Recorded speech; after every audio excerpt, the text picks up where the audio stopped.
we're talking about the immediate past Deputy Governor of Bayelsa State. Can you please jam your hands together for him? To strength, because we know you are praying for that. Can we clap for our former military governor? I want to appreciate all our traditional rulers that started with us yesterday, and today you are back to see to the end of this wonderful program. As President of the Ijaw National Congress, that is practically in charge of this program. Like I said earlier, this is an INC program.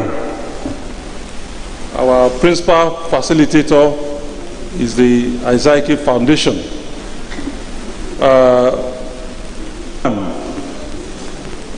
This idea was conceived, and this year, January, we met, stakeholders met, and we agreed that in order to intellectualize all we've been saying, let us have a summit so that we can aggregate our ideas together and come up with a blueprint that will guide our actions moving forward.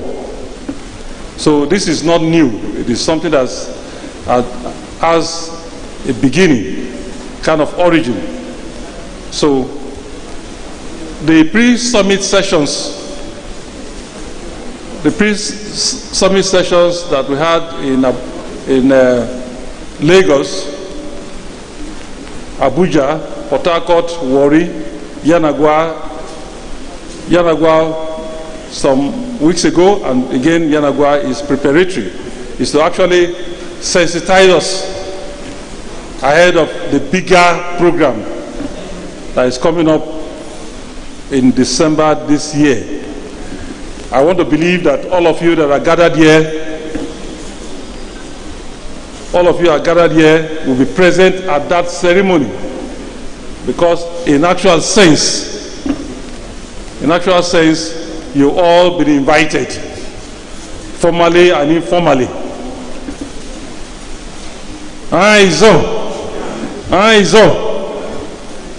So moving forward, I am sure we're all happy with what we saw, we heard, we learned yesterday. If you are indeed happy with this program yesterday, can you please put your hands together for God?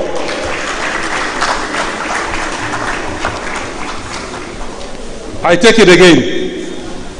If you're happy, you're impressed with the organization, with the management, with the quality of resource persons we had yesterday that are still present today, can you please jam your hands together for God?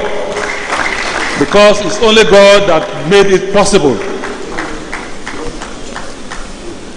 Now, before I call on stage the chairman of this occasion, that will formally declare the second session open, let me say this.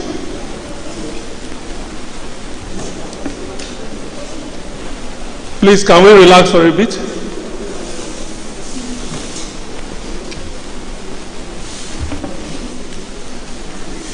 We are not gathered here to trade blames. Let me say this again, please. The purpose of this gathering is not to accuse government. It's not to accuse anybody. It's purely to identify what you and I can do to advance the Ijaw cause. It's not about saying government will do this, government will do this. No. Let government do what they come to do. We should work out strategies and take actions that we can do. So to the various discussants, paper presenters, please let us align ourselves with this objective. We are not here to blame anybody. We are here to identify what we can do, what contributions we can make, like the issue of logging, felling of trees and all that. What can we do as individuals? What can you do as community members? On the issue of environmental sanitation, what can we do? What can Ijaw people, not government, what can Ijaw people do to stop some of these nefarious activities? It is by so doing that we can have that paradigm shift, because many other seminars, workshops, will end up listing out what government will do, and you discover that at the very beginning the essence of the seminar has failed, because the government that is insensitive will continue to remain insensitive. Let us identify what we can do, what Ijaw people can do individually and collectively to advance the Ijaw cause, to address the perennial and multiple problems that have challenged us over the years. Other conferences and seminars have failed as talk shops because they did not talk about what they can do. It is about externalizing the blames, externalizing the issues and solutions. We should focus on what the IAC can do, what we can do as a people. So I want to once more thank all of you for responding to our call to gather, to ventilate ideas, to come up with a blueprint so that we can move forward from where we are to where we should be and we deserve to be. Igberifau.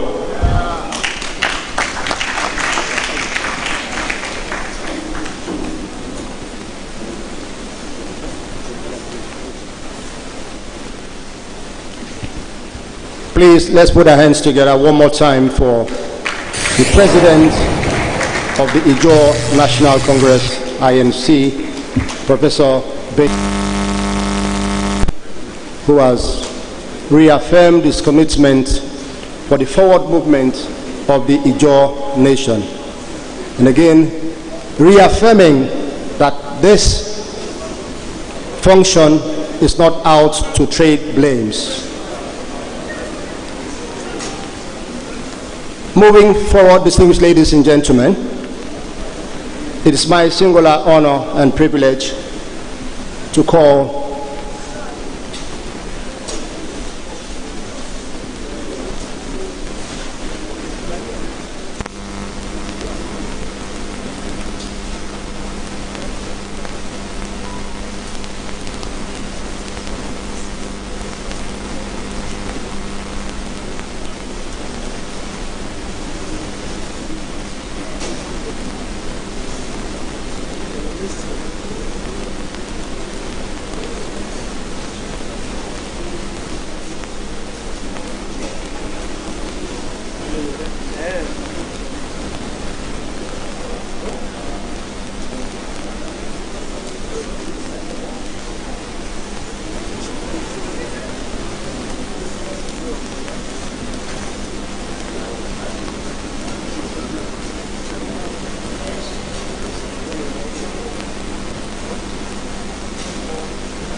Your Excellencies, very distinguished ladies and gentlemen,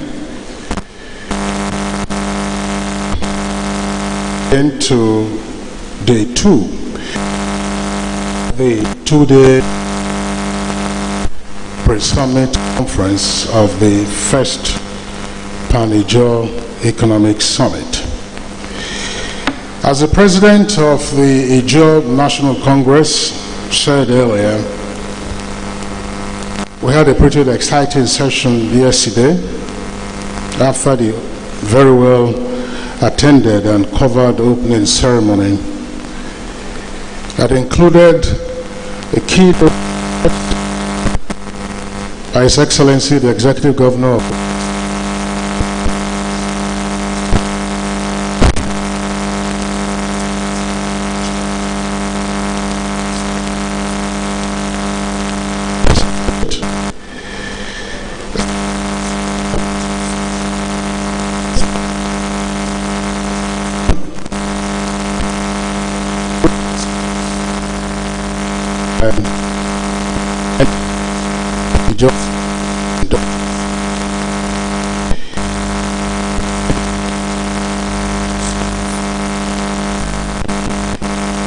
so a number of who on account conflicting schedules were unable to make it to the opening ceremony. And the organizers have requested that we commence the technical session today with one or two statements, and thereafter we get into the business proper. For those who were here yesterday, you'll recall that we had two technical sessions that lasted well till shortly before 7 in the evening. Today we have 4 technical sessions, and the thematic areas are no less interesting. We'll be dealing with infrastructure protection, security and prevention of water theft in the Niger Delta region. We'll also be taking a look at stimulating indigenous interest in local content development in the oil and gas industry. And thereafter, we'll take a deep dive into scaling up human capital development for sustainable economic growth in Ijaw land and the Niger Delta. And we'll wrap up with agricultural transformation in the Niger Delta. Now, the plan is for us to try and conclude our proceedings today around about 2 o'clock, because a number of visitors will be making their return journeys. I do hope we can manage our time. That's always a major challenge anywhere in this country. So for the 4 sessions, we'll be having at least 1 hour, at the most 1 hour to wrap that up. And just another reminder, for those who made their presentations yesterday, you were requested to please submit soft copies to the Rapporteur General. And they're just to the left of the lectern here, and if you're in the hall seated, they will be to your right. That's for the Rapporteur General, Professor Kekbe.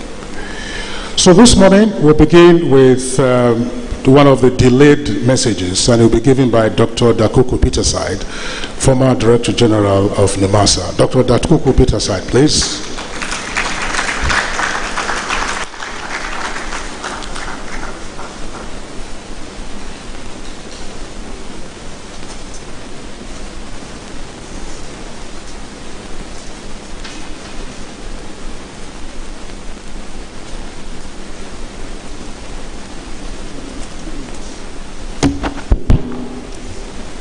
Your Excellencies,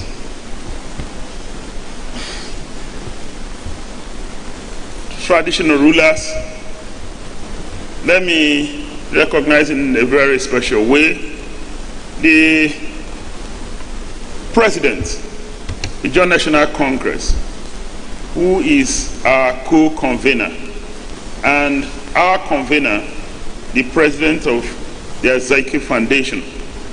I've seen a lot of eminent men and women, and because we don't have much time, I want to say distinguished ladies and gentlemen. I'd like to start by congratulating Steve Azaike Foundation and the Ijaw National Congress for coming to the realization that there's no society where government is the principal driver of prosperity. It is the people that drives prosperity.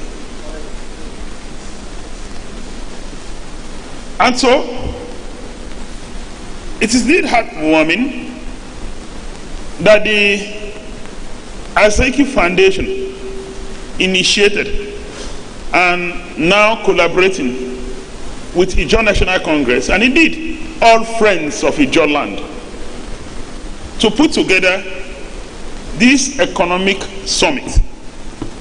My hope is that at the end of this summit, we will come up with actionable strategies. I'd like to underline that. Actionable strategies that will drive sustainable growth, create wealth amongst Ijaw people and in Ijaw land, and indeed by extension, the whole of Nigeria.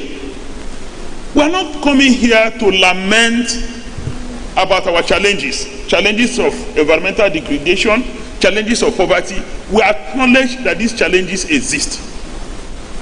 But the way forward is not to lament about these challenges. It's about putting on our thinking cap, taking critical action steps. And indeed, I want to believe that the way God designed it for the average Ijaw man and woman, we will realize that dream. A people so endowed, prosperous, healthy, socially cohesive, politically active, and indeed a set of people that are self-sustaining. I am convinced that a journey of 1,000 miles begins with the first critical step. I believe that this is the first critical step in the right direction. Thank you very much. God bless all of you.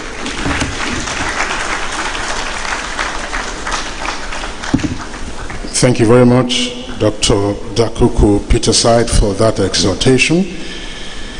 And so we get on with the first technical session for day 2, and that will be technical session 3 overall. And the subject matter is infrastructure protection, security, and prevention of oil theft in the Niger Delta.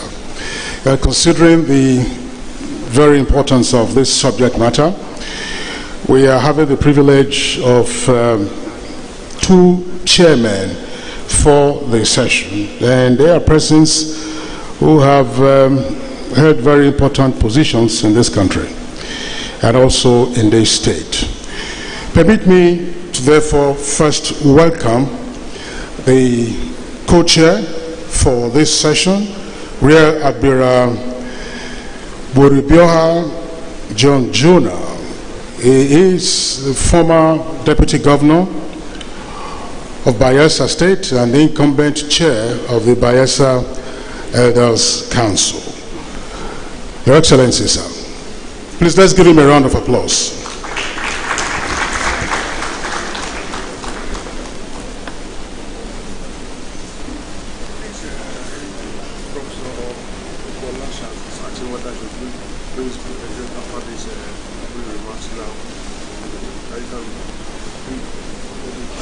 I'm speaking. I'm speaking.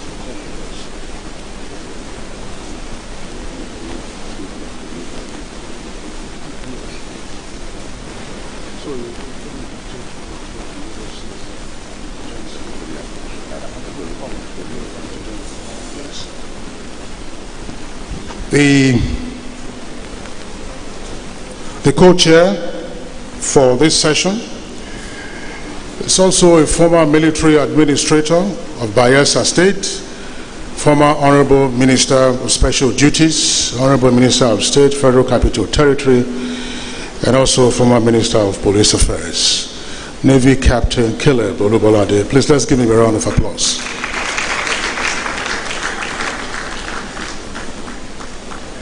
May I request our audio engineers, I'm seeing quite some movement around there. What's happening? Where are the microphones, please?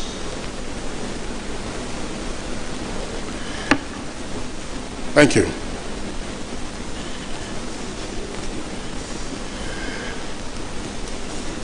The paper presenters for the session will be Professor Silva Charles Opoala.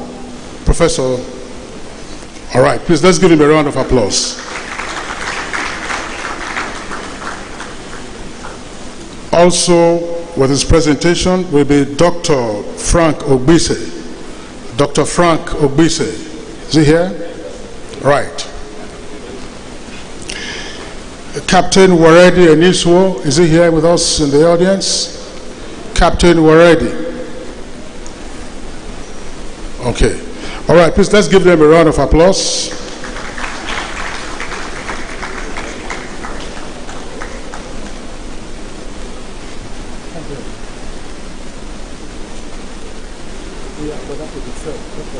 So he's just trying to set up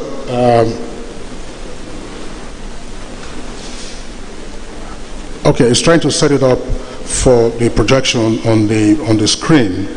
The discussants include the following: Dr. Dunu Benson. Is he here? Dr. Dunu Benson. All right, please let's give him a round of applause. We also have Dr. Boma Sparrow Jack. Dr. Boma Sparrow Jack. General Eric Angaye. General Eric Angaye. Okay, we understand it's not immediately available. Elder Kil Clement. Elder Kil Clement, a round of applause for him as well. Architect Ruben Okoya.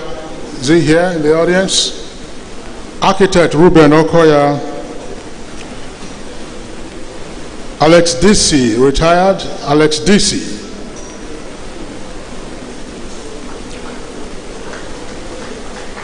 Let's give him a round of applause. And Professor MC Sogwe.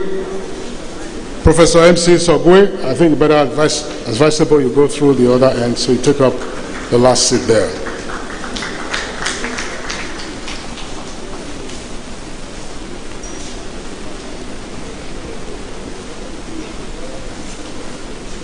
We had a slight alteration to the program outline. The co-chair will also act as the moderators, just as we did yesterday. And incidentally, the co-chair were also present at the opening ceremony as well as at the technical sessions. We'll try to maximize time. They will make their opening remarks, and thereafter the paper presenters will have some 7 minutes or so. But I hope on this occasion, sir, that we can strictly adhere to time. Discussants are thereafter invited, taking 3 minutes each. We revert to the audience, Q&A, and responses, if any, and then we'll wrap it up. So, Your Excellencies, Co-Chair, the floor is open.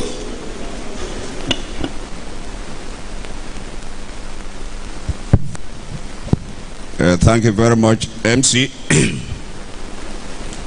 Let me also stand by the protocols established, and once again thank those that brought this to being, INC, Zaike Foundation.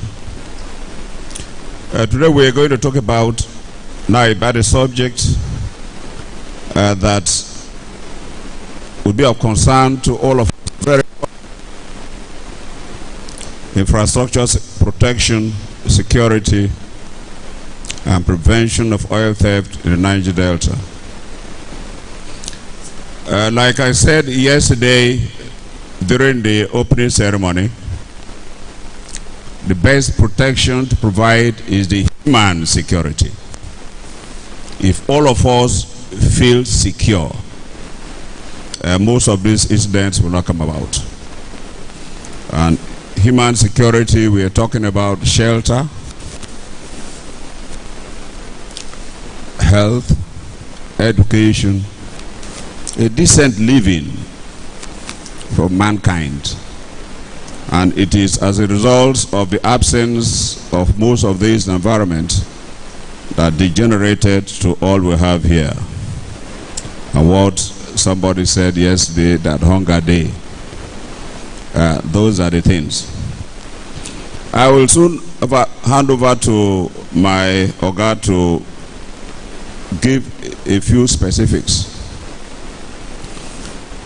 But I want audience to realize that for about 2 years or 3 years, I was the subcommittee chairman of the National Economic Council on this particular subject area. And that is why I don't want to discuss it. It may be biased on what I have done before. It's a job that I handled personally. So maybe if intervention is required, then I will want to react. I don't want to come and say, this is what I have done. What we've done is not enough as far as I'm concerned. That's why we are where we are. So it's on this note that I want our former administrator to lay the background for the discussions or for the presenters. Sir.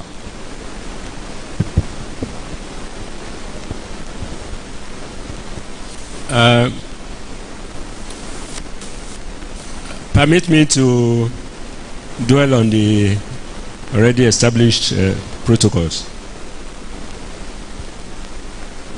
I have been privileged to administer this state as far back as 1997, and thereafter I had another opportunity to work in the FCT state as well as police affairs. As far as I know, it is important that we keep our people busy. If we keep our people very busy, we will have less issues of insecurity. And as far back as 1997, the stadium, to keep the youth particularly engaged. When they are engaged, the remaining few of them that otherwise will have been causing one problem or the other, we now have room to do that. The challenges to security are well known to us. The would-be criminals, they have established themselves into groups, and it is as a result of this joblessness. So there's a complex network of those people existing in our domain. Another challenge is the terrain. Our terrain is not too, it is difficult terrain.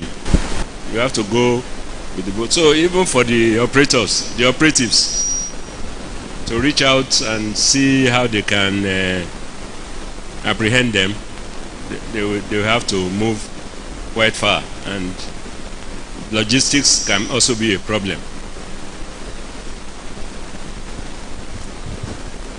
The corruption in the society and collusion is another factor.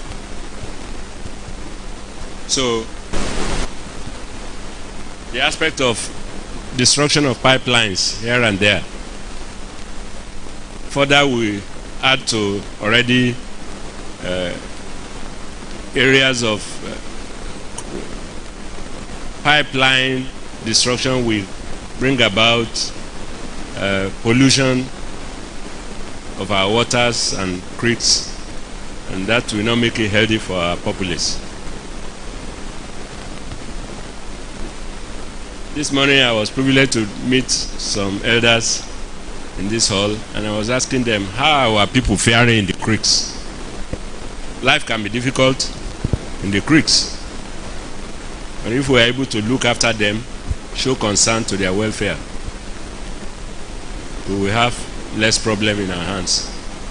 So generally, all these problems exist, but there are solutions.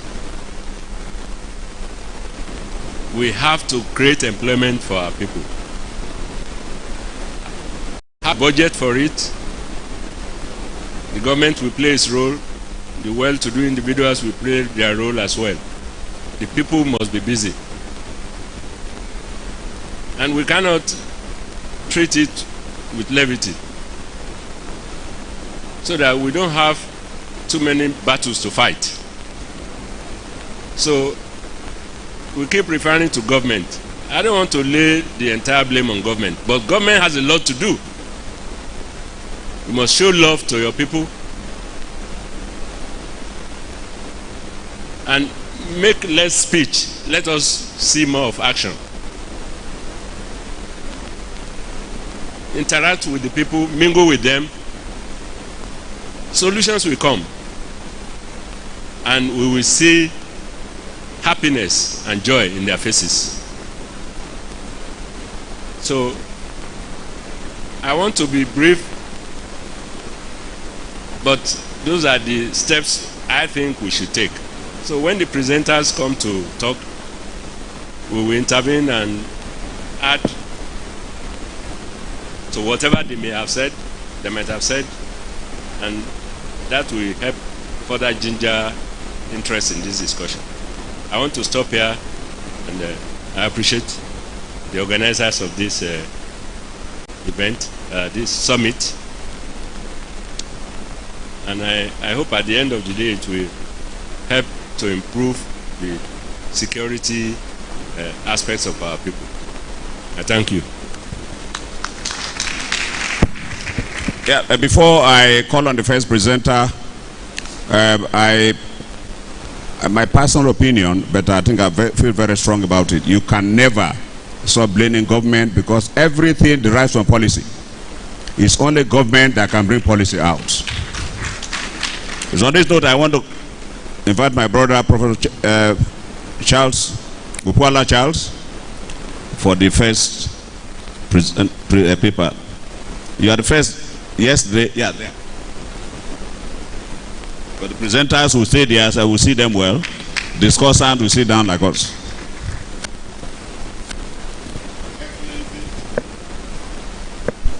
Your Excellencies, Royal Majesties, the Chairman of the Session, ladies and gentlemen, good morning. Okay, so I'm taking the topic, infrastructure protection, security and prevention of oil theft. Now, this is a paper I'm presenting, so it's important for us to dimension it. Why this is important? It's important to look at that. Why is this important is because infrastructure is critical for the development of a nation, including the Niger Delta. If you don't have infrastructure enough in any domain, you can't see development. Now, it's important to know that the infrastructure to GDP ratio should be about 70% of the GDP for you to have a meaningful development. So if you look at it, today as I speak, Nigeria GDP, infrastructure GDP, is about 35%. When you talk about roads, you talk about rails, airports, we are doing less than the global average. And so we are not surprised where we are today. So if you look at the country today, the GDP of this country is dropping. 2014, the GDP of Nigeria was $500 billion. Today we are talking about $275 billion. So there's a nexus between infrastructure development, security, and the oil theft. So the point we're making here is, if you can protect infrastructure, you can lead to development. And what happened? Development is different, two types of development: physical and qualitative development, talking about human beings. A lot of our young people don't have jobs today as I speak. Unemployment rate is growing very fast. until you fix that problem, it may be difficult for us to have peace. So a lot of deprivation has taken place that have led to what we are seeing today. People are feeling deprived. So the problem is multidimensional, and it's good to know some of the statistics before I begin to talk about how to solve them. Now, oil theft. I mentioned yesterday too that oil theft in the last 5 years is about $50 billion. And if you look at that, that's probably you're talking about close to $6 billion. Pipeline vandalism has cost the country about $471 billion in the last 5 years.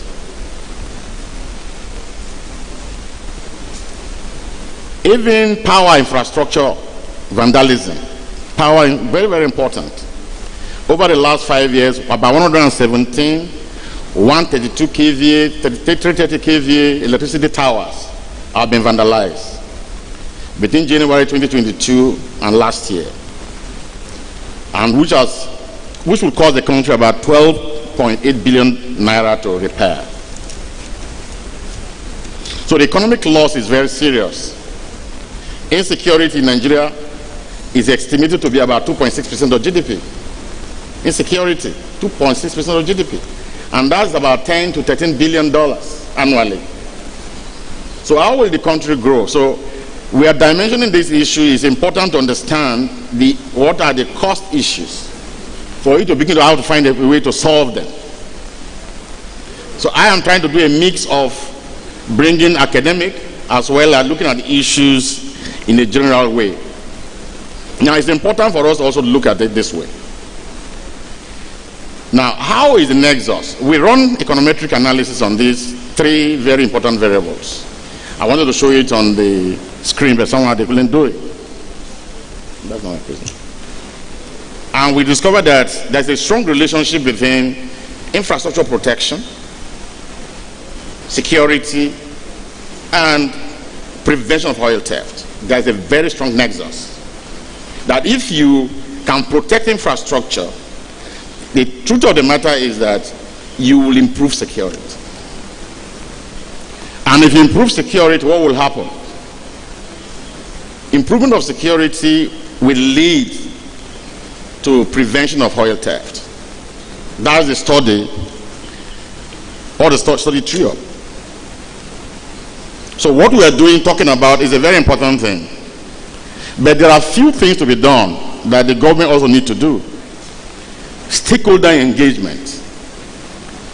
How has the government, somebody said we can't talk about, and I like the comment from the former deputy governor, the immediate past deputy governor, that everything rise and fall on leadership. So talking about government is very, very important. But we can also, through a strong advocacy as a job people, we can come together with strong advocacy, our voice can be heard, and do very good engagement with the parties that are involved. We're talking about government is a stakeholder. We must talk to the government. We must also talk to the IOCs and everyone that is involved in doing one thing or other in the Niger Delta for us to be able to achieve these objectives. We cannot work in isolation. We have to work with them. Yesterday I mentioned something very important. In fact, recently I saw the last former governor of the state, His Excellency Dixon. I was with him because you're talking about SASA Development Commission. And he said, okay, let's do a position paper on the SASA Development Commission, so which I did, and then we had a discussion in Abuja. And one of the things that I mentioned to them is that, okay, there are issues about how do we do SASA Development Commission when already we have Niger Delta Development Commission. I said, see, there is a distinction because today you see the other geopolitical zones, like the southeast, Abia and Imo State, which is Niger Delta, is there. What about Ondo, that is in Southwest Development Commission? So we need to have something distinctive. But what are the distinctions that we need to do? That we need to find a way to engage with the divested assets. There's asset divestment that's going on in the oil sector. Is it possible for us to ensure that the SASA Development Commission has 10% stake on these assets by law. Find a way to get that done through that Sector Development Commission. So in the same manner, is it possible for us as the Jaw people to also say that all the oil companies operating in our domain, we want to have a stake in this divested asset? Look at the Ohando.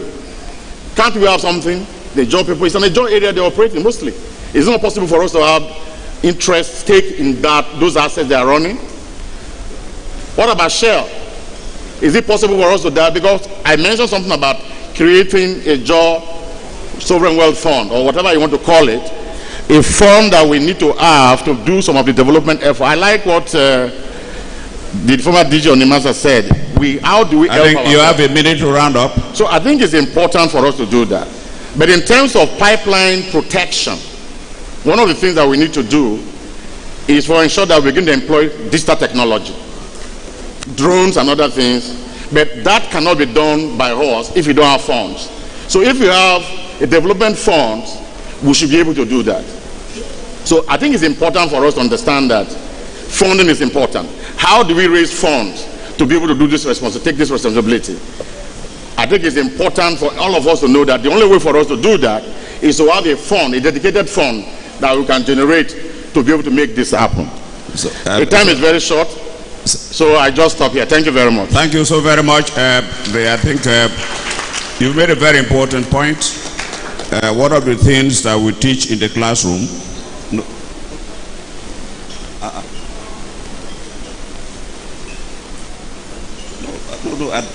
No, wait. Olubolade is here. Captain Olubolade is here. So they should have got something for it this year.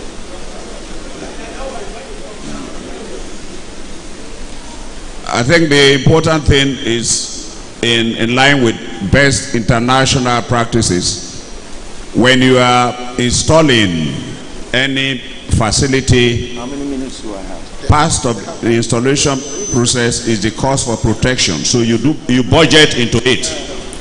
And in our own case, when we finish, then we start looking for how to protect it, and we run into this problem because we don't normally budget for it. Thank you very much. The next speaker is Dr. Ina Frank.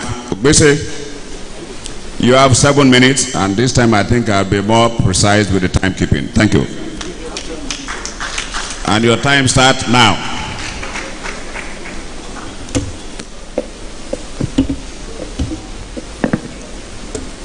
Good morning, everybody. Your Excellency, standing on existing protocol, distinguished scholars, ladies and gentlemen, to present a paper titled Infrastructural Development, Security and Prevention of Oil Theft in the Niger Delta. But before I start, I want to take some few quotes from a former American Secretary General, a diplomat, Henry Kissinger, who said, and I quote, is that no foreign policy, no matter how indigenous, has any chance to survive or to succeed if it is not born of the minds of a few or carried in the heart of many or none. Now, foreign policy tells us the national interests of any nation. Sitting here today are people who have the interests of the Ijaw nation. I was listening to a World Economic Summit 2024 held in Davos, Switzerland, and I discovered one thing before the panelists who have been set to present papers and discuss issues of international economic interests and political economy. I discovered one thing. In Davos, Switzerland, they brought a witch doctor. Yes, and the witch doctor was enchanting spells on all the panelists. I began to do further research, and I discovered what we call strategic intelligence, strategic spiritual intelligence, SSI. The Ijaw nation also for us to bring about a change that has a strong interest, we must inculcate not just pastors preaching for us or praying for us to open the ceremony, but we need to have our priests, the Egbesu priests, the priest of the Ijaw land, making us to swear out that whatsoever we decide in this conference will stand. And that is a strong note that I want to drop in this conference. Leaders should not just run policies, but be held accountable to the consequences of their policies. I went further on the presentation. Now, there are different definitions of terms, which I may not want to go into all of it. But I made some salient notes. My prof had talked about infrastructural development, but I want to put up keywords for the rapporteurs to think and stumble on. Infrastructure is not just building. Infrastructure is skills. Infrastructure is expatriates. Infrastructure is ecosystem.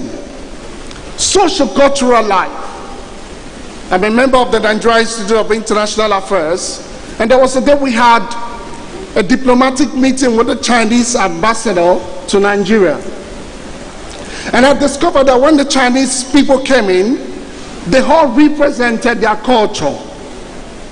But we, the Nigerian citizens or state, has no single culture to show. If we must bring a change on economy, we must hold dear to our culture as a people. One people, the Ijaw land. I looked at the term security, and I said I'm going to leave the rapporteur to also think about it. Security has to do with the protection, resilience against potential harms, safety, and measures taken to protect human self. And I pause. I want to ask the rapporteur and everyone in this house, what if you have to be attacked now? What are the protective measures you will take? If this hall will be under attack, what are the protective measures you will take? The oil we're talking about is ours. It has economic undertone. That's what we call political economy. As a result of the elite class who always want to exploit. So if we can also come together and say, this is our own. We are stakeholders and we must protect what is ours. There and then, we opted for this paper is the frustrate aggressive displacement theory, and also the community neglect aggression displacement theory. Putting these two theories into belongs to what he owns. I'll go straight because we don't have so much time. You have 30 seconds more. Yes, sir. Recommendations. Yeah. Because so many persons have said so many things. Responsible and visionary political leadership, structural integration of oil pipeline and assets, enforcement of sanctions, and equitable PIA. If we hold on to the PIA and the benefits that accrue from the PIA, we can always make legislative demand. They said oil itself is an illegal activity, but we can make it legal as the German, demanding for what belongs to us constitutionally and protecting that which is us constitutionally. Thank you very much. Thank you very much. Thank you very much. Please, I'm not taking anything from you, but I'm not taking anything from you, but thank you. Some of us have been teachers also, so please, to make it very easy, and we have a uniformity of presentation. Like Professor Charles said, can you give us the statement of the problem you want to solve and just give us the solutions? Statement of the problem and go straight to the solutions. That is the only way you can actually come within the envelope of 7 minutes. Please, so that we don't deny ourselves. your knowledge on the solutions that we are here for. Then you give the documents to them, they can actually elaborate on it. The next one is Captain Waridi in his war. 7 minutes starting from now. Thank you very much. And as you rightly said, Chairman, I'll just go straight to the solutions because I think a lot of people have mentioned the problems.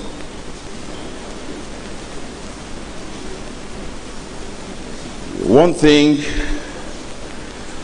that the former DG of NIMASA said was, nobody is listening, but what can you do for yourselves? I guess that's why we are here. What can we do for ourselves? Good. If you look at the chart behind me, it's how the Earth's atmosphere works. There's global warming now because of carbon emissions into the atmosphere. And the West is very worried about what is going on and what happens globally before now is that most of the radiations will come into the Earth's surface from the sun. The ones that are harmful to some extent will radiate back into the atmosphere. Some will remain to keep us warm and safe. And the balance will be used for photosynthesis and so many other things. But let me go straight.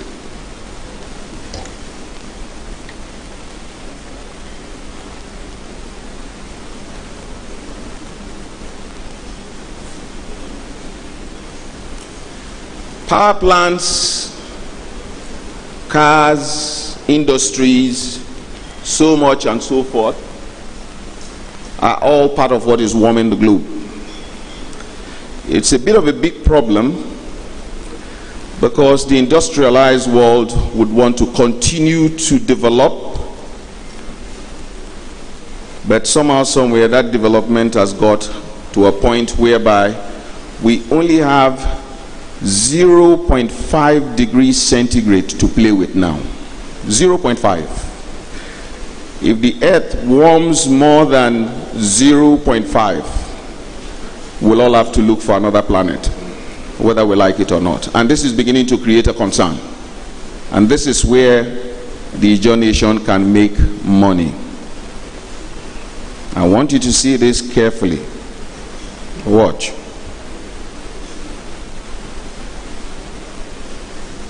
These are all the various means we warm the globe.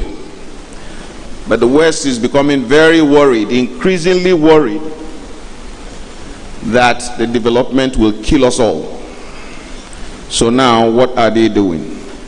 They are now trying to build machines that is going to suck all these greenhouse gases like CO2, methane, and all of that out of the atmosphere.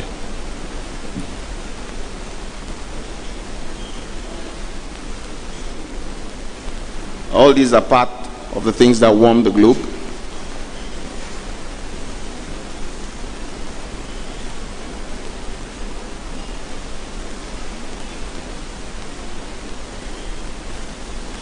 I want to speed up so you can see the money side of it. Now look at what is happening.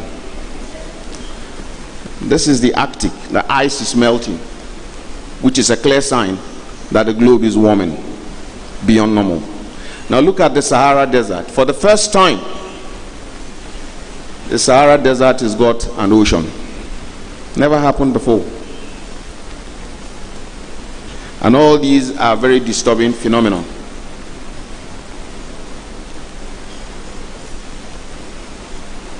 In the Paris Agreement, there were a couple of countries, including Nigeria, which signed that we are going to achieve a net zero effect. Now, what they mean by the net zero effect is that whatever we emit into the atmosphere that warms the atmosphere, we will reabsorb back into the atmosphere. So there's been a lot of research on capturing carbon. I don't know how many of you have heard about carbon capture. is something new that has come up: carbon capture. 2 minutes more. 2 minutes for the solution is a tough one. Okay, I'll speed up. Now, maybe I'll leave this document with a lot of you so you can read. Now, this is how carbon capture works. Now, actually, the document will be given to the rapporteurs. Okay, no problem. The West happened to be building what we call mechanical carbon capture equipment, which sucks CO2 from the atmosphere and pumps the CO2 into vessels that take them into rocky areas and pump back that CO2 deep 2 kilometers below the Earth's surface. That's one solution. But they've discovered that the natural way of dissipating CO2 is best. And what is the natural way? Is photosynthesis. So all your communities that have trees now are potentially rich. I know nobody has told you this. You're all potentially rich people. One tree can absorb 80 kilograms of CO2 in a year. And as far as our research goes in Pan-Ijaw Security Services Nigeria Limited, we found out that if you have 50,000 trees in your community, you can make about $320 million for that community. And that money can be given to you by those who buy or who stream carbon. Who are the people who stream carbon? Dangote Refinery is one. Shell is another. Even countries overseas can now come up and say, okay, you know what? We want to develop this machine and we are going to generate so tons of carbon. So we're going to pay you in Bielsa 50,000 trees to absorb this much emission. In exchange, we will develop your community or you take the money. I have only 2 minutes. If you're in love with this commerce, you may need to contact us here in Pan-Ijaw Security Services Nigeria Limited. I wouldn't want to blow my 2 minutes. Thank you very much. Thank you. The next speaker, Engineer Charles Ambawe. But I want to introduce one dimension into this drama. 2004, I brought students to Bielsa for a study. For a defense college, I deliberately included the production of Ogoro as part of our project study. I went to the village and how they distill Ogoro. They explained everything to us. What we call bullfire passes through the same process. It's a technology that has existed here for years. There is this tendency to condemn the actions, but environmentalists would actually say that what they are doing is injurious to the environment. Why can't we think of a way where we can modernize what they are doing to be environmentally friendly, so we can also get other products from that same processes that they are following? Maybe some of our chemists may come there. I think I want to get a committee in the Elders Council to look at it. How can we convert that to a very, very professional and acceptable venture in our community where they can compete? Whether we like it or not, what they are doing is bad, but they are sustaining the economy of Nigeria. They are doing it now. That is a fact. So we have to find a way of actually using the technology that already exists and how we can modify it to be environmentally friendly. Because it is not rocket science. It is not rocket science. Nigeria is always afraid of engineering feats. If Iran can fired 200 missiles to Israel. Why can't Nigeria do something even on rockets? These are the things that some of us as engineers think. If you all think that way on this side, I'd go somewhere. Is this not I want to call on one engineer, Engineer Charles Ambawe? You have 7 minutes. The paper will be submitted, so you summarize it, get to the point, so we can all benefit from your paper. Your Excellencies, distinguished ladies and gentlemen, we don't have time, so going straight to business. For me, the statement of the problem is simple. We are saying Pan-Ijaw Economic Summit.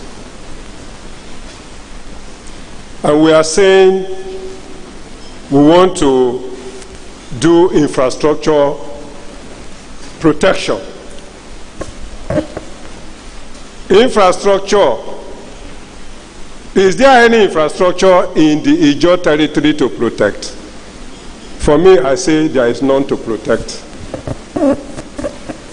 And the people who designed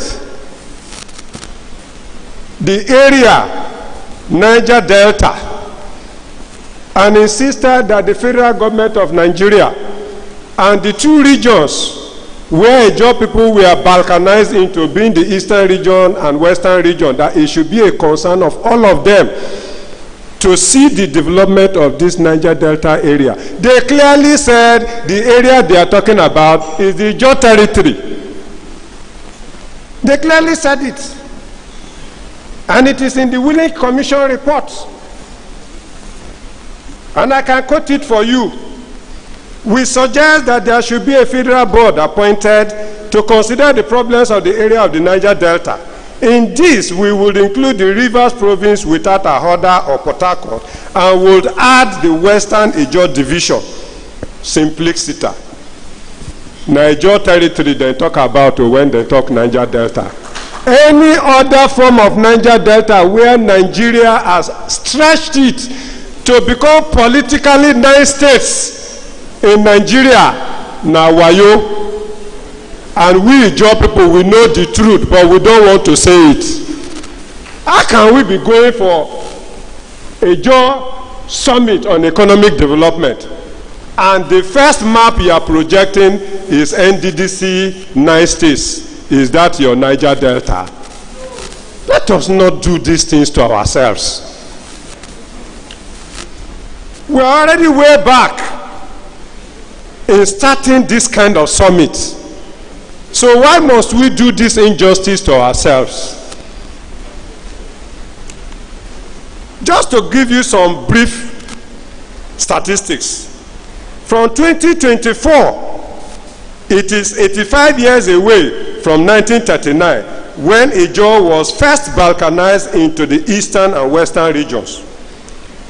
2024 is 66 years away from 1958, that the Willing report, which I just quoted, was released on the issue of addressing the development of the Ijaw territory, which you call Niger Delta. Please, I have established the background that the Niger Delta Mitch as Ambawe is talking about is not the 9 states in Nigeria under NDDC Act of 2000 that you people are projecting map.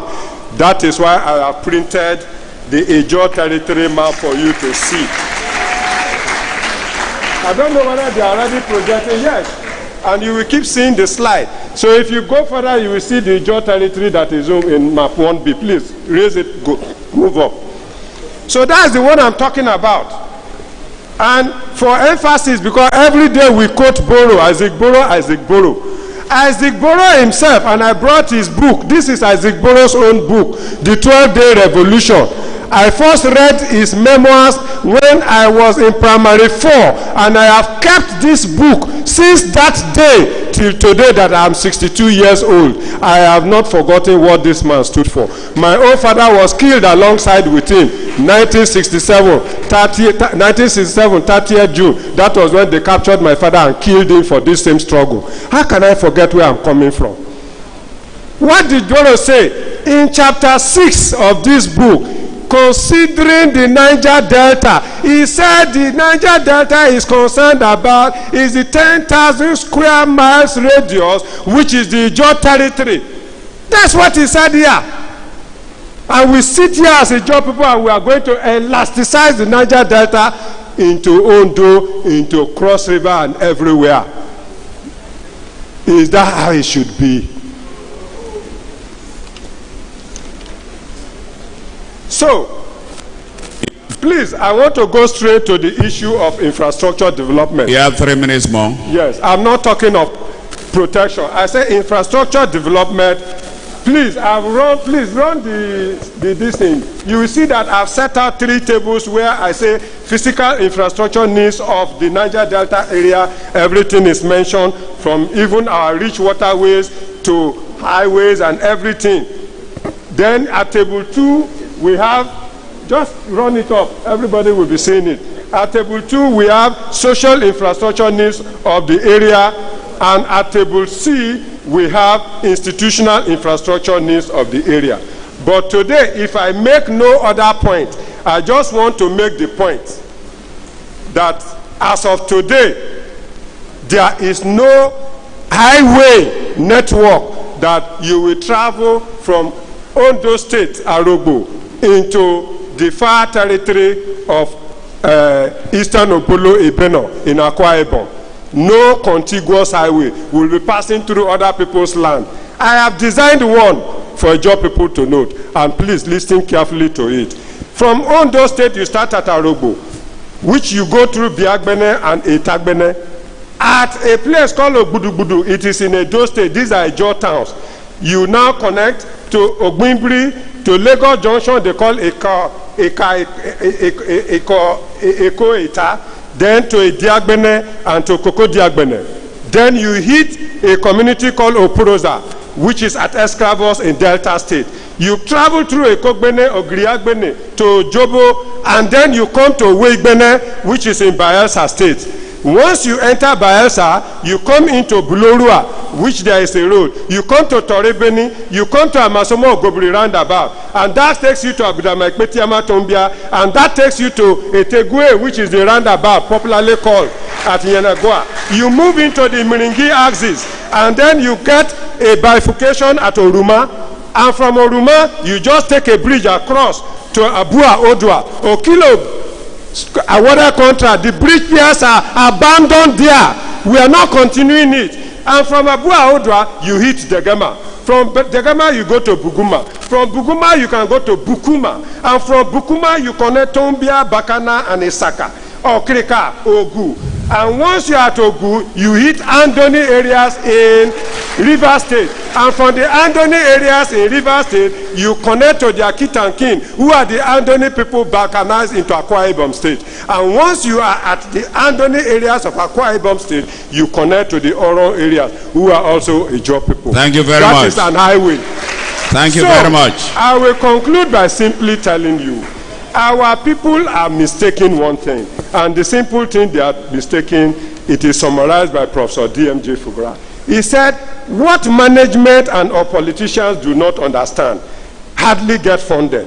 What they do not fund may never get executed. And the ideas which do not get executed, however wonderful, are of no practical utility to mankind. It is because our politicians have not taken deep thought to execute projects like this and develop the Ijaw territory. That is why where we are.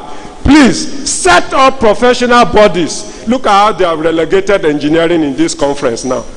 I want to do detailed presentation, I cannot. But this short presentation I have made, may it sink into all of us. We are looking for unification of Ijaw territory. And therefore, the only unification that we will have, Ijaw people have drawn the map. Reconfigure Nigeria to 10 federating regions. Keep Ijaw people alone as a region of their own. Do restructuring, devolve powers. Let us have our own government of our own. Charles, thank you very much. Whatever you said is correct, but then Thank you very much. The audience response is also there, but I am the chairman of this session with clearly defined directives and objectives. So I will still keep to the mandate I have to discuss infrastructure protection, security, and prevention of oil theft. And it is this issue of prevention of oil theft that I brought the local refinery into consideration, so that I don't deviate from what the conveners have given me. I have to finish that, then others. Whatever you've said, we debated this in several times. We agree with you. But for today's own, let's focus on what we have been given. Now we've had all the presenters on their views on infrastructural protection, although some don't actually directly deal with the subject matter, and I must say it as a moderator, when there's a focus, we finish that focus, we can go to other things also. And that is the only thing that can help the rapporteurs. You know, in school, when you're marking papers, you look at the topic and see whether the person addressed that topic. What the person may be saying is correct, but it may not be the topic that you have given him. I think as the chairman, I have the right to point out that what you've said is taken, but what I have here, protection of our infrastructure. Infrastructure means even our universities are infrastructure, our harbors are infrastructure. It's not only the oil, because we always feel that what the oil companies are doing are the only interest that we have to protect. We have to protect ourselves, our schools also. When we were in government, we brought this school protection agency. When the kidnapping was so much, we had to protect our girls, our boys in boarding schools. It is part of protection of infrastructure, and it is common in this Niger Delta, and very peculiar because of the nature of our environment, which our founding fathers have always said that we are different from others, and we must decide how we live. So in this process, and this note that I want to start inviting the discussants to take 3 minutes. First is Dr. Dunu Besson. 5 minutes. Where's the 3 minutes, rather, sorry, 3 minutes, 3 minutes. You can sit, you can sit, you can sit. Listen. Where's the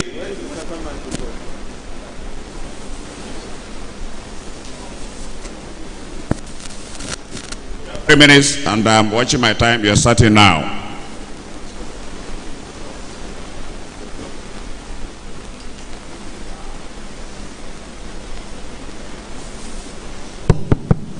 Yeah. Good morning, distinguished ladies and gentlemen. Yeah, my job is simple.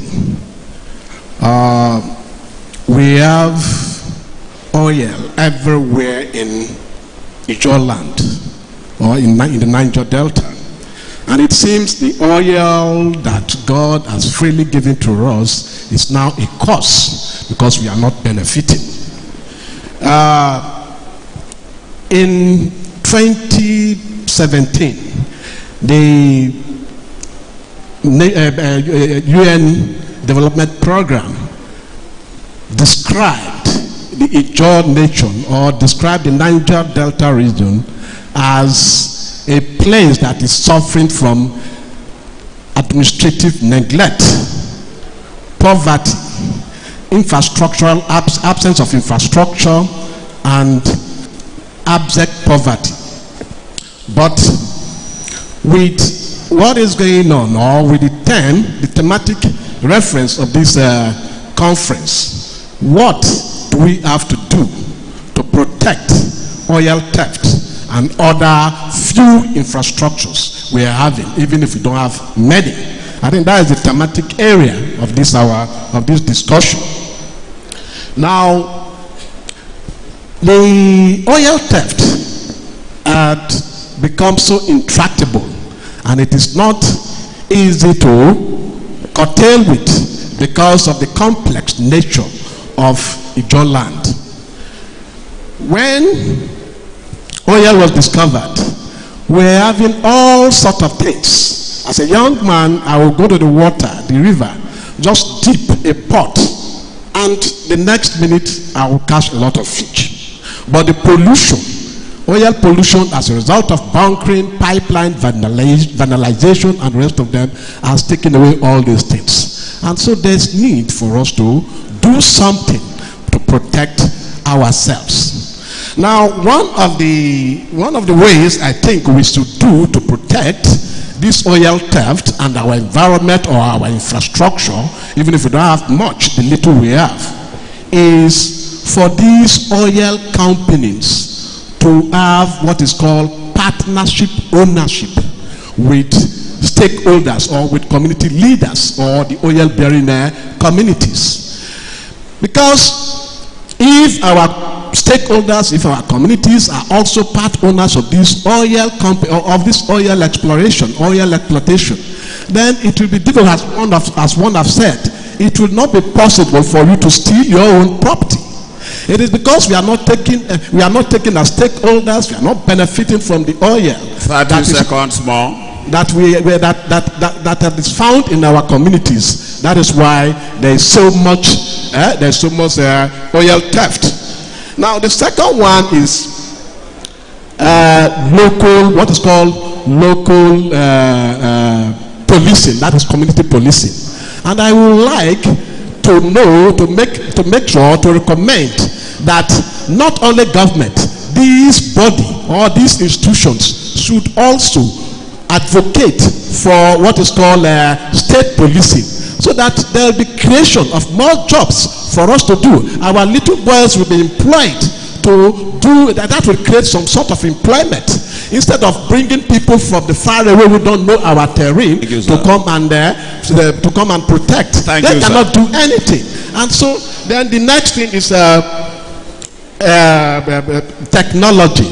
The world is becoming a digital world. Everything is technologically oriented. So for us to still use our old system. Thank you, sir. It's time up. Thank you, sir. By 1 minute. You are short by 1 minute already.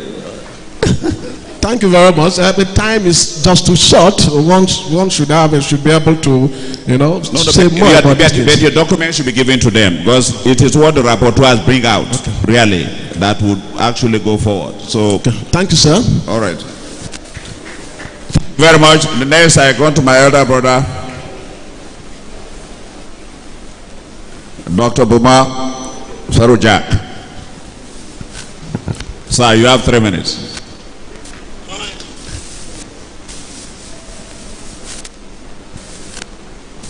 My Excellencies, due respect for the conveners, NYC and Izaki Foundation, this is a wake-up call for all of us. And I'm glad I came here yesterday and heard people talk about our problems. Today we are talking about the problems. We are looking for solutions. And I'm happy to say one thing. We're talking about beautiful things in Bayelsa State. The Opomo Bridge, the bridge between us, clear cut, this, that. We've said all. And I will sit here and say one thing. No country in the world can develop, build infrastructures, do that, do this, without having the enabling security. Insecurity has been our problem. And I want to go 1 mile away. In 2015, I became the SA security in this state under Dixon. 8 years, I came under the dreams of Doitri. But in 2015, you will recall, no place, barbering shop, beer parlors, nightclub, no, not one place was open in this town. Why? MCC left, Julius Berger left, RCC, they all left because of insecurity. And what we immediately did, and there's no time for this, We set up an interventionist agency to look at this problem. The answers were not from anywhere. The answers were with us. Come with a policy, defend the policy, implement it, and ask Nigerians who are Bayelsans to help. And in less than 1 year, these companies came back. The beer parlors opened up. The nightclubs opened up. You could do 24 hours chambering in this town. What happened? The answers were here. We didn't discover it. Now, you come to Inagua and say you can walk free. Kidnapping was the daily prayer in this town. I'm saying this because some of the things I want to say here can be done, and they have been done. So nobody will come and invest in a state like our own, like any other state, not hoping, not planning to take away proceeds of their gains. Nobody can do it. Okuma has a very clear, nice beach. People can go there. 1 minute more, sir. How many people are going to go there? There's nothing we can do until we sit up and say, this is how we want to go about it. Set up communions, town hall meetings, get the people together, your infrastructure, defend it. Like somebody said here, infrastructure is not government property, it's our property. Let's defend it. We're seeing some of the differences already. The roads are going to, the crime rate has cut down. Before I can't even stay in front of my house in Obogoro community. It is a getaway for Yama, kidnapping. The road has passed it. Military and the police, security has been able to make way into these places. We must first of all work hard, bring about security to the place. People have talked about drones and all that. I remember I was in a helicopter in Warri. They came to tell us that the drones we have can tell you where they are hacking pipeline. And I called Israeli. What are they doing there? I said they're hacking. Thank you, sir. Time up, sir. We can't drum bombs. We can come together, One's the lecturer. identify the problems, and heal our soul. Thank you, and God bless you. Thank you, sir. Jorangai is not here. Elder Q. Clement. Yes, sir. Please.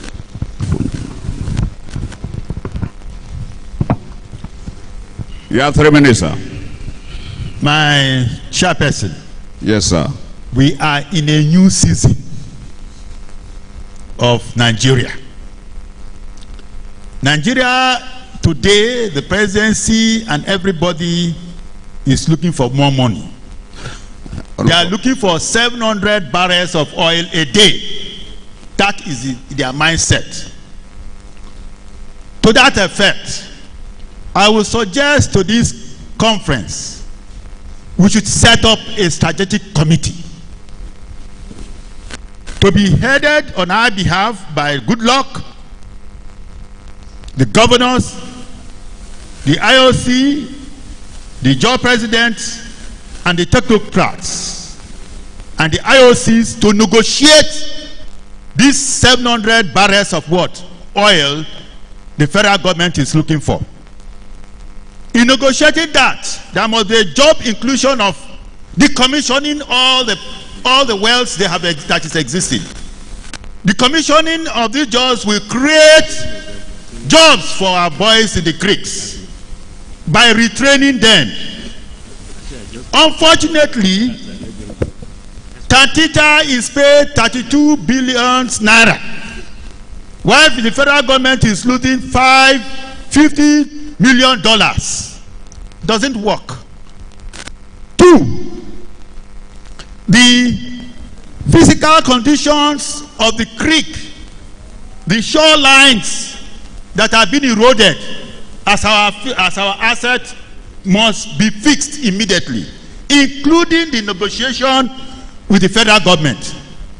We are negotiating with the federal government. An agreement of understanding is that the 700 barrels they are looking for will be in a memorandum of understanding to ensure that the commissioning of all these wells must start now. The infrastructure that is existing by laying the pipeline 50 years ago do not work today. So the oil spill is also part of the federal government. So that in that 700 barrels of oil they are looking for, they shall create jobs to relay those pipes again. Whether they are giving to Ohando, whether Shell is giving it back to Nigeria, we don't care. Relay those pipes again and retrain the youths, the dropouts in primary school, the dropouts in secondary schools, and the university graduates to handle this job in the next quickest moment of 6 months. The next one is that Tantita cannot work. It has failed. You cannot have the minister of the Federal Republic of Nigeria who will be working in your swamp, in your backyard, without taking permission from the governor of the state. They were all over the whole place. And our generals, our former generals, cannot talk to their fellow generals. Habawa, what is happening? Our former generals must sit down and talk to their young generals that are in this country, that they should stop such a program, just go into a swamp, do whatever they like. We'll negotiate that 700 barrels of oil. The next one that I'm saying, the PIB has been seen it cannot work. Nothing has been done till this day. So what are you talking of 700 barrels of oil? What you want 700 barrels of oil? This was negotiated by Obasanjo by creating the Niger Delta. 30 seconds more, sir. Yes. Yar'Adua came, negotiated with us by having the amnesty program. The program now that we want is to negotiate the 700 barrels of what? Oil that will give them 2 million barrels of oil to meet up their development plan with the World Bank. Thank you. Thank you very much. Thank you very much. Next discussant.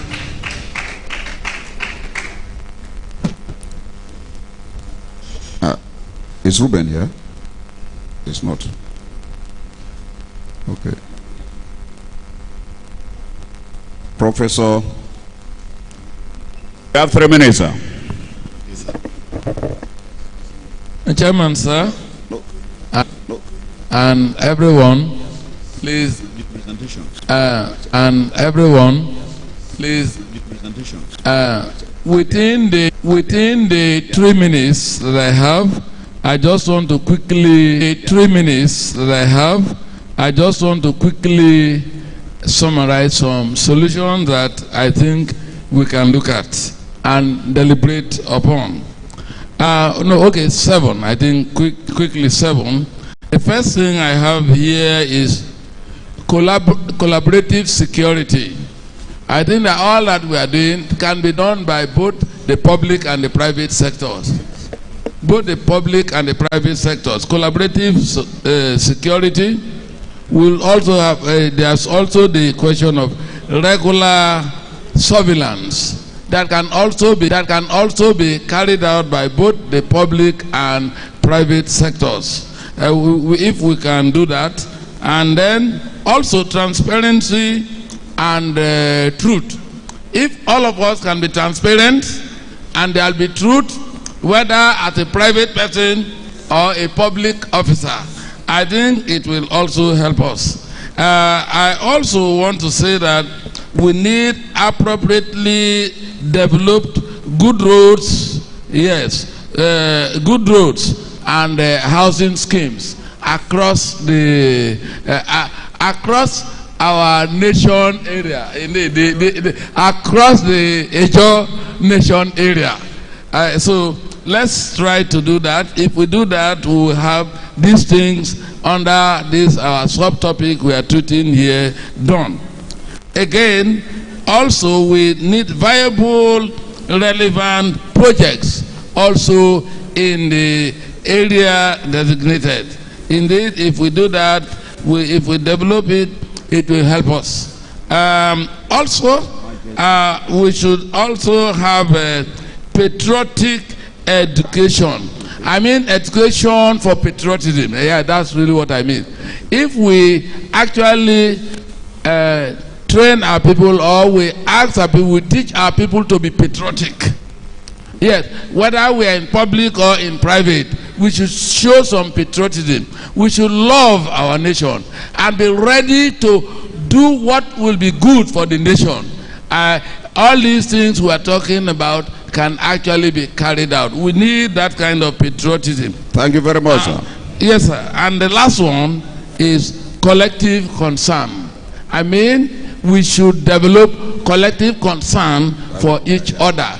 If we do it as Ijaw people, the Ijaw land would be better than what we are doing. These things we are saying would be done. Thank you very much. Thank you very much. And the last contributor is Alex DC. The chairman, sir, permits me to stand on protocol already established. Do you have 3 minutes? I want to start this presentation with a statement. People-oriented security architecture is critical for preventing oil theft in the Niger Delta. Any security measure that doesn't have anything to do with the people will never succeed.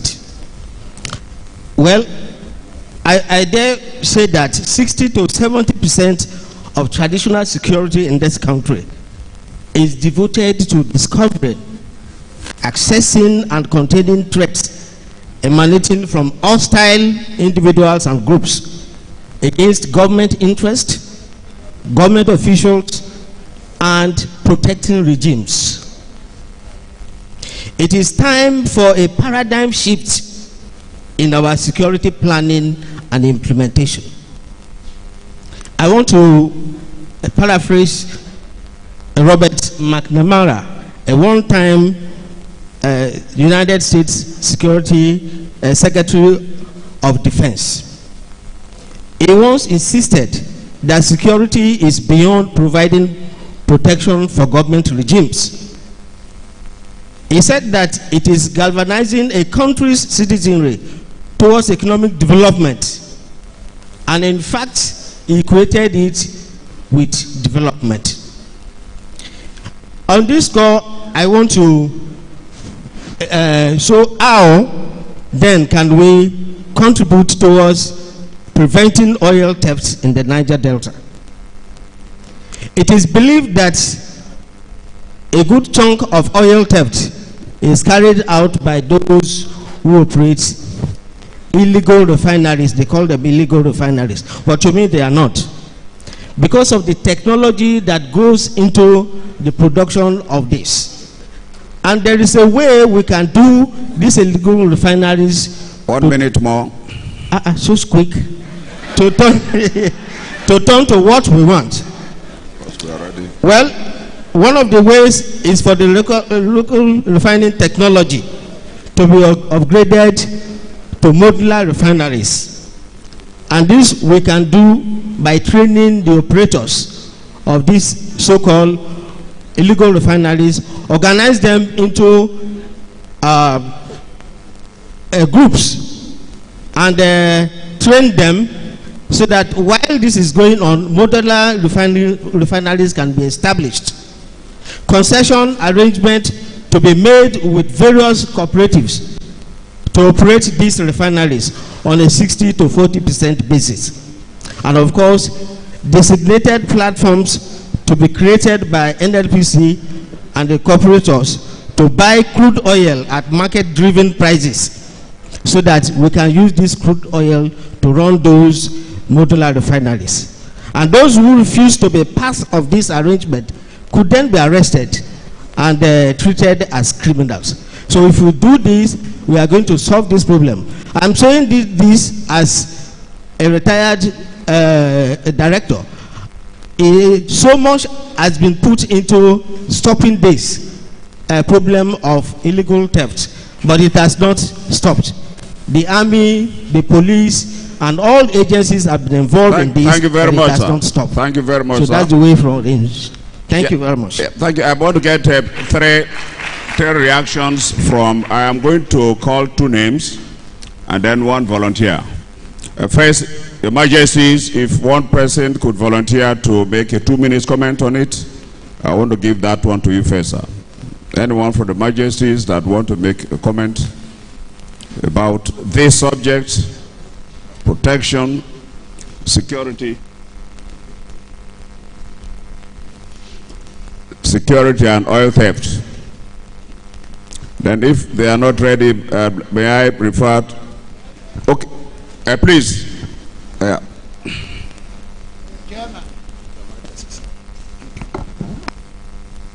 The chairman of the session,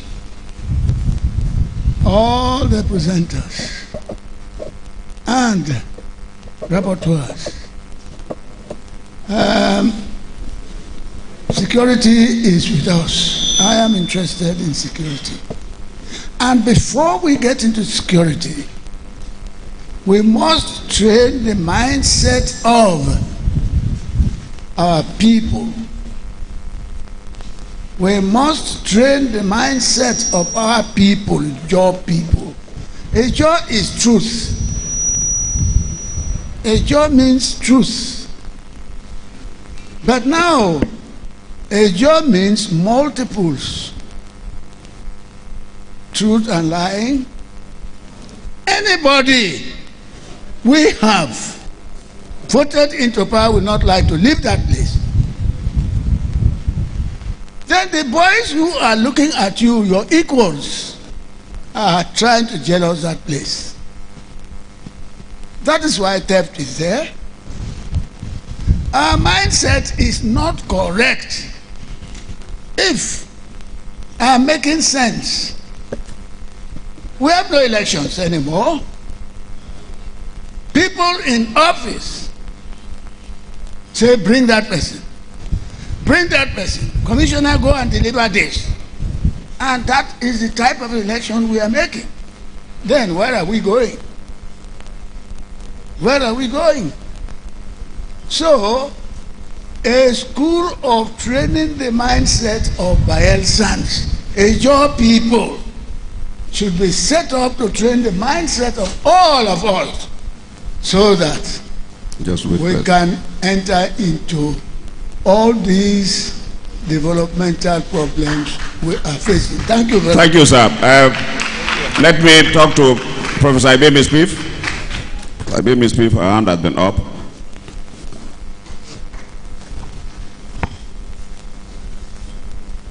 All protocols observed. Yes, permit me to stand.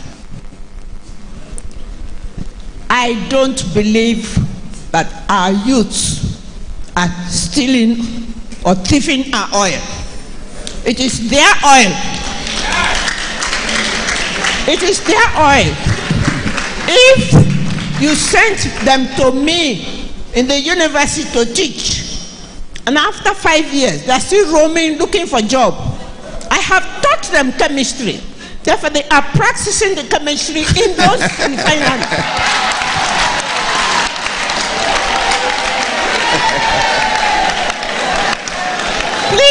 Please, sir, can we stop addressing it as oil theft? It is not. We are taking what belongs to us. The only thing I would advise is that we should have proper training for these our youths to enable them do the refining properly. That is, and I'm prepared to come and teach chemistry to them. Thank you very much. Yes, ma'am. Where's the Wibite? Oh, Wibite. Yeah, make it. Then we go to Anki Briggs and we'll got other sessions that are coming up. We're already late. Okay. Thank you, sir.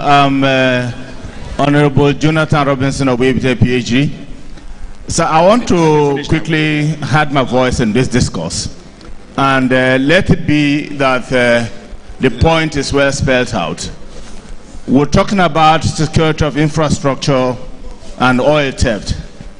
But the most important thing I want us to look at is the fact that we can have all the security we think we have, but we cannot succeed in this security without community participation. There must be ownership. And in having ownership, the buy-in must be a kind of buy-in where the communities and we, the Ijaw people, identify ourselves as partners in what we are doing. You cannot ask me to secure an environment where I am impoverished, my people are dying, I see these things passing, and I am not benefiting anything from it. So for us to move forward, the INC must look for a way 30 seconds more. to have a discourse with all the players and see how we can properly protect our infrastructure and also prevent oil theft. Thank you very much. I think we must have the buy-in of our communities. Thank you, and God bless all of us. Give Andrew breaks and then we finish. Here, listen, but we already overshot the time. 3 more sessions. Thank you very much. First of all, speaking to government does not in any way, in my view, amount to criticizing government. If we don't speak to government, who are we going to speak to? That's one. 2, oil theft. The major oil theft, sir, is being carried out by the ships that are loading our crude oil day and night into ships that don't belong to Nigerians and are sold at the spot market outside of Nigeria and not the ones going on in the creeks. Thank you very much. Thank you very much. We have come to the end so that the next session will start. I want to thank you for giving me the opportunity, but one particular point that is made, that oil should be sold to our boys at international market, that would be very dangerous. There is no deregulation that we have now that will be international. We cannot cope with that standard. We must have a way of trying to subsidize for them so that they can sustain if and when we get the things right. To this end, I want to thank all the presenters and the discussants for and plead that the rapporteurs note all that they have said, and INC also to see that whatever their people have suggested, the ones that can be forwarded, I think you take it on our behalf. Thank you for this opportunity, and this session has come to an end. Oh, we are still taking photographs. Oh, we are taking photographs there. Let me carry my books. So, let's give a round of applause yet again to the co-chair of this session and the paper presenters, the discussants, as well as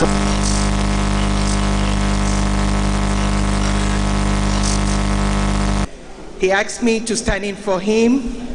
He's on official assignment. I'm going to read his Goodwill message, Make Summit, which seeks to address a matter close to the heart of not just Ijaw people, but the entire Niger Delta region, socio-economic development.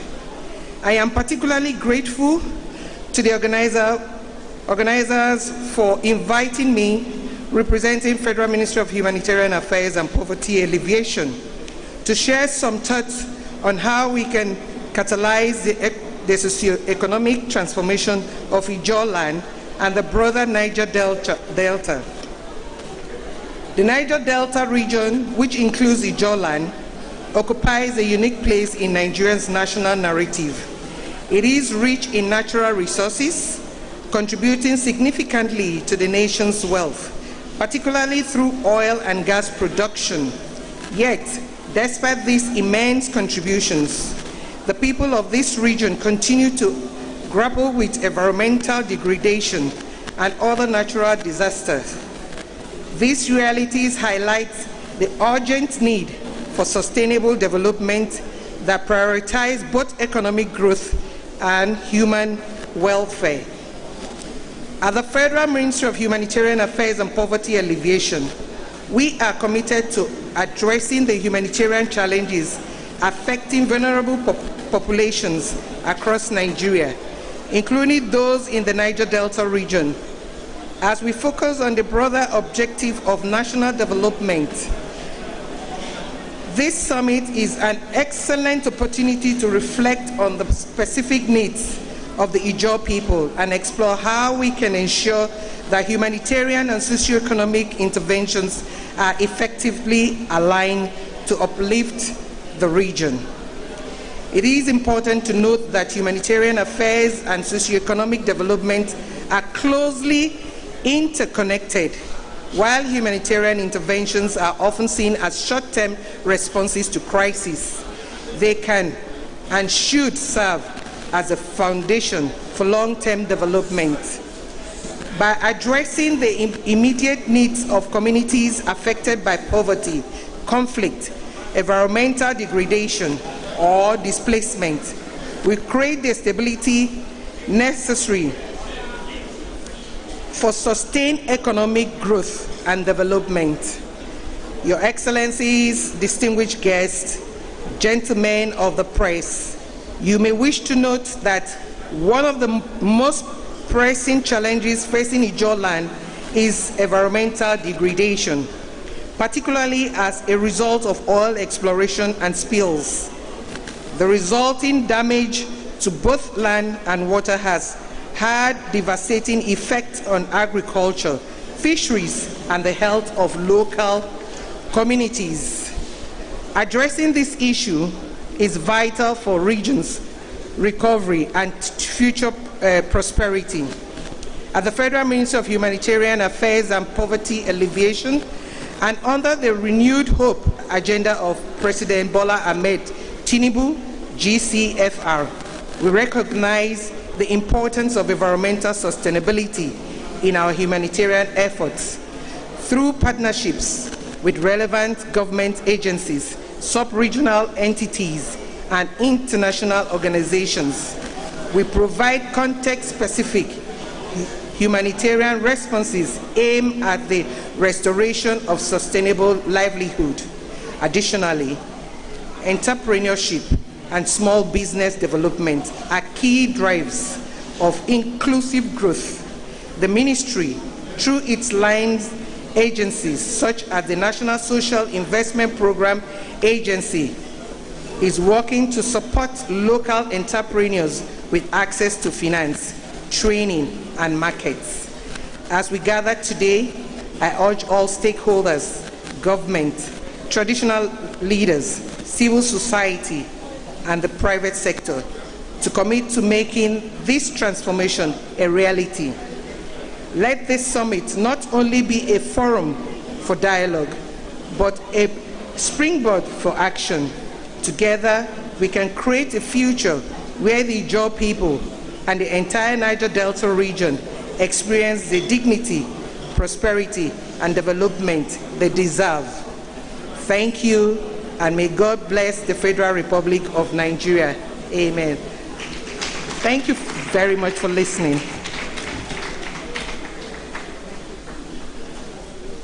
Thank you. Thank you very much, Madam, for that wonderful message of goodwill. That was Mrs. Barbara Oye, representative of the Permanent Secretary, Ministry of Humanitarian Affairs, all the way from Abuja.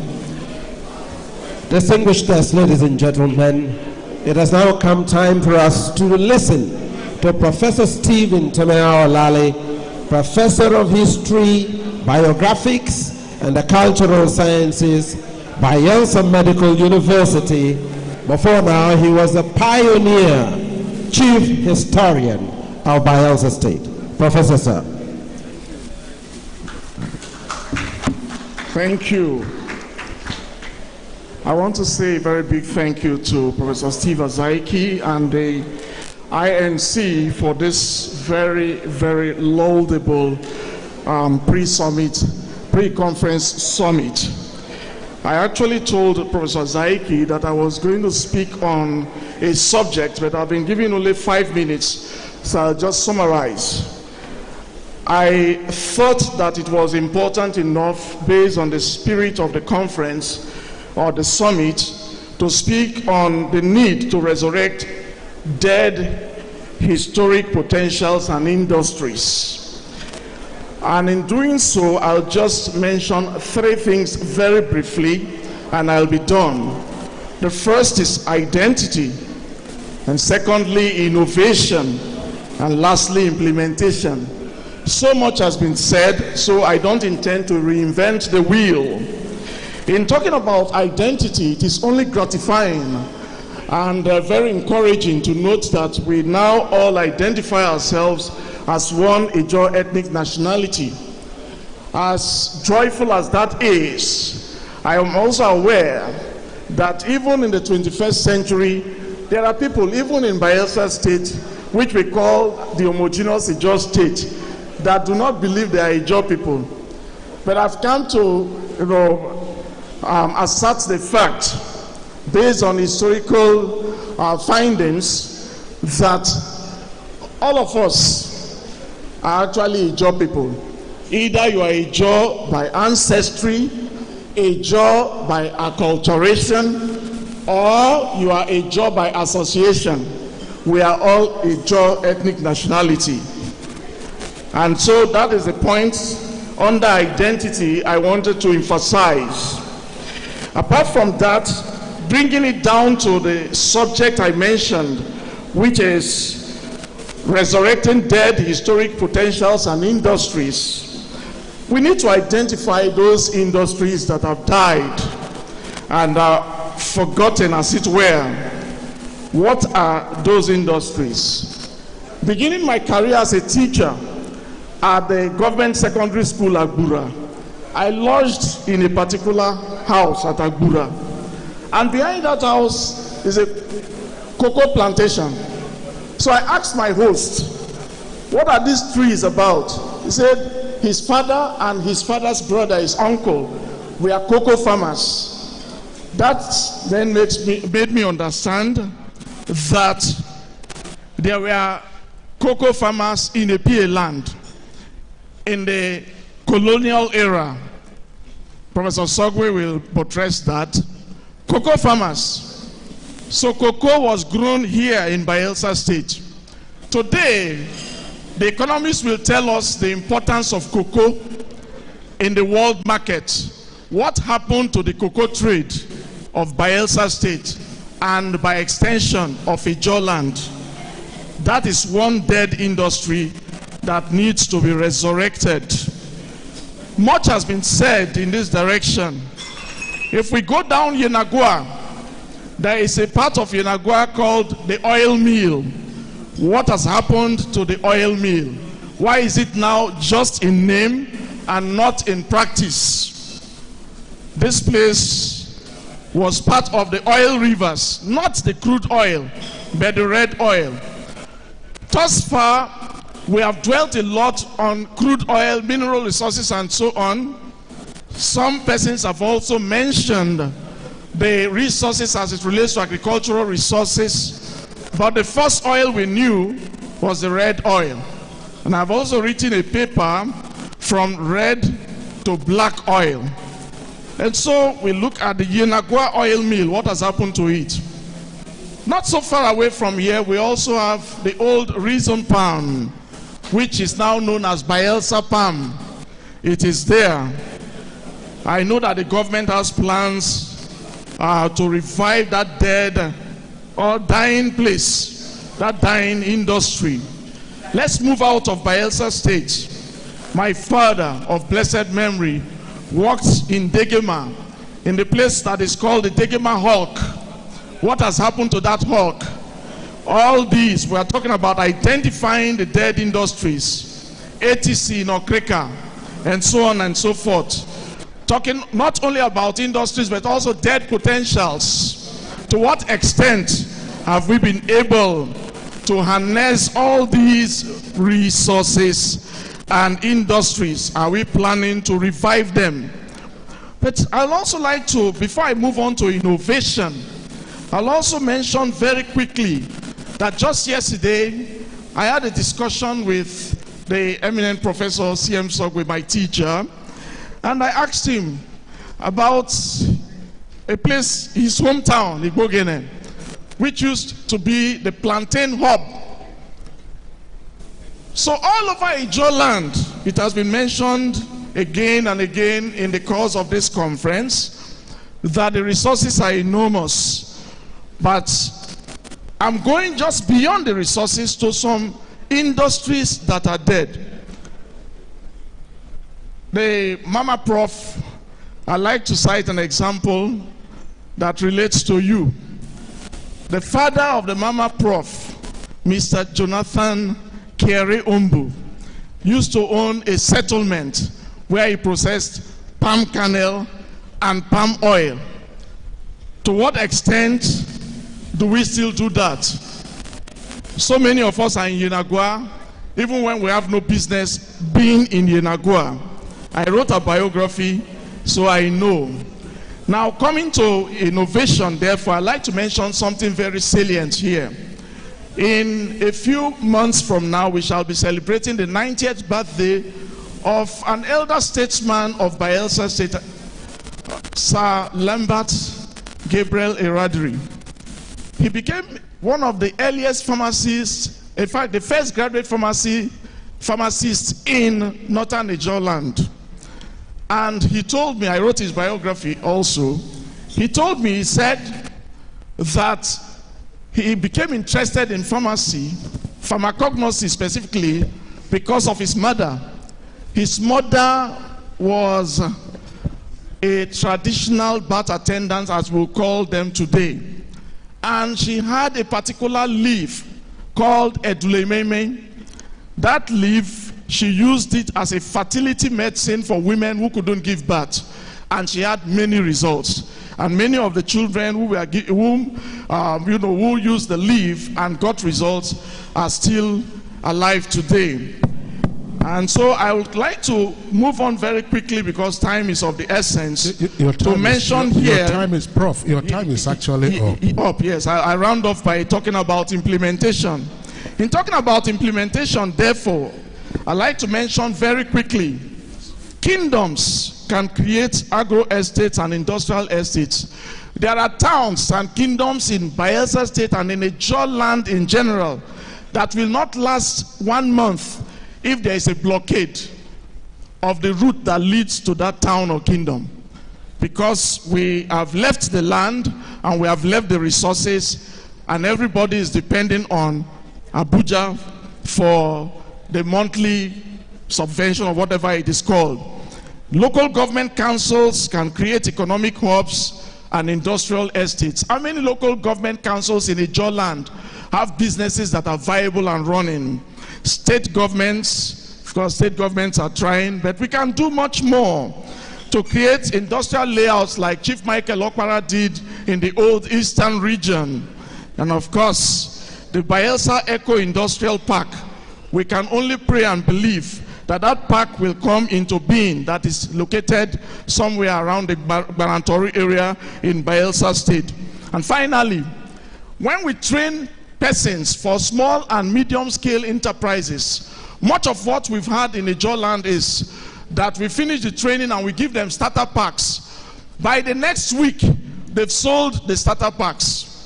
So we need to build an industrial hub, a place where you can locate these people you've trained and then create an inspectorate division that will go to those places from time to time to see what they are doing, and to give incentives to those who are doing well, and perhaps punishment for those who sell starter packs and sell those things that are given to them to do business.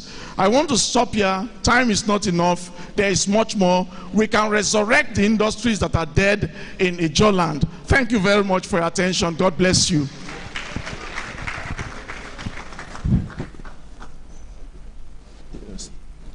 Thank you very much, Professor Sir, for those telling remarks.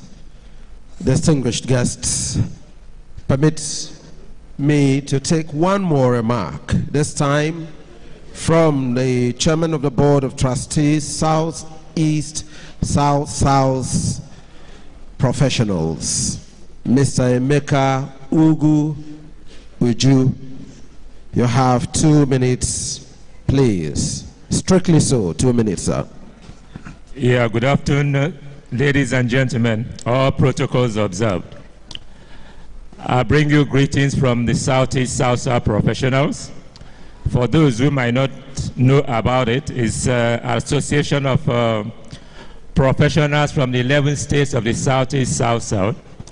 It was founded in Calabar when Donald Duke was the governor of Cross River State, and since then we've been doing a whole lot.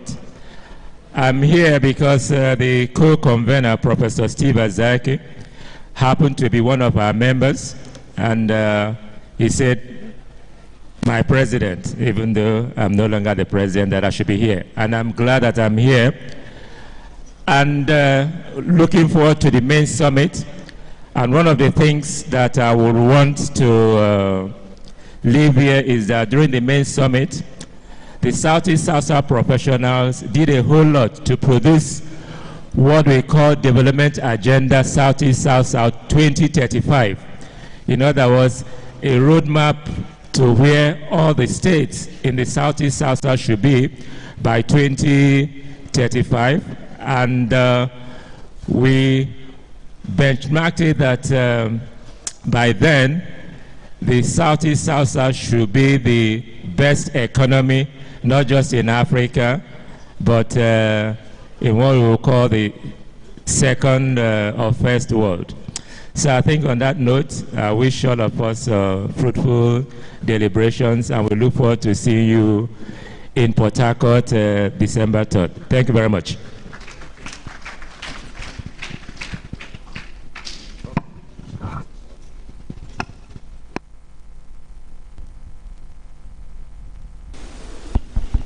Thank you very much for the last of the messages we were getting during the intermission. So we return to the regular schedule of events, namely now the technical session number 4.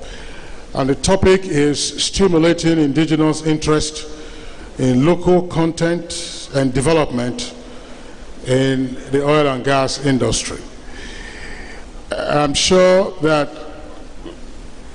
visitors to Yenagoa cannot miss one of the prominent structures in the capital of Bayelsa, and that being the magnificent structure of the Nigerian Content Development and Management Board here in Yenagoa. And very significantly, a piece of legislation, that's to say the act of the National Assembly, that brought that about in terms of Nigerian content, became a reality during the tenure of President Goodluck Jonathan. So, it's a continuing quest how Nigerians can effectively participate in the oil and gas industry. The numbers are growing, no question about that. But today, the conversation will center around the Ijaws and what they can do. And understandably, moving away from the season of lamentation to the season of action. And the chairman of this session is another very prominent Ijaw son. He earlier was elected to give a goodwill message. The former Director General of NIMASA, which is very critical also, as you know, not just in the maritime industry, but also for the oil and gas sector. Dr. Dakuku Peterside. Please let's welcome Dr. Dakuku Peterside to the platform. The paper presenters will be Dr. Debi Wadio. Dr. Wadio, if it's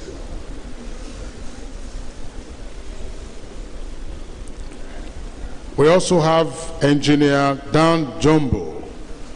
Engineer Dan Jumbo. Please give them a round of applause. And Dr. Victoria Bennett. Dr. Victoria Bennett.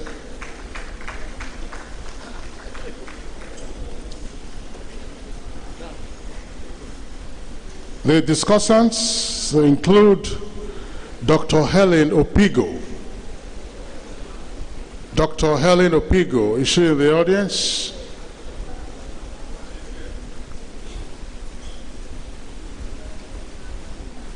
You can come with your tea or coffee.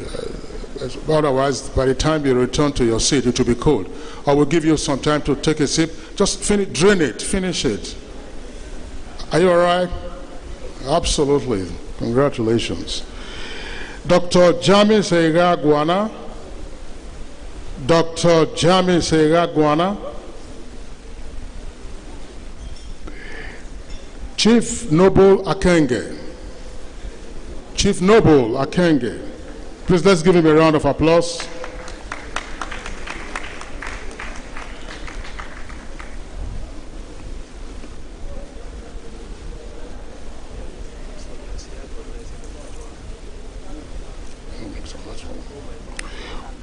We also have, as one of the discussants, Barrister Inuro Wills. Inuro Wills. All right, so Inuro Wills. Dr. Lucky Elia. Dr. Lucky Elia Antonio Okio.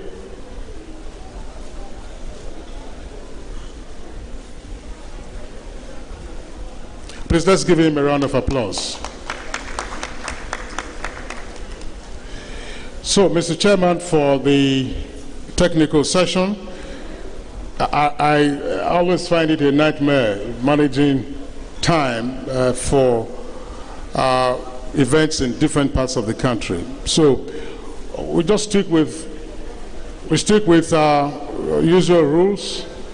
You commence, Mr. Chair, with your opening remarks. Paper presenters statutorily 7 minutes each, and thereafter we return to the discussants to take their turn, and then we get back to the audience. We're trying to do this within an hour if we can, but the critical thing is how to stimulate indigenous interest in local content.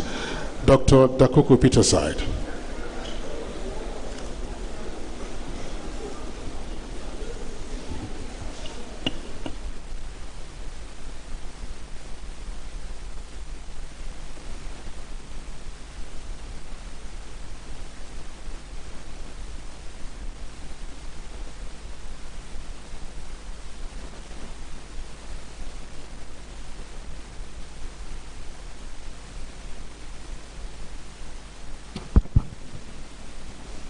Hello.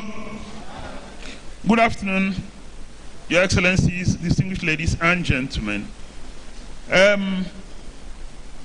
We're here for the 4th technical section. Recall that the conveners made it very clear that this is not another talk shop. It's very, very important. And on this technical section, this particular technical section, our task is very simple. We are already aware of the NOGIC Act. So we're not coming to say that it's a local contact act or a Nigerian local contact act. Our people are aware that there's a NOGIC Act. And so we're also not coming to bother ourselves with what has happened in the past. Our role is simple. What are the tangible steps we need to take to optimize the benefits of the NOGIC Act? What are the specific steps, actionable steps that we need to take to optimize the benefits of the Local Content Act. We can lament till tomorrow. We live in a context called Nigeria.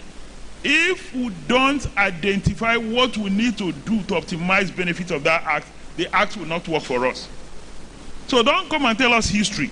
Don't come and tell us we've had enough of this history. Now let's go to specifics. You know, what is the value proposition we should place on the table? What are the value proposition we should place on the table? What are the skills we need to play in that sector, to optimize benefit in that sector? What are the projects we should push forward? We've heard enough of this narrative. We've heard enough of these stories. Right now, let's begin to talk about concrete steps, specific projects, specific skills, value proposition, value addition that we need to bring so that we can create employment and wealth for our people. There are two things we need to create: employment for our people, wealth for our people. God has given us the endowment already. It's unfortunate or fortunate that we're in the context of Nigeria. And so things must be done within the context of the country until God decides otherwise. And we have the power to think outside the box.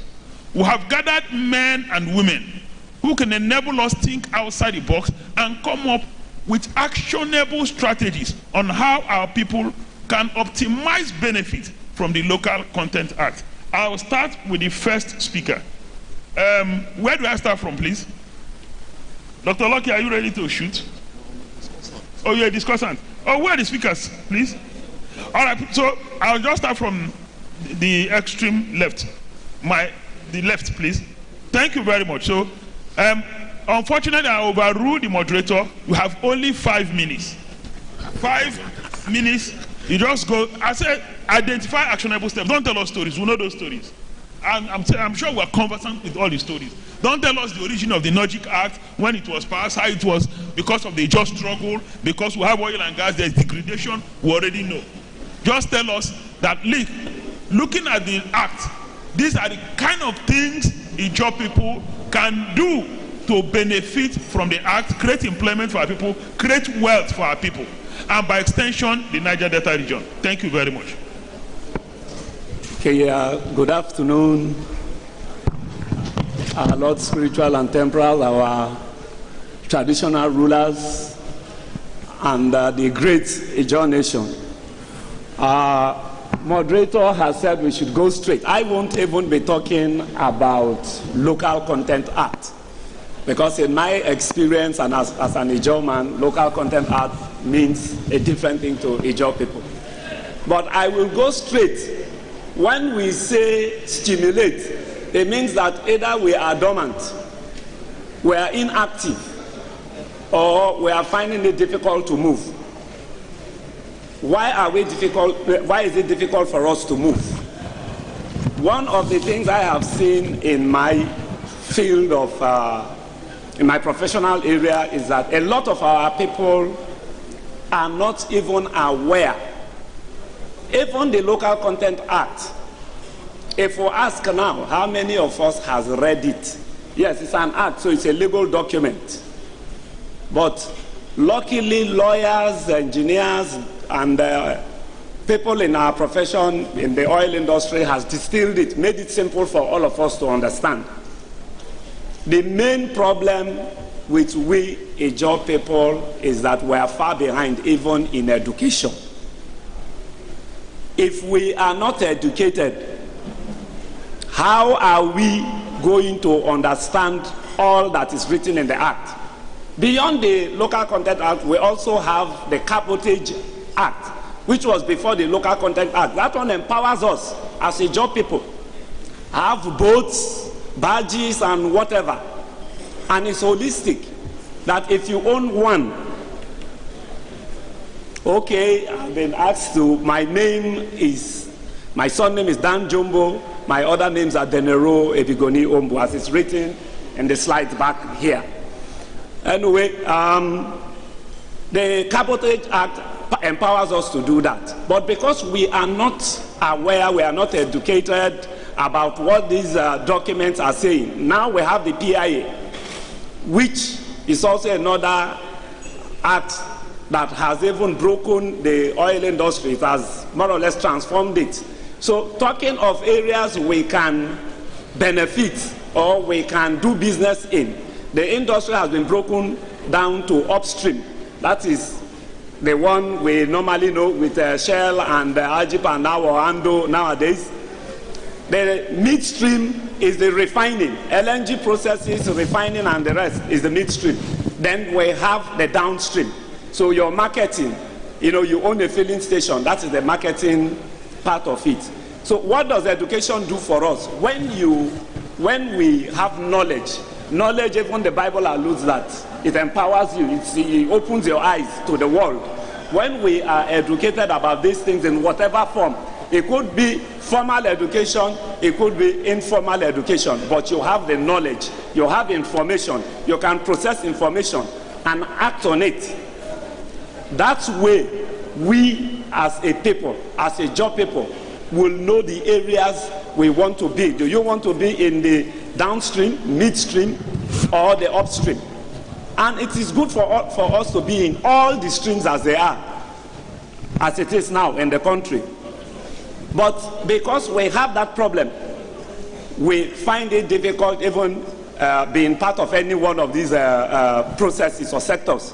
The second thing, if we had achieved that, would have been financing. But first of all, at least have the knowledge. If you have the knowledge, you would also have knowledge on financing, how the financial system works in the country. That will help you. Even the Nordic Act has provision for financing. The Cabotage Act has provision for financing, but we need to have that knowledge. So as a solution, first of all, let's have the knowledge, and that's where our schools, the schools will have to do things a little bit different, the conventional schools. And here I'm talking about our monotechnics, polytechnics, universities. And nowadays, by God's grace, Ijaw people, we also have our own business school. So it's no more Lagos Business School. Go to Port Harcourt, we have a business school, the Garden City Premier Business School. They take on tasks like this in training people, giving knowledge to people in areas that are deficient, irrespective of your level of education. So the universities or the schools will have to draw up a curriculum that fits our people and not the generic one, because the generic one will not solve the problem. Secondly, in terms of financing, because we find it difficult playing in the financial systems that already existed, we probably may need to go back to what we used to know. Back in the day, the region had two banks, ACB, the African Continental Bank. Those helped the eastern region for which we were part of, for businesses to thrive. If we have regional banks owned by the states and the region, it will help our people, because then it puts a human face. You are seeing the people you are dealing with. You give a loan, you know whom you are giving a loan. You are not just applying the criteria that everybody applies. So I recommend that we think of the state governments coming together with private sector people to have regional banks, state-owned banks that will help our own people get in this business. The third one would be for a collaborative effort. Bayelsa State, for instance, even had an oil company, the Bayelsa Oil. It's a lot easier for indigenous people to start in areas like this. They cut their teeth there first, and then they move on to the national stage, because it will enable them learn and then grow. So I recommend that the states also take the bull by the horn. After all, what is government for?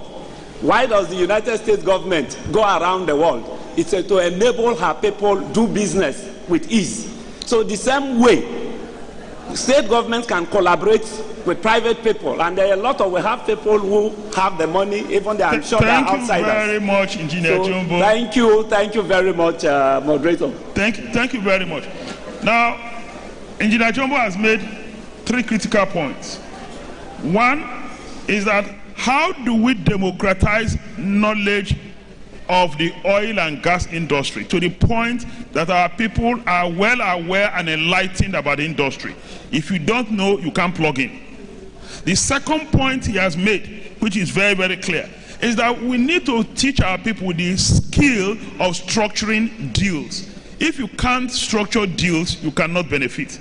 The third is that we must design a financing scheme, enlighten our people on how to access finance. It is only when they can access finance that they can play in that sector. And the final point he made is that we must understand the spirit of collaboration. The states must facilitate this collaboration so that states will partner with those with ideas and will leverage on the opportunities in the oil and gas industry. Thank you very, very much, Engineer Dan Jumbo.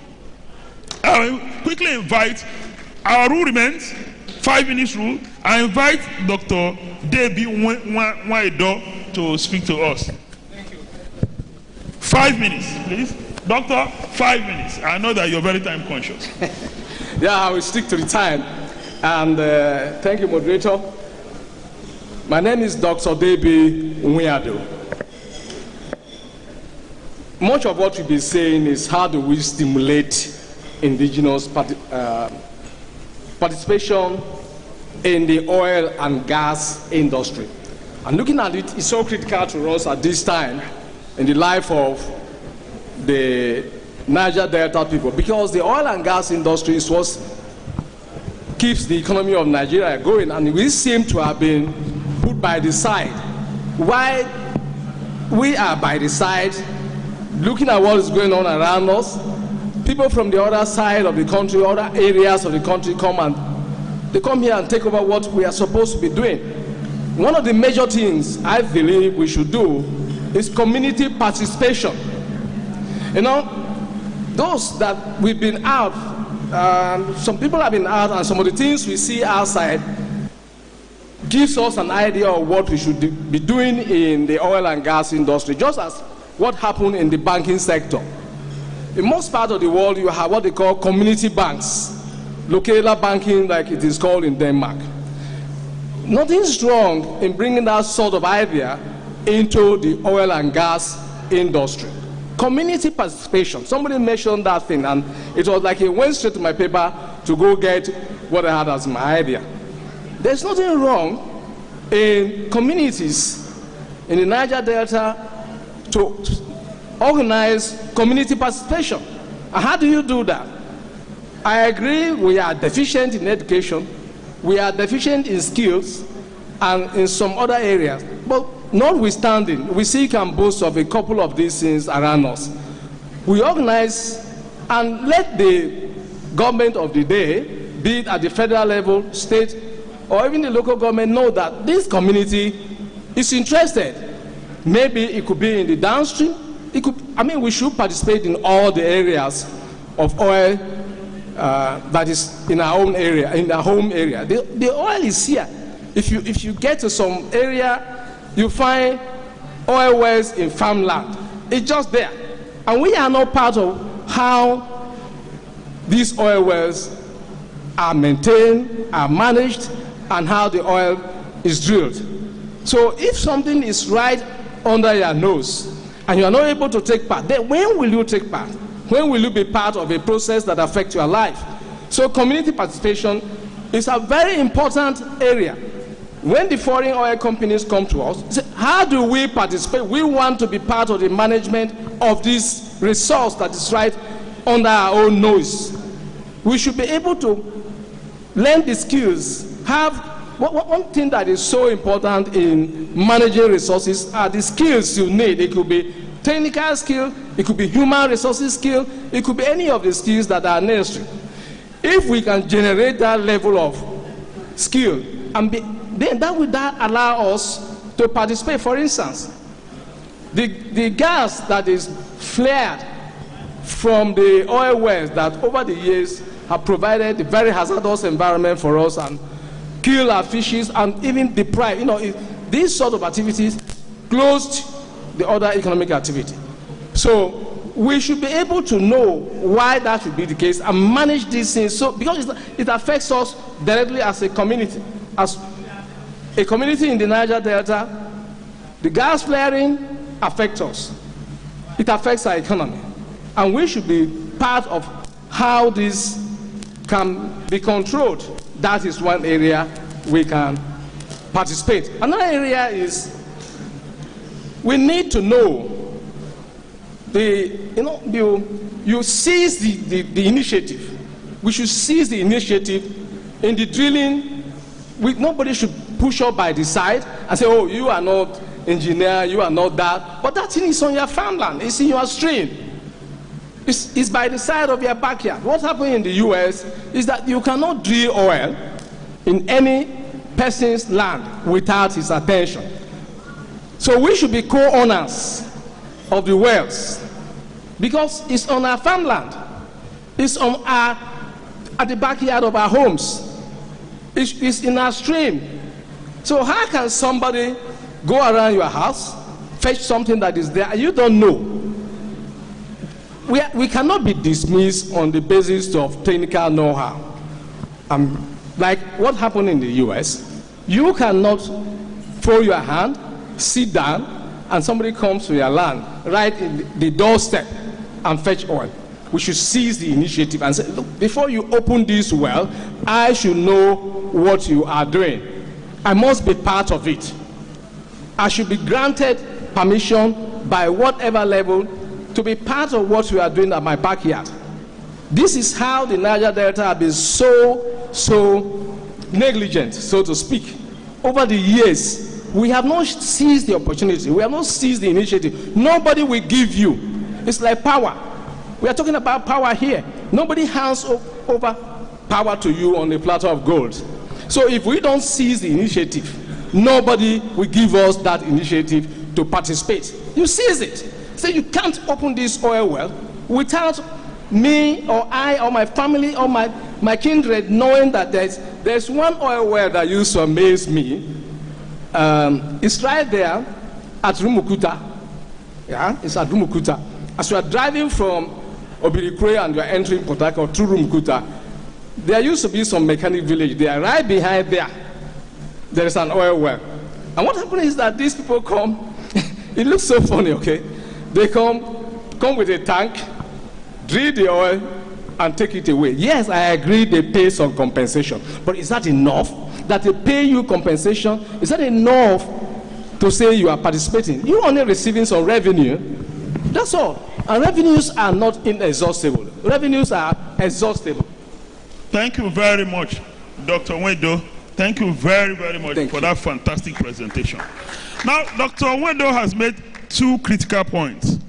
The first one, he advocated for community participation. And the basis for community participation is shared value. And to drive that shared value, there must be community engagement. Communities must be ready to engage with the oil firms.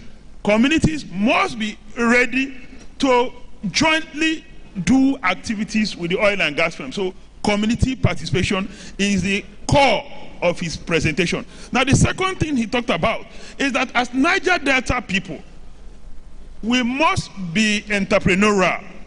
We must be ready to bring value to the table. If we don't bring value, then there will be no basis for engagement with the oil and gas companies. Listen, if they've given an oil well to somebody and I say, listen, I have welders, I have this, they are morally compelled to engage your people. But if you come with nothing and come and say, oh, I am from Yenegua, I am from Ogbuya, and they say, so what?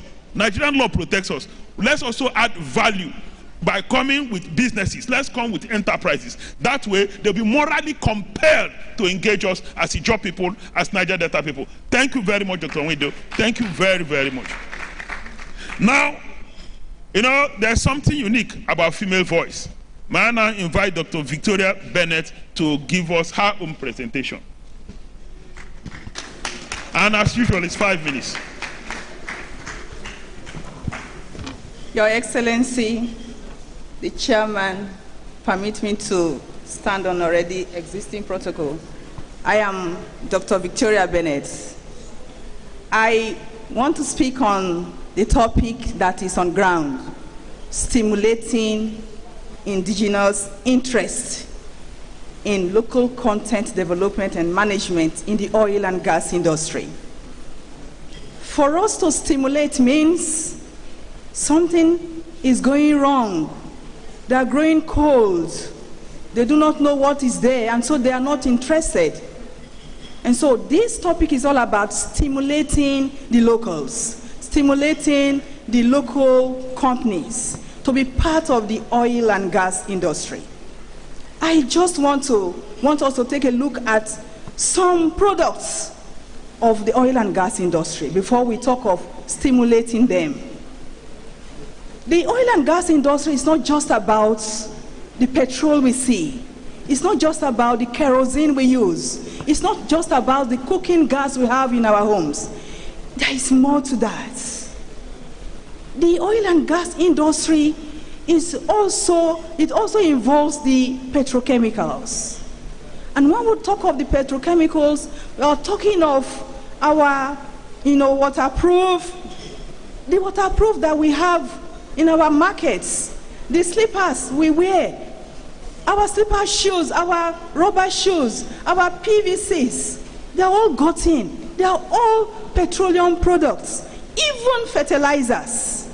Fertilizers are gotten from petroleum products. They are petroleum products. We have ammonia as fertilizer. We have urea as fertilizer. These ones are petroleum products. And so if we tell our brothers and sisters that, look, it's not just the oil, it's not just the petrol it's not just the fractions of the crude oil. There is more to that. There are other things that are attached to this oil and gas industry. Perhaps they will be stimulated to follow, to join the industry. And so one way we can stimulate them is by sensitizing them. Advocacy. Tell them that, look, this is black gold that God has given to us. It is good. Look at what we're going to get from this black gold. It's not just oil. It's not just gas. There are other things. Even the pharmaceutical industries make use of fractions of petroleum. And so if we tell them, they will be stimulated. Then also, our brothers and sisters in the interior of the interiors, in the creeks, we need to let them know that the business they are doing there are things that they need if they use the proper means. There are things that they are releasing into the atmosphere that in a way can be gotten, like the gases that they are flaring. Those ones can be trapped. They can be trapped and be useful to us. So one way is let the government and well-meaning individuals build modular refineries for these boys. Build for them. Instead of going for them because the government feels they are doing the wrong thing by maybe say they are stealing their own property, build modular refineries for them. They will manage these refineries perfectly because they have what it takes. Or if government feels they do not have enough knowledge to manage these modular refineries, train them. Train these people. You can send them abroad for more knowledge. Or there should be collaborative work. Maybe those that already have the knowledge should come in or take them to them. Let them learn the skill properly so that this work can be done well. So that they will know that the gases they are flaring, some of them are actually useful. They are useful, especially methane. Methane is very useful. Methane is used in producing ammonia, a very good fertilizer. Urea, a very good fertilizer. And so if they know, they will definitely not indulge in the act they are indulging in, but will rather look for a way to do the needful in a way that is right. And so I want to suggest that first we sensitize them. sensitize the youths that this crude we are saying, crude oil or petroleum that we have is actually a gift from God. Because we're going to get a lot of things from this crude oil. Petrol, kerosene, diesel, pharmaceutical industries also depend on the crude oil, even fertilizer companies. Oh, what about asphalt? Construction companies also depend on a fraction of crude oil. Also, electrical companies too, they need petroleum product, a fraction of petroleum product to construct their insulators, because they use insulators in wrapping their wires. And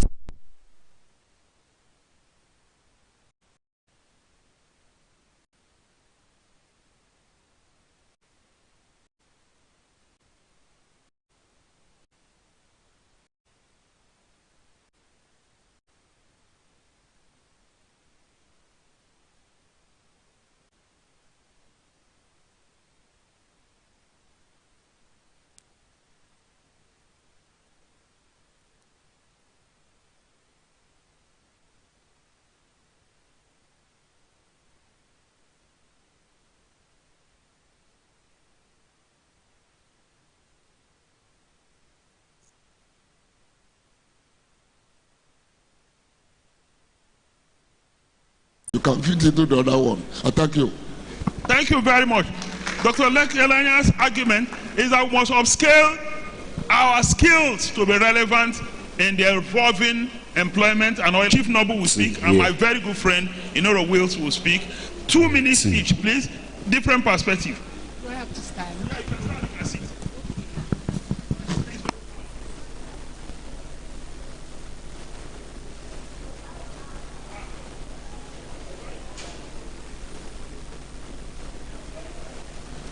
Hello. Hello. Okay. When a project comes to a community, as is the practice, they pay visits to the chiefs. When that happens, the chiefs should meet with them, with the most literate amongst them, to negotiate the terms of their being there. Get to know all the benefits that should accrue to the community. If possible, have time frames for when the things that they have agreed upon will be done. If you don't do this, you'll be shortchanged, because local content can significantly benefit the indigenous community by creating job opportunities tailored to their skills and needs. Increased employment can encourage the development of local skills in fostering long-term career prospects and resilience. Overall, promoting local content not only boosts the economy but also empowers indigenous communities to thrive and maintain their cultural identity. Thank you very much. Thank you very much. I'm sure you understood her very, very well. Now, Dr. Helen's argument is that local content is not only beneficial to the local communities, but is also good business for the oil and gas companies. Now, for the oil and gas companies to have stability, they need the participation of the locals, which will by extension give them local license. Without local license, they can't do their businesses. With local licenses, the community benefits, they also benefit. Thank you very much, Dr. Helen. May I invite Doctor to now give his own final intervention before we go to Inoro Wills. Thank you very much. Your 2 minutes intervention. Chief Noble King, of course. Permit me to stand, please. Mr. Chairman, Your Excellencies, distinguished audience, ladies and gentlemen, I'm really sorry I have some cold and might not flow the way I wanted to. But having said that, I said I wanted to stand because I have to pay tribute to some of the persons who are sitting on the other side and who have brought us to this side. In particular, our mama, Professor Mrs. Ayebemi Spiff, my mentor, my teacher, who also taught me chemistry and has molded so many of us. I was a student and she was my project supervisor 41 years ago in the University of Port Harcourt. So she can't be sitting, and I'm sitting, also sitting to speak directly to her. Thank you, Mama. Thank you. Our former military administrator and all others who are here, former Deputy Governor, Your Excellencies, I want to say that we are talking about local content. The time is short. I'm speaking from three perspectives here. I stand here as an environmentalist and advocate of the environment for the last 41 years too. I also stand here from the business angle because I am the incoming president of the Yenagua Chamber of Commerce, Industry, Mines and Agriculture. My inauguration is taking place on next month. So we are also coming from that perspective. And I also want to speak from the perspective of being the secretary of the Board of Trustees of Azaiki Foundation, headed by President Steve Azaiki, who has initiated, in collaboration with the INC, this event. So having said that, local content has to be something that has to be very deliberate. Just 1 minute, I will say something about Azaiki and I will stop, because I want to talk about local content. I'm the secretary of the foundation and I'm associated with the convener for almost 40 years. And I want to ask one question. I have seen the presentation done by an icon. I will call her an icon. She was here speaking yesterday. I've also cited Professor Fakai. I remember he received me and my team, the Environment Outreach Magazine team, in his office when he was the Vice Chancellor of the now called River State University, then River State University of Science and Tech. I'm seeing a whole lot of them. They are not here because they are very rich. I've also cited our sister, the actress. They are not here because they are very rich. Olubolade, Governor, His Excellency is here, identifying with this event, having headed the state. Our former Deputy Governor has been here since yesterday. Not one person in this hall came here because he is very rich financially. Everybody seated in this hall came because of love for our environment, love for our state, love for the Jaw Nation. And they have given all the better part of their lives for that local content. So I want to just use this opportunity to encourage us to continue to identify with the Jaw struggle. Yesterday we agreed that the time for talk is over. Now is the time for action. Unfortunately, those who should have been pushing the action part are not here, but we the people can also take our destinies in our hands and say no to many of the things that we have been seeing happening to the Jaw Nation. I rest my case, sir. Thank you very much, Chief Noble. Thank you, thank you, thank you. And the final discussant is my brother and friend, Barrister Inoro Wales. Barrister Inoro Wales, you have 2 minutes as usual. Thank you very much. You know, this year's 1st October, the platform program, many of us watch it. This church organizes it. And someone gave a talk, a moving talk on leadership, and emphasized, he acknowledged first the importance of technical skills, technology and all of that, but also emphasized the need for adaptive leadership. It is the lack of adaptive leadership that keeps us in a state where even with all the technology, you can buy all the cars and everything, but you may not use the technical skills properly. So in that spirit, permit me, Mr. Chairman, let me walk down so that if midway into my comments, they take the light, I will be closer to I will be closer to the audience. Yes. And I will tee off on a point that, Mr. Chairman, you made, you know, about engaging with the industry. Brilliant point. Thank you for that. But on top of that, to say that there is already a platform for that. The Nigerian Content Consultative Forum, it's a part of the NCDMB structure, I don't know why that forum is more or less operating in secret, but that is one that when the advocacy group is set up, we should immediately engage with and encourage them to bring it out into the public domain so that more of this can be happening. It's one thing to have a 17-story building. It's one thing to have a 17-story building. Beautiful thing, you know, but why is NCDMB not here in the first place? Chairman, you remember when you were DG of NIMASA, I led a team of Ijaw Professionals Association. We came from Abuja, Port Harcourt, Yenagua, Lagos, and we came to visit you, to engage as Ijaw Professionals Association. Before we came on that visit to you, we went also to NCDMB, and we laid out a manifesto for them. February 2018, and our brother, our son, Simbi Wabote, was there as the executive secretary at the time. And we laid out a manifesto for them. You know, so that engagement needs to continue. Nothing came out of that, unfortunately, but it needs to continue. Now, the other point I want to quickly make is that yesterday, the summary of my presentation came down to everything rising and falling with leadership, or rising and falling on leadership. Economic intelligence. We must develop economic intelligence within our governance structures. Every state government in the region should have an economic intelligence unit. Part of the work of that economic intelligence unit will be all the oncoming projects. Brass fertilizer coming, for example.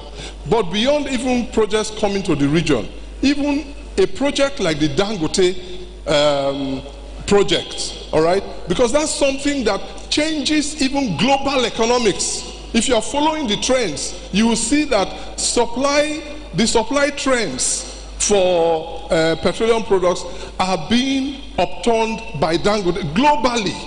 So if Dangote Industries is going to be setting up something like that, 10 years ago, any smart state government, especially in this region, even if they are setting it up in Borno State, we should be able to prepare for it, let alone projects that are coming to our locality.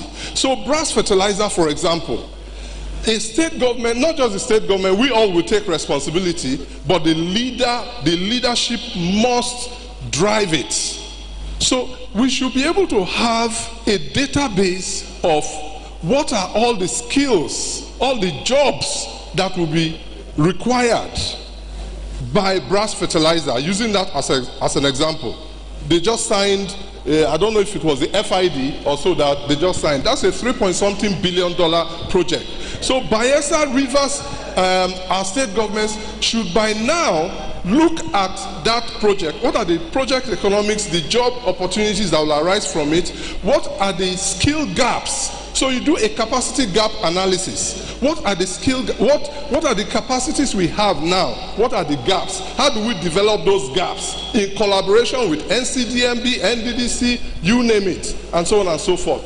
And then you leverage your political authority to insist that this human capacity that we have developed must be plugged into those industries as they are coming. Final point I will make, please, is concerning the issues of finance that Deneru Ombu made, and which you also touched on.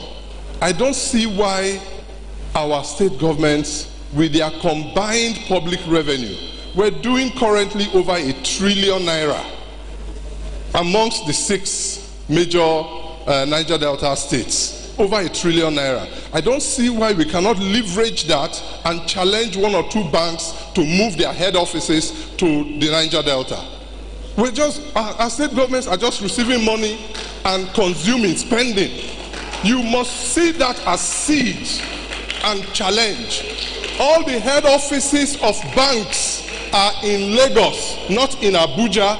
That means that the banks don't have to be headquartered in the federal capital.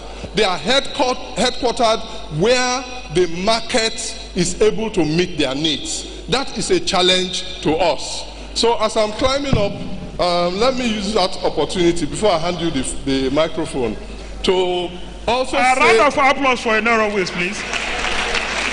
To also say that we have a great opportunity with the host community trust funds that has been set up under the PIA. Structures have been set up locally. So that's an opportunity to partner, because funds are going, they are not enough, but there's something. To partner with them and engage them to develop plans that will build local capacity. Under the community content guidelines developed by NCDMB, this one is in the law. 30%, you said 40%, that's fine. 30% is already there in the community content guidelines of NCDMB, reserved for local communities. But they are not implementing it. We have to compel them to implement it. Thank you very, very much. In other words, thank you very much. Good intervention. He made 4 critical points, rapporteurs. The first one is that there are existing platforms to engage, including with regulators. Please, can we start by utilizing the existing platforms? And he was specific on the Nigerian Content Development Management Board. They have an existing platform established by law. Now, for regulators, they have played dual role. They are regulators and facilitators. So we should start by engaging both the regulators and the oil and gas industry players. That's point number 1. Now, point number 2 is the fact that, of course, that's one of the points he made last, that the Niger Delta states should engage the banks and see the banks that can relocate their headquarters to the Niger Delta region. And I want to add a caveat. Location of a bank headquarters is principally an economic decision. I'm sure you know it's not a political decision. It's principally an economic decision. So if we don't have enough businesses in the Niger Delta to support a bank, the banks will not relocate their headquarters. But if we can set up enough businesses, then banks will be willing to relocate their headquarters. It is not a political decision, it is an economic decision. That's number 2. Now, number 3 is the point that he made, that there's already a provision in the NOGIC Act that says 30% of all contracts must go to the indigenous people, the people in the area where these companies operate. We have even not taken advantage of that. That's the point he's making. We have not even taken advantage of that. We can be advocating for more, but have we taken advantage of the 30%? Another critical point he made is that the states should set up what he called the Economic Intelligence Committee. In crisis leadership, there is something we call sense making. Sense making includes the fact that we anticipate, plan before something takes place. So when he talks about economic intelligence, and he cited specific instance that even as the brass fertilizer is coming up on stream, what are the opportunities? Have we mapped the opportunities? Have we prepared our people to take advantage of opportunities? But in other way, thank you very, very much. Let me take advantage of this. Let me thank all the presenters. You made fantastic presentation. Trust me, awesome, very targeted, actionable presentations that you made. And let me also thank the panelists. Your interventions were wonderful. You brought different perspectives. And on behalf of the Azaiki Foundation and INC, I want to thank all of you.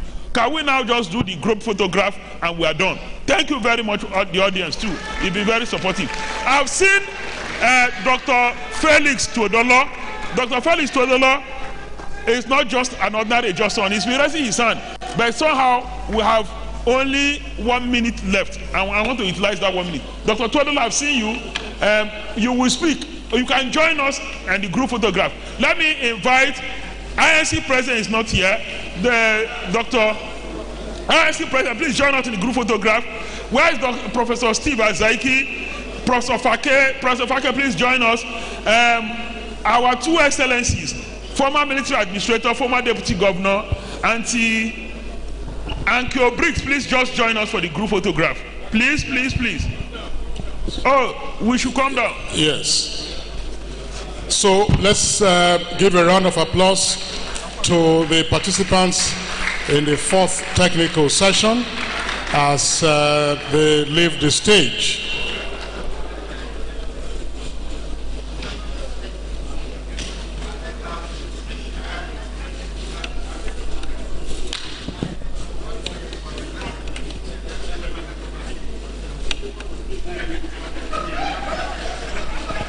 And so, can we quickly take the photograph or photographs so that we get into the fifth session? We apologize for the power outage that has eaten into our time, but we are also having a substitute for the public address system. So if the power fails, we can always have recourse to that. So cameramen, please, very quickly with your flash guns, and then we get on with the technical session number 5.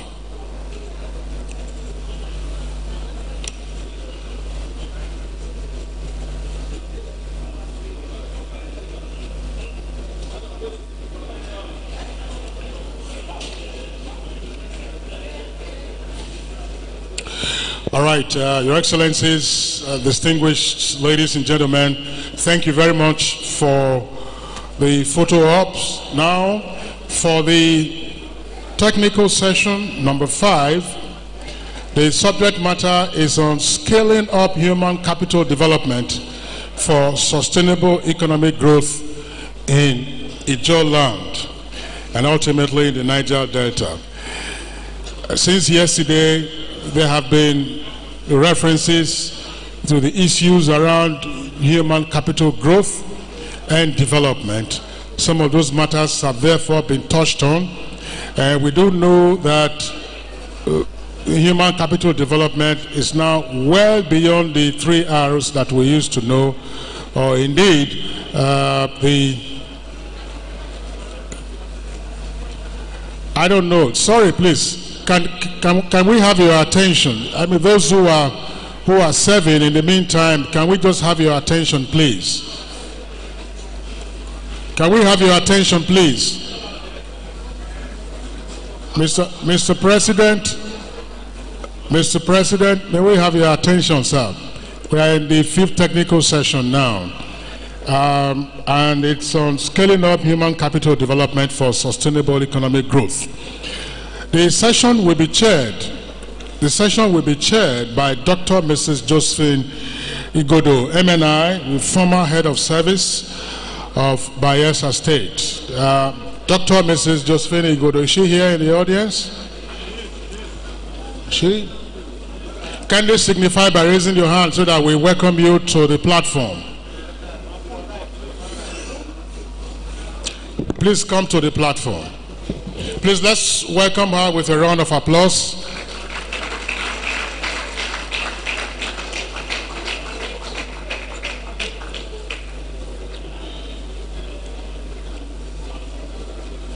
The paper presenters for the session, Professor Edwina Almar, or Amal, I'm not saying here, but the pronunciation, you have to pardon me, is the inflection that is the challenge. And sometimes the printing. What is the correct? Amma. Aha. All right. So, Amal. Yeah, because there's Amal Pepo, former head of service, former minister. Thank you. So, no, you are hiding behind the lectern here. Let's go. Let's see you prominently. Yes, you. Thank you. That's Professor Edwina Amma. That L should be an H. We also have Dr. Timinipre Court. Dr. Timinipre Court, please come forward. And a gentleman who's been around before the pre-summit actually started, and he has attended all the sessions, Mr. Felix Achibiri. Felix Achibiri, please come forward. Professor Barineme Fakai. Professor Fakai, please come forward as well.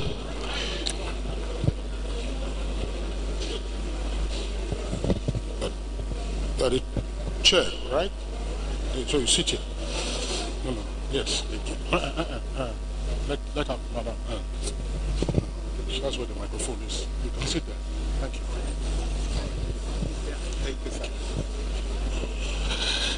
The discussants include Dr. Emeka Obi. Dr. Emeka Obi, please come forward quickly if you're around. Dr. Samuel Ugo Onyeka, Tielayo Diri, Professor Diri. Is Professor Diri around? Professor Diri. Dr. Onyeka. Sorry, gentlemen. Sorry, sir. You just taking your seat now. Dr. John Kalama. Professor Stanley Ikwenobe. Professor Stanley Ikwenobe.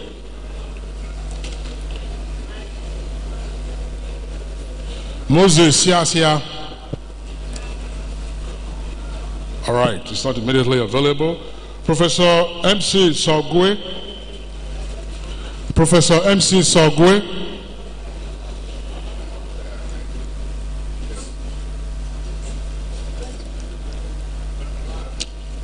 Emeka Ogwoju, is he still around? The former president of Southeast and South-South Professionals. He spoke a while ago. I know that he has another urgent appointment. Emeka Ogwoju, are you still with us?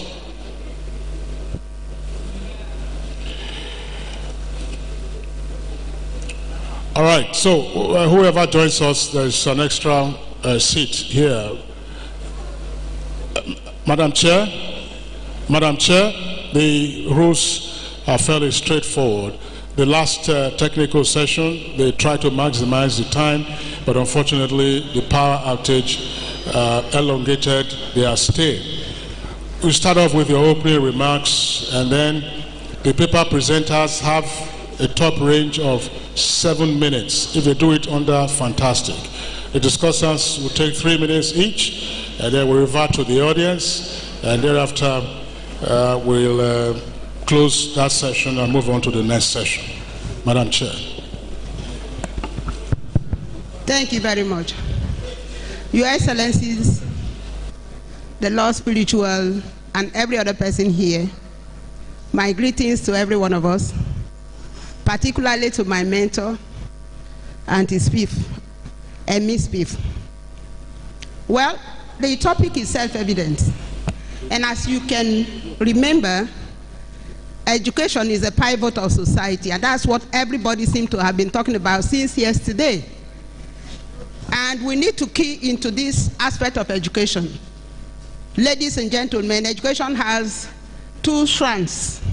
You have the indigenous education, which is what the speakers yesterday and a good number of persons that spoke today were making reference to. Our indigenous education anchors on skill development. Skill development. And we need to tap on that. It's not everybody that must be westernized. We all don't need to be westernized through education, through the Western education, because that is their own setup. Granted, we're here because we are enlightened, we are exposed, we are educated, but not everybody has that flair for literary education or technological advancement. We can still utilize, go back and form a strong basis on which our communities will become safe. Now, why do we have this restiveness? We have the restiveness because our sons and our daughters don't have the skill. We have already searched the fact that lack of inclusiveness, lack of community orientation has contributed majorly to what we are suffering today. I need to lighten us a little bit. In 2005, I worked with Oronto. Oronto developed, it's unfortunate he died, and it's unfortunate there was no continuity. He talked about community-based development, community-oriented development, which is what we're talking about now. We need inclusiveness. We need our chiefs. I don't know how many of them are still around here. We need to sensitize our chiefs to take ownership of whatever is in their land. We cannot continue blaming the federal government or blaming others. You as the parent, what values have you added to your own children? What values? So we need value orientation.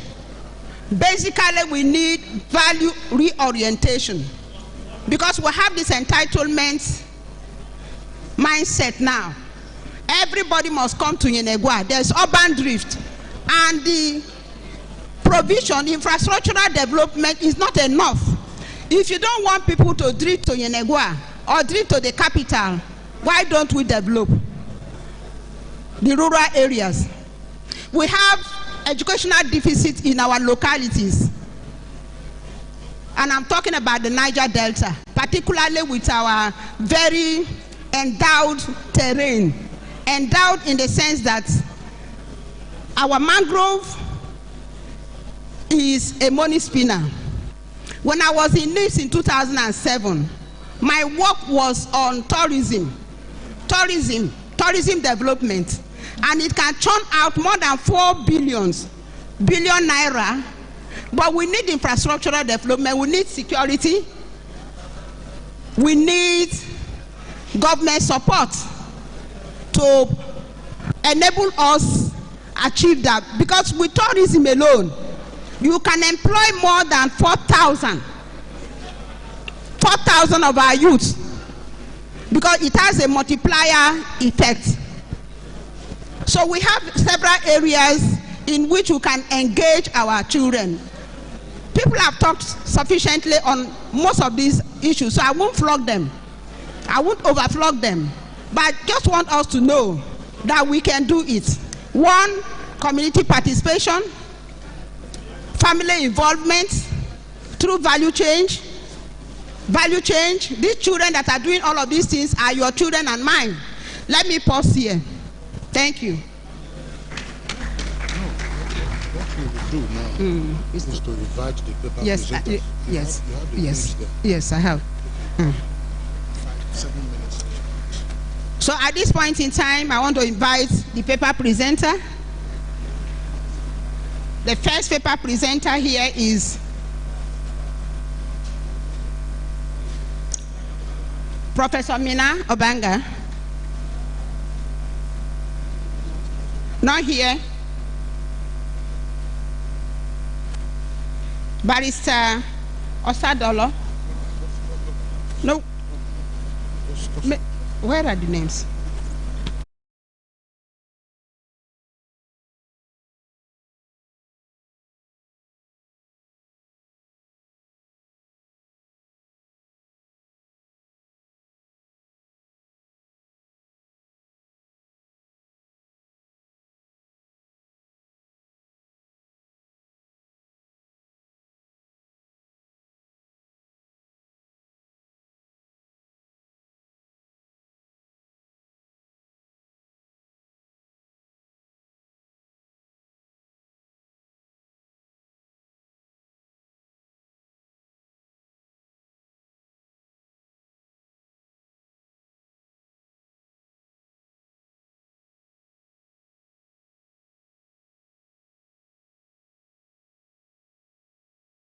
Have 7 minutes, but if you can wrap it up within 5 minutes, I think that would be good. So I call Professor Edwina Ama.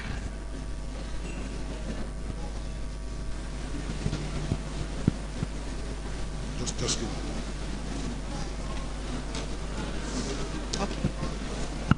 Thank you.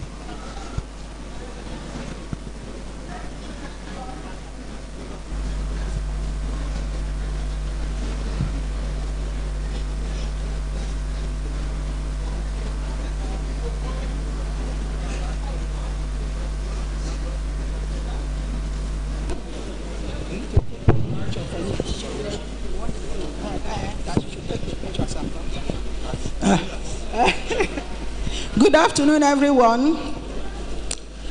I want to use this opportunity to quickly thank the organizers of this program, the Azaki Foundation and the INC, ably led by the president of INC. I'm proud of you for initiating this. I'm here to talk about scaling up human capital development. Please permit me to stand on the well-established protocol, well-established greetings. Now, let's quickly talk about the significance of human capital development for economic growth. Human capital, as we all know it, is the most valuable asset in any organization or any country. And it is simply the stock of knowledge, skills, and abilities embodied in its people. Human capital development is a key driver of economic growth, and it contributes to increased productivity, innovation, and competitiveness. Human capital development contributes to entrepreneurship, innovation and entrepreneurship, creativity and problem solving. If you have the right human beings with the right skills and knowledge, problems will be solved and there will be creativity. People around will be very happy. And so human capital development is very important. And that is what we have been talking about. All these plans, without the well-trained human beings to do it, it will not be effective and it will not be useful. Human capital development reduces inequality and poverty. Human capital development can also lead to sustainable development, environmental stewards, and technological solutions.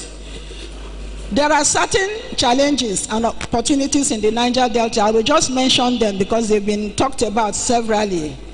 The challenges are resource costs, exploitation of natural resources that has led to corruption, environmental degradation, and inequality. We also have environmental degradation like oil spill and other forms of pollution that has affected our livelihood in the Niger Delta. We have conflict and insecurity. Of course, without security, there will be no meaningful development in any society. Infrastructural deficit has also been mentioned, poverty and unemployment. What are our opportunities in the Niger Delta? We have natural resources that we all know about, oil and gas, and so on. We have agricultural potentials, our fertile land that can help with food security. We have tourism potential that we have talked about. We have renewable energy, abundant sunlight and wind that can be utilized to generate power. We also can talk about industrialization. With the few of our sons building refinery and other things, there is little industrialization. More can be done by the government and by individuals. To address these challenges, we need to utilize the opportunities. A comprehensive and sustainable approach must be adopted. This approach will prioritize environmental sustainability, social equity, and economic diversification. The approach requires collaboration among government, private sector, civil societies, and communities. This will ensure that the benefits are shared equitably and the resources are managed responsibly. Challenges hindering human capital development. We have one, limited access to quality education. Like many have observed, education in the Niger Delta is not what it should be. Inadequate infrastructure is another challenge to human capital development. Poverty and unemployment, conflict and insecurity, environmental degradation. Opportunities for human capital development include abundant natural resources, strategic location of the Niger Delta in the country and in the world, growing population with large youth demography, increasing investors and NGOs in the Niger Delta, government initiatives and policies. Strategic approach to human capital development. What are our key pillars? We have education. Improved access to quality education is something we must look into at all levels. We need to strengthen vocational and technical education. Not everybody must go to the university. We should encourage people to know that whatever the skills they have, they can use it to make their livelihood as it should be.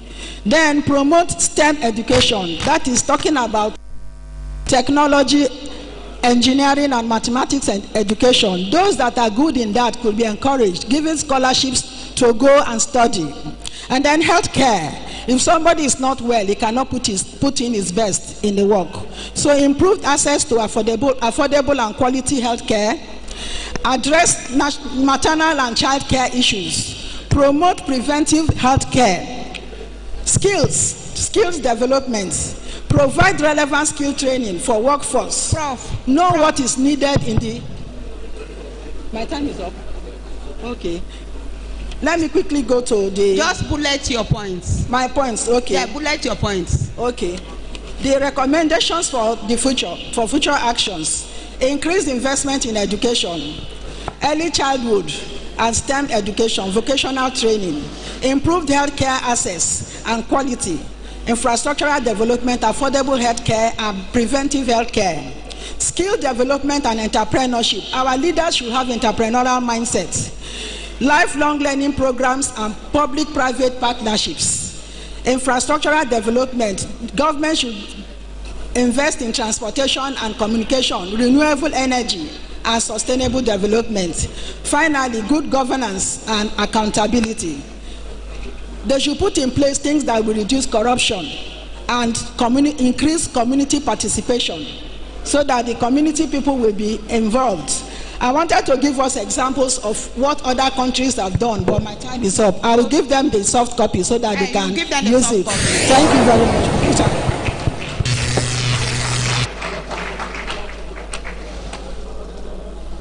Let me wrap up her points.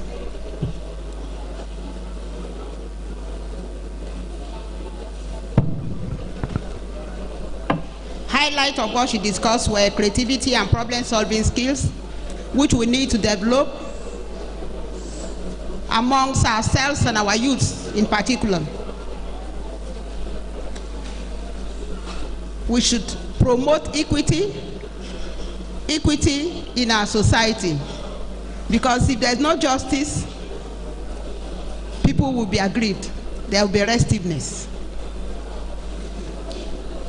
The issue of environmental degradation is already overstretched. That's why we're here in the first instance. We must develop a comprehensive approach and be intentional in our educational pursuit. We must be intentional. We must be intentional. Intentional in the sense of ensuring that we don't just cluster everybody into Western education. We have skills. Develop these skills. We need the collaboration of governments and multinational organizations. It is everybody's business, your business as well as mine. Thank you, madam. We now go to call on the next person, Dr. Cott.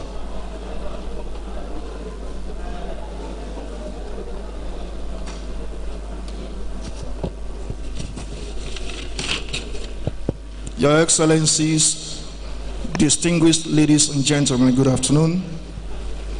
I'm presenting the paper titled Scaling Up Human Capital Development and Sustainable Development, Economic Growth in the Ijaw Land and the Niger Delta. When we talk about capital, capital is anything that will actually aid us in the production of goods and services that will enhance our living, our means of livelihood, our standard of living, and as well contribute to economic growth. So, since economic growth is something that is very important, nations and states that have been in pursuit of it, and to realize this, there has been emphasis on investment in physical capital, which we have talked about, in terms of infrastructure, machines, and other things that will aid production of other goods and services for our means of livelihood and increase our economy. Now, but that has been a shift in focus from physical capital to that of human capital. Human capital simply means we're looking at the skills, the knowledge and abilities that we have, which can be directed towards productive activities, economic activities, because we are now in a knowledge-driven economy. But I want to make reference to one quote by E.J. Mayer, former director of industrial planning, Department of Israel's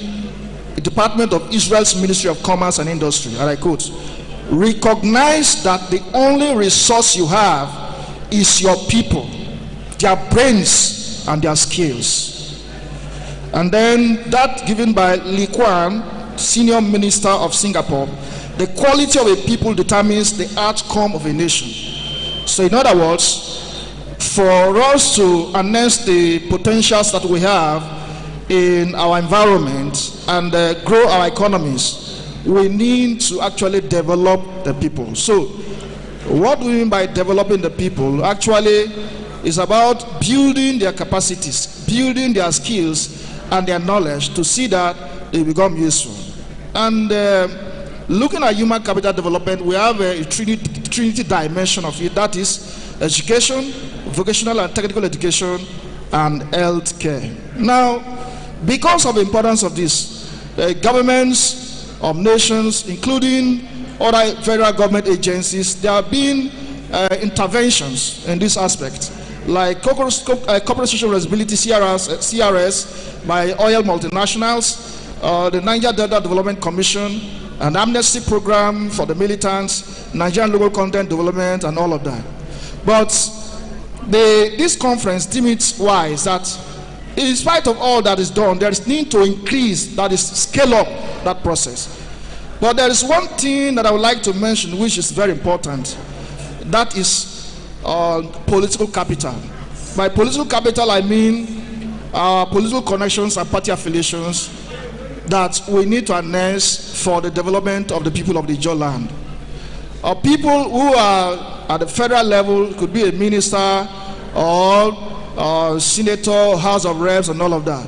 They have connections, political connections, so they are there to attract projects to the various areas in the Ijaw land to help the people of the Ijaw district. But that some of them have done, but there is something that is happening in recent times that is actually affecting us negatively. And that has to do with the case of Edo, the case of River State. You can see that the political capital they have is not harnessed positively, but is used against one another, and that does not augur well for our economic well-being. So, in this regard, I will propose that the INC chairman and deputy governors and prominent sons and daughters of the Ijaw land there should be a committee of that nature where such arise, they need to swing into action and deal with it and nip it in the bud. That's my one proposition. Then, apart from that, you have less than 3 minutes. Don't worry, I will. So why don't you bullet your points? That's what I'm doing. That's what I'm doing. So one other thing I will say is that we know that education is key, and thank God for the current government who has decided to employ teachers for the primary schools and secondary schools, and that exercise is going on. And there are stories going around, but I don't know how true they are. But if we get it wrong, which means for the next 30 to 35 years, we'll have such people there, and our children will be under the tutelage of these persons. And we know we are talking about human capital development. We'll get it wrong, and they will not get what we want as a people. So I propose that the INC president and other well-meaning Bayelsans should look into that, ensure that those who have gone through the processes of interview, those who have gone through the process of oral interview, written interview, ensure that even though they don't have the political capital by meeting people at various strategic offices, however, they went home to vote for them. Please ensure that let them be all-inclusive. Thank you. Then there's another thing I want to talk about is my proposal is on curriculum reform and industry collaboration. In other words, there should be industry-based curriculum development where the ideas will be drawn from various industries and the people in the VT section, vocational technical education, should be brought in to see how they can develop a curriculum and bring in people that of that area, train them. Apart from training them, bring in people from the industry and train them on the basis of the industries that are around us. So that is you can involve the EDTF, involve the NDDC and local content and the other bodies that can fund these programs. But another last thing I want to talk about is concerning health. No matter how strong, no matter how the strength, no matter the skills, knowledge and ability that you are, if you are not strong, there is nothing you can do. So, which means health is paramount as far as human capital development is concerned.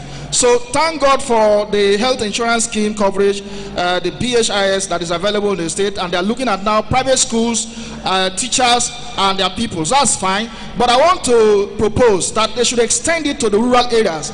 Teachers that are in the rural areas and their children and all our people that are there, so that our children who are growing up will not die as lack of health care or affordable health care. I can talk about there's other things that are there, like public-private partnership, strengthening primary health care delivery systems. If you go to our hospitals, particularly in the rural areas, you discover that there are no doctors, there are no nurses, and people, when there are issues, health challenges arise, and because of this, they die, and people that could have lived and become useful in our society. Thank you very much.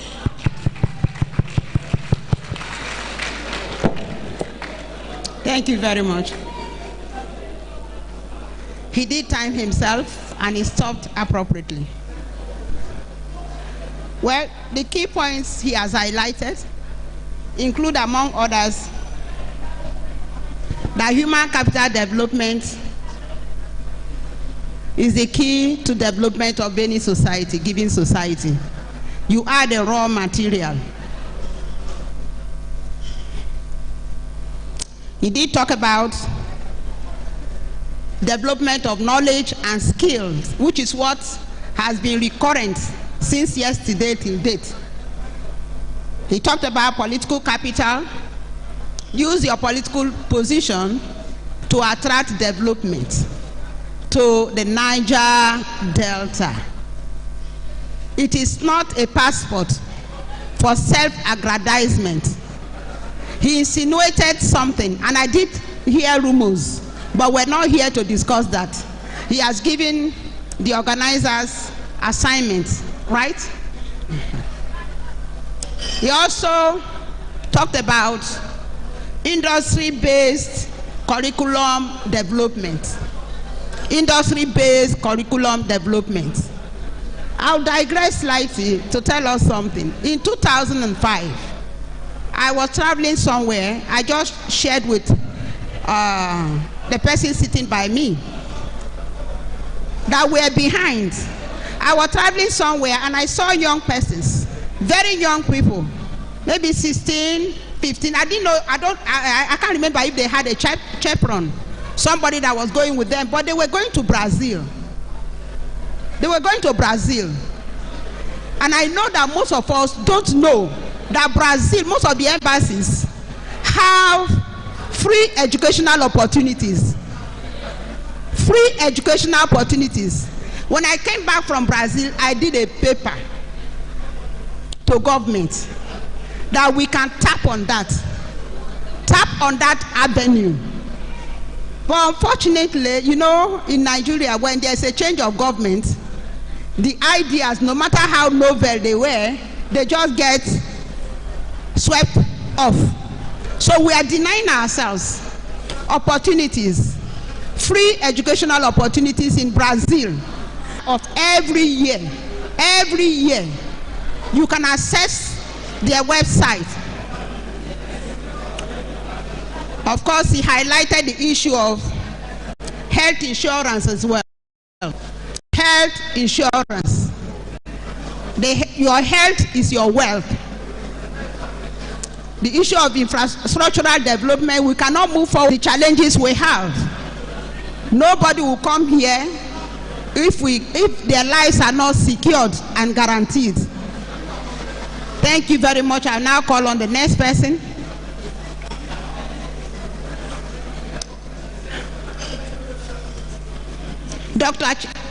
Sorry? Mr. Felix. You want to sit here? I'll walk up there.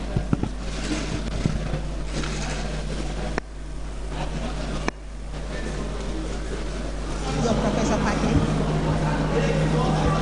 What's your name? Oh, discuss it. Your Excellencies, distinguished ladies and gentlemen, it is my great privilege and honor to be invited to this year pre-summit conference of the first Pan-Ijaw Economic Summit. I'm here to speak on scaling human capital development for sustainable economic growth in Ijaw land and the Niger Delta, and how do we align education with regional needs. A lot has been spoken since yesterday. Indeed, the Ijaw nation is a nation blessed on every side with massive mineral and human resources that help to shape Nigerian economic landscape. And today, the Ijaw nation stands tall through the sacrifices of both present and her past heroes. Human capital is the foundation for sustainable growth. Data from World Bank shows that for every dollar invested in human capital can yield up to $10 returns economically in years to come. And in regions like Niger Delta, where youth unemployment currently exceeds 35%, these investments are critical to reducing poverty and promoting inclusive growth. You agree with me that today we live in a world of cryptocurrency, we live in a world of digitization, we live in a world of blockchain, we live in a world of NFT and metaverse. And our human capital is a critical resource that needs to be creatively deployed and developed. In 2023, India alone raised over $8.3 billion through her startup ecosystem. Yesterday we talked about blue economy. You cannot achieve blue economy without having the requisite technological skill to be able to drive that space. Yesterday our mommy spoke about STEM education, the need to incorporate STEM education in our educational growth to foster innovation and a technological advancement. STEM education is very critical. STEM education is critical in unlocking the region's technological and industrial potential. And investing in educational infrastructure by our government across the region is very critical. For human capital development to succeed, we must invest in modern schools, training teachers and providing digital skills. A study from UNESCO indicates that school infrastructure contributes to 25% improvement in student performance. In the Niger Delta, where many schools lack basic resources, investing in digital tools and modern facilities will greatly enhance our learning ecosystem. And we must learn to leverage on partnership to drive our human capital development. Public-private partnerships have proven effective in scaling educational initiatives. A typical example is Lagos, that have helped to reduce cost of education by 20% while improving outcomes. Therefore, encouraging similar partnerships across Niger Delta and the Ijaw region will be critical in gaining the desired results. We must also learn to set up entrepreneurship and innovation hubs across every senatorial zone in Niger Delta. Study shows that regions with robust entrepreneurship ecosystem see a 20% increase in new business formation and 15% increase in job creation. And by establishing innovation hubs in Niger Delta, we can empower young entrepreneurs to lead a sector in agriculture, tourism, and technology. The world digital skill market. The digital skill market by 2040-2045 is projected to hit 300 to 400 million people. What are we doing to take advantage of that opportunity? We must promote digital literacy and remote work in our region. The digital economy is growing rapidly, and remote work offers a way for the youth in the Niger Delta to participate in the global economy without necessarily traveling. The world today is a global village, and by focusing on digital skill training, we can enable young people to participate in global market through remote work and freelancing, expanding their income resources and reducing reliance on local industries. We must take it as a matter of urgency to begin to drive this across board. Our commissioners of technology and education across the region of the Niger Delta must begin to incorporate this as a critical step towards reducing literacy and creating an economic and sustainable environment. Digital literacy program have increased employability by 25% in other countries, and the global remote work market is expected to grow 20% annually. This provides immense opportunity for young people to be able to exercise their skills. Africa's digital economy is currently valued at $180 billion. And for the Ijaw nation to become more prosperous, Ijaw nation must be able to begin to prepare their youth to tap into this market. I was just discussing with a friend early this morning, and I said, look at Google that was set up in 1998. Today, the size of Google GDP is bigger than African GDP combined. What does that tell you? It is not in the number of oil, it is not in the number of wealth you have, but in the number of the creative and destructive individuals you've been able to create. If you set up 4 or 5 young people that are very disruptive, they can create an entrepreneurial ecosystem and create a wealth that can even surpass the economy of Africa.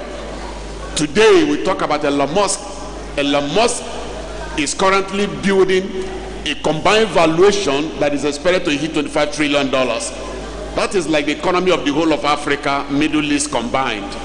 What does that tell us? Investing in the digital economy and driving our youth to take a maximum advantage of that ecosystem is very critical.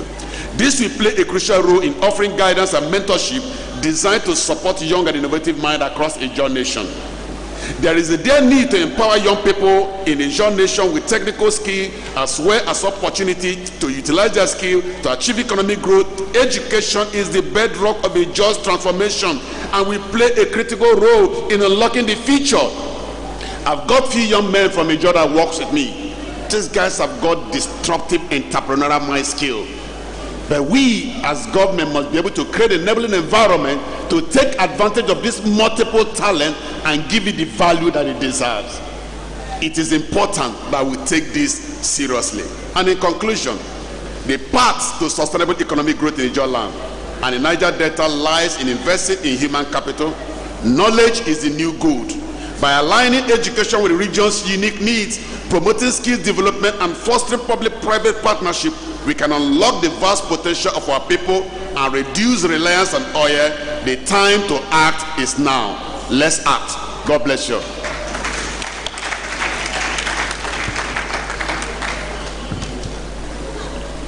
Thank you very much. You had the advantage of... Can I have a mic?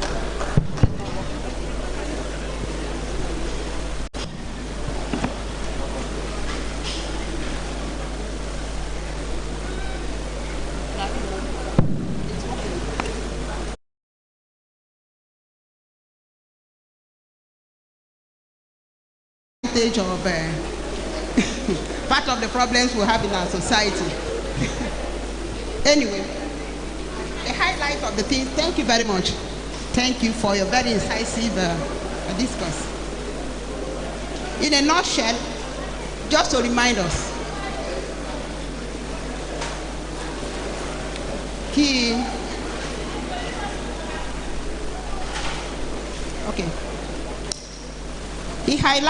reminded us again that the human capital development is very crucial in the development of any society, and that we need to invest in ourselves. Nobody is too old to transform his mindset, and that doing that will reduce poverty, will reduce restiveness, because if you are engaged, you won't have the time to think of going to join some very antisocial clubs. Let me put it that way. He talked about creative development and of technology and digital skills. Digital skills. You can use your computer now, stay in your house, and do serious business. Serious business. So we can redirect the attention of the young people that have been wrapped up in Yahooism, fraudulent activities, their skills can be well channeled. The government and NGOs, individuals should collaborate to invest in digital skills. All of us are enjoying social media platforms. Those people that created the social media platform, they were not as old as those of us seated here. Some of them were what we regard as school dropouts, but they utilized their brains, utilized their talents. He also talked about entrepreneurship hubs. I recall that when I was in trade and industry, we initiated the establishment of incubation center. Madam Chair, with the utmost respect, just to remind you that we have incubation center. Madam Chair, please, we have just about 25 minutes for this session. Thank you very much. So how far gone are we? About 25 minutes for this session, so we can bring in the discussants. Okay. Or the last paper presenter, and then get in with the discussion. So while we are that, we need to diversify. We need to diversify. Please, Prof, you have the floor now.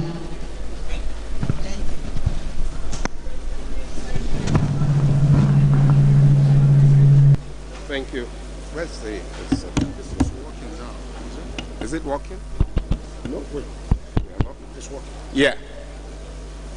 Thank you very much. I think we are now actually in the want of time, and I want to thank you for inviting me to this place. It's very interesting that this is Mr. Chebri. He did very well because I told him he spoke my mind, because I just tweaked the topic to say the need for ICT in scaling up human capital development for sustainable economic growth in Ijaw land and the Niger Delta.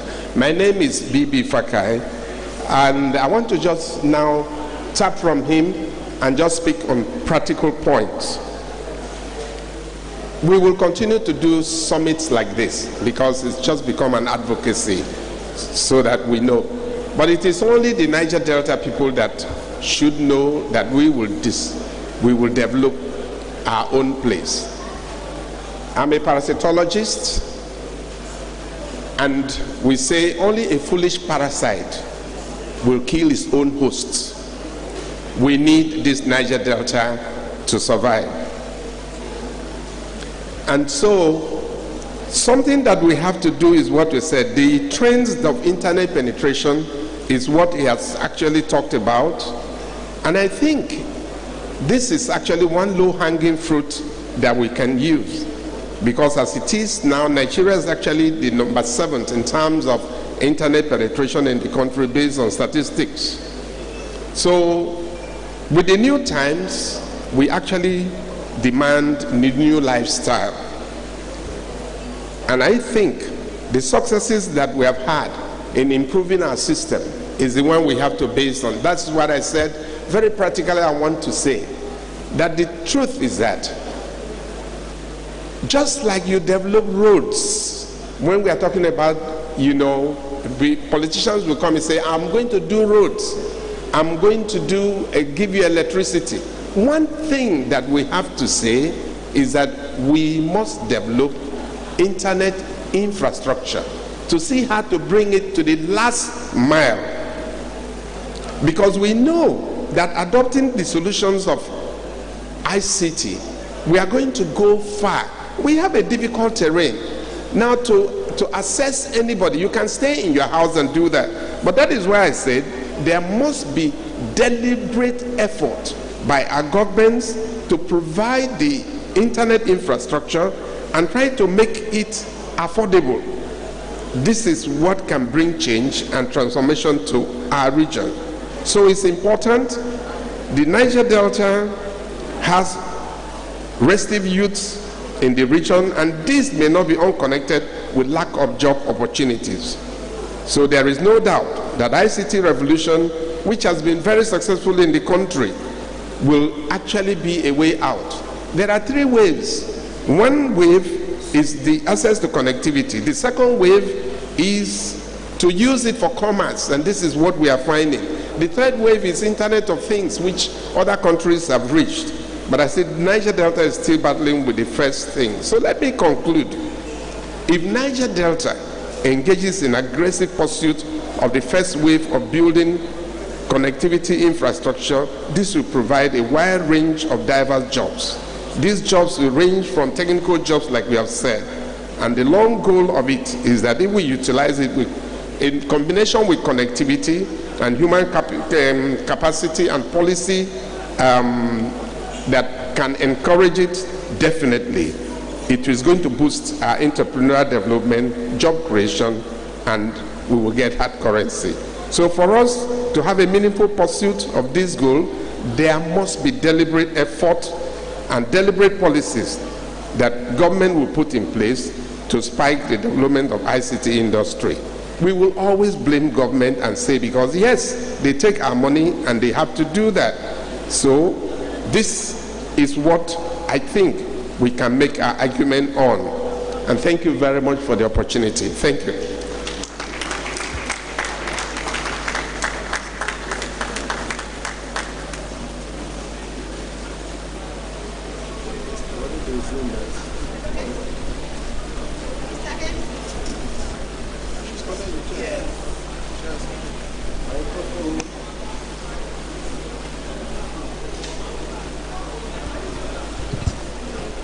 Thank you very much.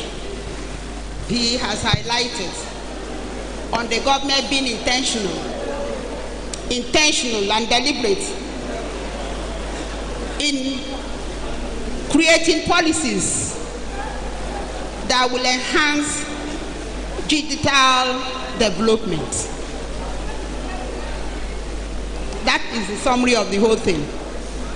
They should be very intentional. Thank you, Prof. Very grateful. So at this point, we'll go to the discussants. And our time is highly constrained.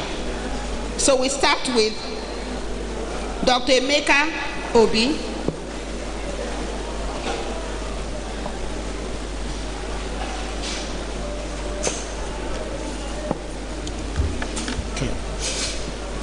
Your Excellencies and distinguished members of this gathering, I thank you for inviting me.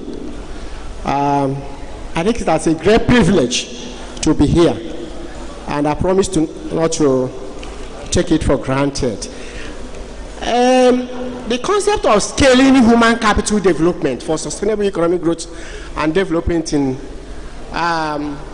Ijaw land and Niger Delta presupposes that something has actually existed and now we want to take it higher. So let me just make 2 or 3 pragmatic what they call contributions, or let me say, or pieces of advice. I've listened to speakers since morning, and particularly the one we are called to ask. The Niger Delta, including the Ijaw nation, should develop what we call, or let me say, have what we call a development strategy. Development strategy that is strategic in nature. Because if we don't know where we are going, we will not know how to go there. As Ijaw nation, or let me say the Niger Delta, what do we really want? In the next 10-15 years, where do we want to get to? What do we really want to do? For instance, we hear that human capital development is acquisition of skills, knowledge, and experience for productive capacity of a particular society. James Madison, the 4th president of the US, said, and I quote, he said that knowledge will forever govern ignorance. And a people who mean to be their own governors must arm themselves with the power which knowledge gives. So knowledge is very, very important. I take 1 or 2 examples. Do we want to, for instance, produce a rocket scientist, in the next 10, 15 years? Do we have the plan now? Do we have the plan now? There are bright minds out there who are not part of us, children probably in the let me say the villages, that are brilliant, but probably do not have anybody that can train them. Do we have the statistics that in the next 15 years we should be able to produce a rocket scientist, and we know what that will translate to for the Niger Delta? That is one. Then two again, what is the concept, or let me say the adult literacy rate? We are talking about, improving human capital. There are a lot of people in the village. Some of them need vocational skills, not really technical skills, but vocational skills. Have we really made efforts to improve on those vocational skills so that at any point in time we have people in various aspects of our, societal lives doing what should be able to promote the quality of life of the Niger Delta people? That's the second one. And then the third one, which I have said is that, or let me say, which I'm proposing that, which a lot of people have also said here. Government is a regulator. No matter whatever we do, government is a regulator and also a participant in the economy. We cannot shy away from collaborating with the government. So the Ijaw nation and all those who are, part and parcel of running that organization should be able to collaborate with government so that those things that they believe that can catapult the Ijaw nation, or let me say the Niger Delta, will be brought to the table with the government. And so the aspect that the government can do, government will do that. They now can do the other ones. And the last one I want to say is, the individuals within the Niger Delta and the Ijaw land, we have high net worth individuals. For instance, in the educational sector, what kind of education are we providing? Do we think that we have medical doctors enough in the Niger Delta? So can we provide a university specific to providing medical education? Or probably in science and technology. These days, it's not like a university of this where you have all the courses. Let's identify those skills that we have gaps, and then we'll take steps to fill them so that as soon as possible, let's say we have 10, 15 years, we will get there, and then the society will be one. Thank you. That will be filled with opportunities for all of us. Thank you. Thank you very much. Thank you. He's nailed on 4 major points. One, we need a developmental roadmap. Secondly, adult literacy and skills development. Active collaboration with government and needs assessment. Needs assessment. What are those areas of need so that we project our children to pursue those areas, the science education amongst others. So I call on the next person, the next discussant, Dr. Onyenka. Dr. Onyenka? Okay, he's not here. Professor Diri, please. Oh, okay.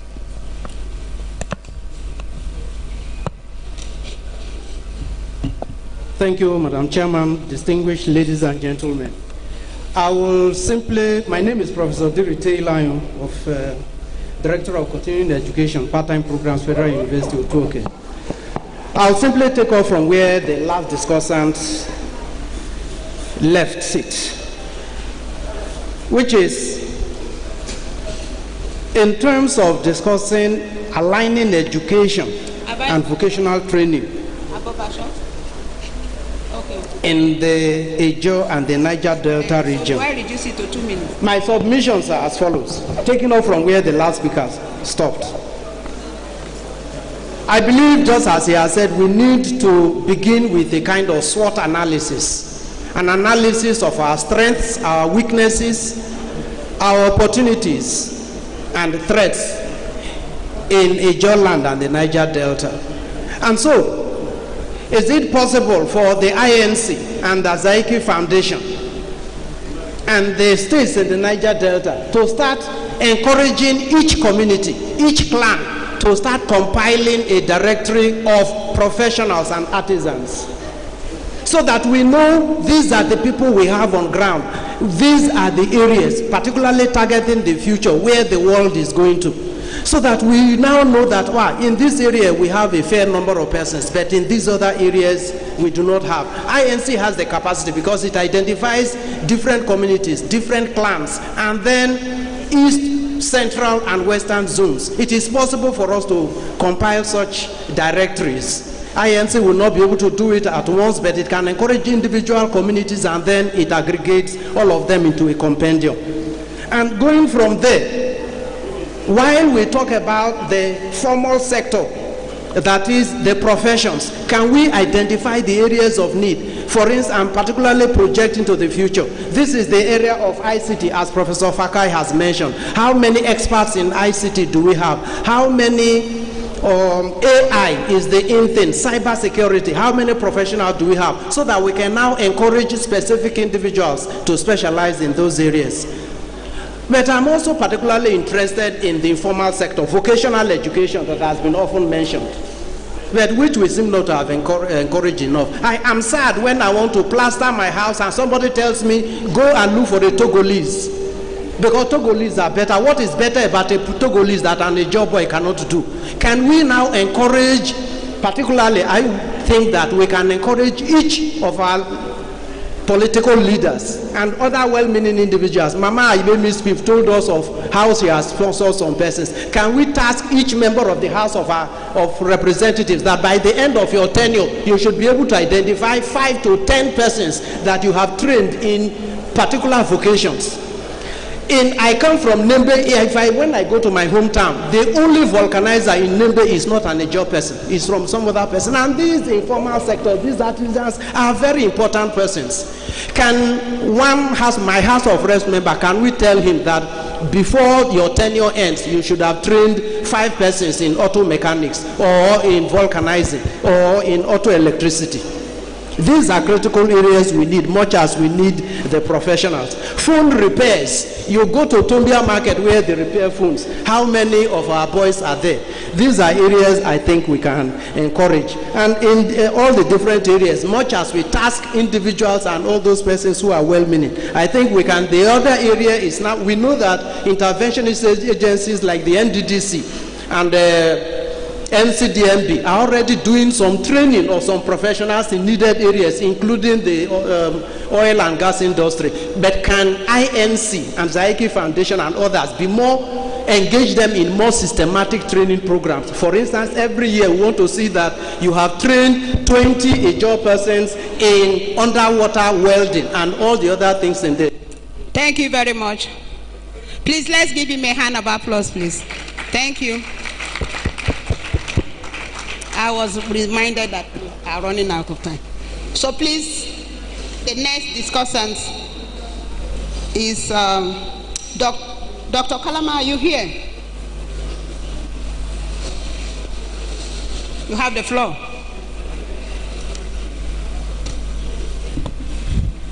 Chairman, distinguished ladies and gentlemen, I feel highly honored to be here. I want to strongly agree that there is need to upscale human capital development for sustainable economic growth in Ijaw land. But before you upscale, there must be access. There must be access to skill acquisition and acquisition of knowledge. I want to recall that when DSP Alamesi of blessed memory established NDU, Niger Delta University, School of Arts Agodama, School of Health Otogede, School of Nursing. His concept then was to build capacity. And I also recall there that the highest school fees paid there was between 3,000 to 4,000 naira. And Ijaw people had strong access to education. So the first point I'm making is that before you upscale, there must be access to education, whether you call it formal or informal education. Secondly, leaders of the Ijaw nation, there must be a deliberate plan to promote education at all levels. Recall that during the old Western region, Obafemi Awolowo introduced free education. He saw the vision long time ago. And today, as we speak, no region in Nigeria can compete effectively with the Western region in any area of education. So I want to say, and I want to appeal that access to education, if it is possible, Ijaw leaders, stakeholders through this conference, there should be free education to all Ijaw people. Free compulsory education. Then as we also upscale, Ijaw professionals and leaders should also upscale themselves. Because within the context of Nigeria, there is serious competition. For example, if you are an Ijaw engineer, you are expected to upscale and become a licensed engineer. For instance, if you are in the legal profession, it pains me sometimes to see Ijaw leaders and governors having legal battles, and when you check all those in their legal team, 6, 7 lawyers, they are from other region. So what is the guarantee that they will not sabotage you? What is the guarantee that when the chiefs are done, they will not ally with other tribes to weaken your case? So even in the legal profession, our Ijaw people should also upscale. Don't just say you are a barrister.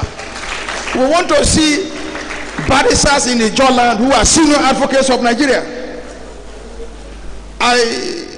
The privilege I have as a young boy was that my late father put me into the civil service, and from there I developed myself to this point where I am now an associate professor in the political science department. Dr. John, you can just so highlight your points, please. The last point I'm making is that there should be mentorship. Those who have made it, those who are in the ruling class should mentor others. As I speak to you, I have three Ijaw people I'm paying their bills. I'm not a politician, I'm just a lecturer. If every Ijaw man can take 5, can take 6, can take 7 and train them across board, even not just in the university, even in the non-formal sector, like Professor Diri mentioned, Falconizer, in different areas we can train them. I believe that if we do this, we can upscale the level of human capacity building in the Ijaw land. Thank you. Thank you, Dr. Kalama. Please, Celestine. Just give us the high points.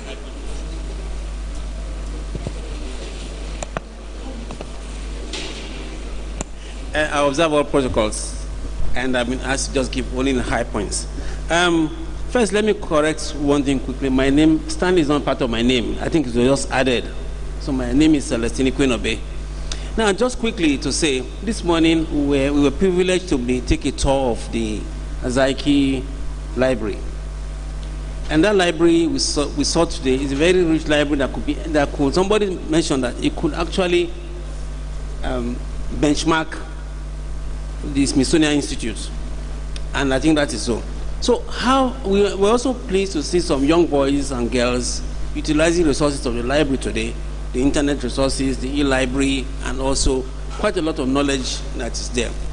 But to say here that that is in Ijaw land is a plus for an Ijaw person to have established that kind of library here today. And those are the kind of things we want to see replicated in various towns and villages. Not necessarily as big as that, but we to have public libraries that can be domiciled either in schools or in the local government headquarters as part of the resources we have for the state. And somebody has mentioned here today that we also needed education beyond the formal education.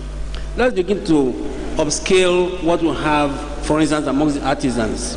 You want to have proper artisans that are tilers, that are masons, that are carpenters and joiners, and then formalize it in such a way they can be certificated. And when they're certificated, they can actually upscale, and we have very wide market global market for that sort of education. So we need to upscale those areas. But what I want to say here is that we need to upgrade our public primary and secondary schools.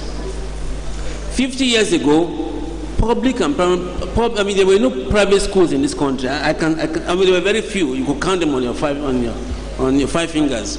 But now the dominant educational system is provided now by the private schools. So government and the local governments themselves should take full authority to be able to modernize their primary and secondary schools so that we can have good access to quality education by individuals who cannot necessarily afford the private school system. I think that's just what I want to say here and point out. Thank you very much.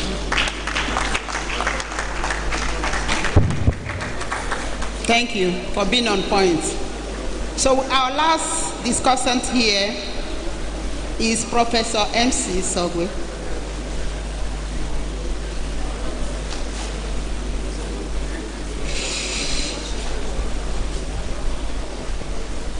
Please, just the high points. Thank you.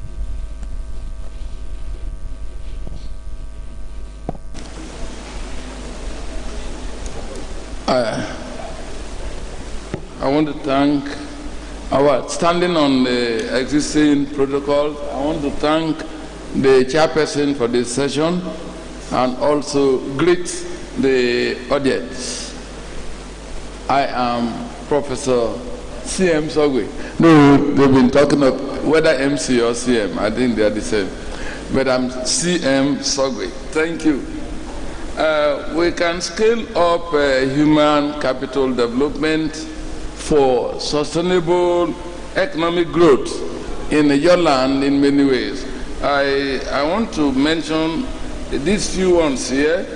We can do this through intensified personnel training and human capacity development programs in your land. We can also provide skilled and unskilled labor training opportunities within the Ijaw nation. Other ways we can also do it is to provide or encourage maritime services and investments even within the nation. And we can also align the strategies of human resources and organizational systems. If we can align them, I think we can achieve our purposes even as we desire. In another way, we can also incorporate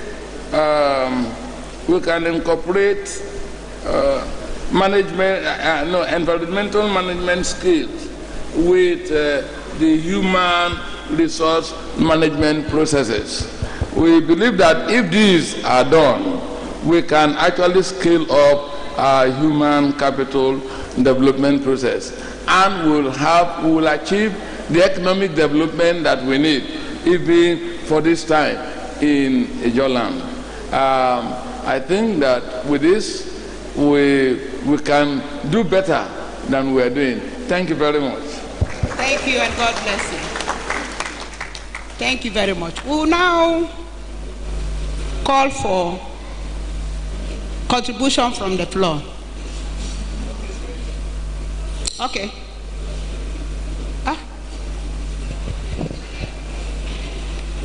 Please, can you step forward so I can hand over to you?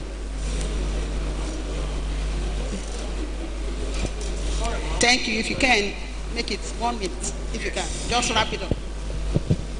All of the protocols known, I have observed them, so permit me to just start it up. We are talking about human capital development. The first step towards human capital development is through understanding indigenous knowledge. We are forgetting our indigenous knowledge. Even in America, where I stayed and taught and being a student for over 30 years, they did not forget their indigenous knowledge from American Indians. They adopt them. We are forsaking our indigenous knowledge. You go to the village, Could he believe that in my village, most of the language spoken is English? Not a PA, not a job. And that is part of our irresponsible behavior. Now, when we talk about human capital, we got to have conscious steps to do that. And there are examples. Look at this man over here. Look at him here. Dieter what? Speaks. He had special scholarships. If you're an exceptional child, you will not because you didn't have money to go to school, he will render you what? Scholarship. Where are the scholarships today? Where are the what do you call the other one? Bursary. Is there any bursary? Where is the money going? Confront your leaders. Prof. Confront, let them explain why there are no scholarship anymore. Let's give it. Why there are no scholarship anymore? Speak out. Speak out. Prof, thank you very Enough much. is enough. Why are there no scholarships anymore? Not even bursaries. And we are talking about capital development. They are developing their own inward capitalism. Prof, thank you very much. Thank you very much. Thank you, Prof. Thank you, Prof.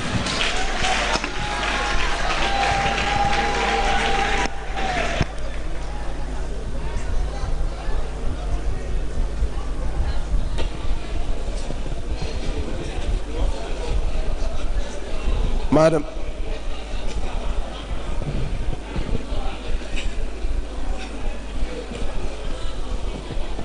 We are talking of developing the youth, am I right? So that they can take over from us. I want to confirm that there are 8 science and technical education schools, 1 in each LGA of Bayelsa State. It is in the nursery stage. It's been approved by government. I want, as the chairman of the board, may I plead through this Pan-Ijaw conference that I should have sponsorship to help me put the workshops. The workshops are related to the environment they are in. For example, Ogbea is a forest, right? So one of their main workshops will be agricultural equipment management. I come from Brass, the ocean. So in Brass, one of the main developments will be fisheries, boat repairs, and engine management. And in addition, particularly, if you do that in Brass, the whole work, supposing they catch all the fish, we have to think of developing the whole hogwash so that they are either dried or exported or frozen. I need assistance, and I want each of you there to think of it very seriously and call me back. My name is Aibe Mispif. My phone number, if you ask, I will give it to you. I won't announce it here. Please, my Ijaw brothers and sisters, there are Bara Ebibinyongu Owaremie. Bara Ebibinyongu Wakijaminio. Thank you, ma. Thank you, ma. So please help me develop the 8 science and technical. Thank you, ma. Thank you. Let's give her a hand of applause. Ladies and gentlemen, I know you have a lot to share. I've just been reminded that we have overshot our time. So please, I crave your indulgence. Thank you very much. Thank you, every one of us. Thank you. All right. Thank you very much, Madam Chair, the paper presenters, the discussants, and the contributors from amongst the audience for a wonderful technical session number 5 on scaling up human capital development for sustainable economic growth. So you may rise and take a group photograph along with some of the dignitaries on the front row. But while you are doing that, let me throw this in as part of what we should be thinking about. There is no facility in Nigeria where you can undertake a C check on an aircraft. If you don't have the facility for a C check, you obviously don't have the facility for a D check. About 25 years ago, at the Johannesburg International Airport, which is now Oliver Tambo International Airport, D checks, which is the highest check you could think of, D checks were being carried out on aircraft at that airport, at the maintenance hangar. I saw it with my eyes because we were on tour. One of the aircraft belonged to Lufthansa. D-check. Consider how much our airlines spend in terms of FX on C-checks and D-checks. And those who were carrying out the D-checks were South Africans. So we ask ourselves, where is our skill for aircraft maintenance? If that is a gap, can the Ijaw nation fill it? You go to the maritime sector or the marine sector. How many professional divers do we have in the oil and gas industry? How many? How many professionals do we have in subsea welding, undersea welding? All these pipelines that go under XYZ, where is the expertise? So these are aspects to worry about, and it's never too late to begin to think. Ladies and gentlemen, please let's give the resource persons another round of applause as we get on to the last of the technical sessions. And this one, of course, concerns all of us, just as indeed the preceding 5 thematic areas. It will be on agricultural transformation in the Niger Delta. The chair for this session, Professor Francis Ikoki. Professor Francis Ikoki, please let's welcome him quickly. Paper presenters will be Professor Adaba Ibim. Professor Ibim, is he in the audience? Yes, all right. And then we also have Dr. John Turunana. Dr. John Turunana, please step forward.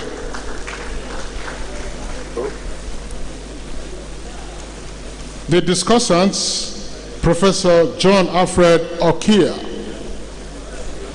Professor Okia, I'm spelling I'm saying here, Professor John Alfred Okia, if he's around. Professor Tombra Kingdom. Professor Abiodun Adeyemo, Dr. Stanley Akele, I saw him a while ago, Stanley Akele.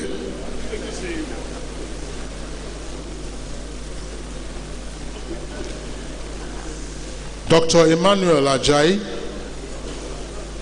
is Emmanuel Ajayi around? What's your name, please? Kingdom, okay. What's your name? Okay. Dr. Emmanuel Ajayi.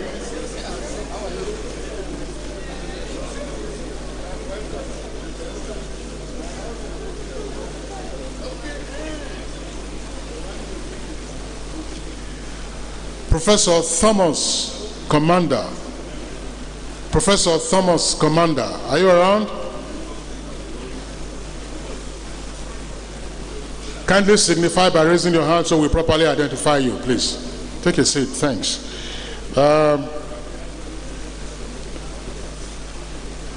Ebimo eniyekbemi. Ebimo eniyekbemi. Eniyekbemi, that sounds like a combination of Benin and Eniye. Is a Benin name.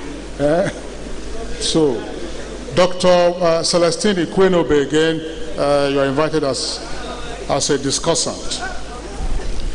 Now, Dr. Stanley Akile will make a paper presentation. So we have 3 paper presenters: Professor Adaba Ibim, Dr. John Torunana, and Dr. Stanley Akile. The chair for the session is Professor Francis Sikoki. Well, of course, all the resource persons have been in the audience or also participating in some conversations, so you know the ground rules. Now we are on the home stretch. Let's maximize the time. Chairman, start off with your opening remarks.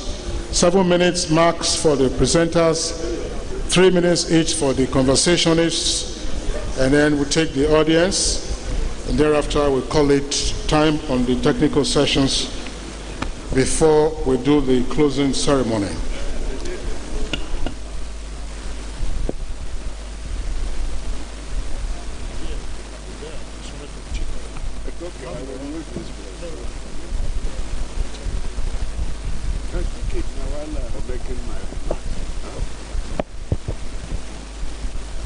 Mr. Chairman, distinguished ladies and gentlemen,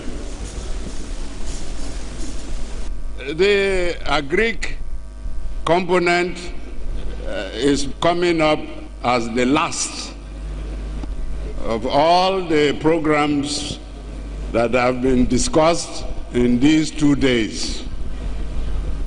An indication, in my opinion, of how we regard agriculture. I think that this should have been the beginning of this conference or summit on environmental rejuvenation and economic development. Because hunger is the most visible manifestation of poverty. If you are hungry, there is no way you can hide it. It is my hope that in the main conference, agriculture will be given more prominence. You can see that nearly 90% of the audience already gone. Most people still seated here are very tired. And it is this slot that was given to us. However, we will make the best use of the opportunity that has been given to us. In my capacity as chairman of this session, I feel very honored to have been asked first to give a lead paper and then also to chair the occasion. But because I am the chairman, I will not give a lead paper again. I will only moderate the activities. But let me make a few remarks. One, the change in fortunes of our nation, and in particular the Niger Delta, has resulted in an ever-decreasing food production and the attendant hunger. There is hunger in the land. Unfortunately, this is happening when there is a continuing demand for food and also for industrial raw materials that are produced through agriculture. But let me commend the organizers of this conference, because I think that this conference or summit is coming up at a very auspicious time, and it is very timely. Now, an agricultural transformation plan simply means the adoption of advanced technologies that will provide sustainable agricultural practices and efficient food production methods. The key components of a transformation plan are the adoption of technologies, 2, sustainable practices, and 3, efficient production methods. If you achieve these 3, then you are on the way to transformation.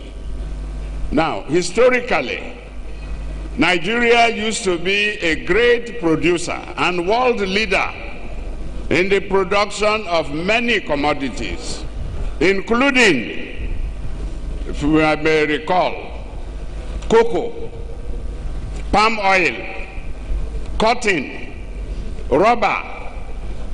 In the area of palm oil alone, our share of world production used to be about 27% of the entire world trade in palm oil. There is this story of Malaysia coming to Nigeria to buy palm seedlings. Malaysia is now one of the world leading producers of palm oil. Why? Because they were able to transform their agriculture. Now, the priority commodities that the Niger Delta can benefit from include rice.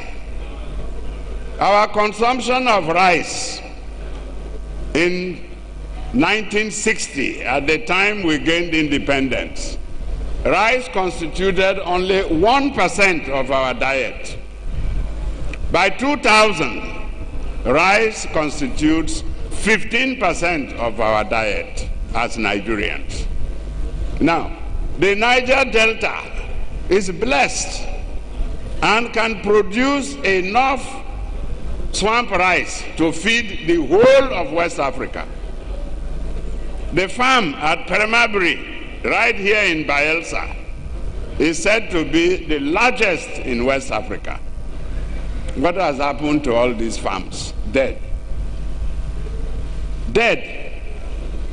Cassava. Cassava thrives naturally in all of the Niger Delta. And it has so many industrial applications that if you produce only cassava alone, you will be a millionaire. What are we doing? We are not taking advantage of it. Fisheries. My dear, that is where the Niger Delta should be best known. What do we see? $500 million, not naira. $500 million are spent each year to import fish, just to supplement local demand. What am I saying in essence? All these are good reasons why we need a transformation plan. And a transformation plan that leads to improvements in farming systems will provide the pathway to the growth of the rural economies and, in fact, the development of Nigeria through the by reducing the widespread poverty that we suffer today. Ladies and gentlemen, the organizers have brought a crop of seasoned agriculturists to discuss the various aspects. What I have tried to do is to give you a perspective so that when they speak and elaborate on the points that I have raised, it will probably make more sense to all of you. I thank you once again for your patience and attention, and may God bless you all. Thank you.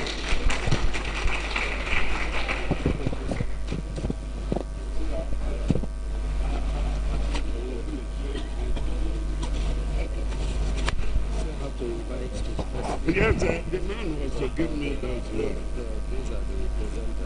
They are around. Okay. So, ladies and gentlemen, we want to quickly take the lead paper presenters, beginning with Professor Adaba Ibim of the University of Port Harcourt. I think that's it.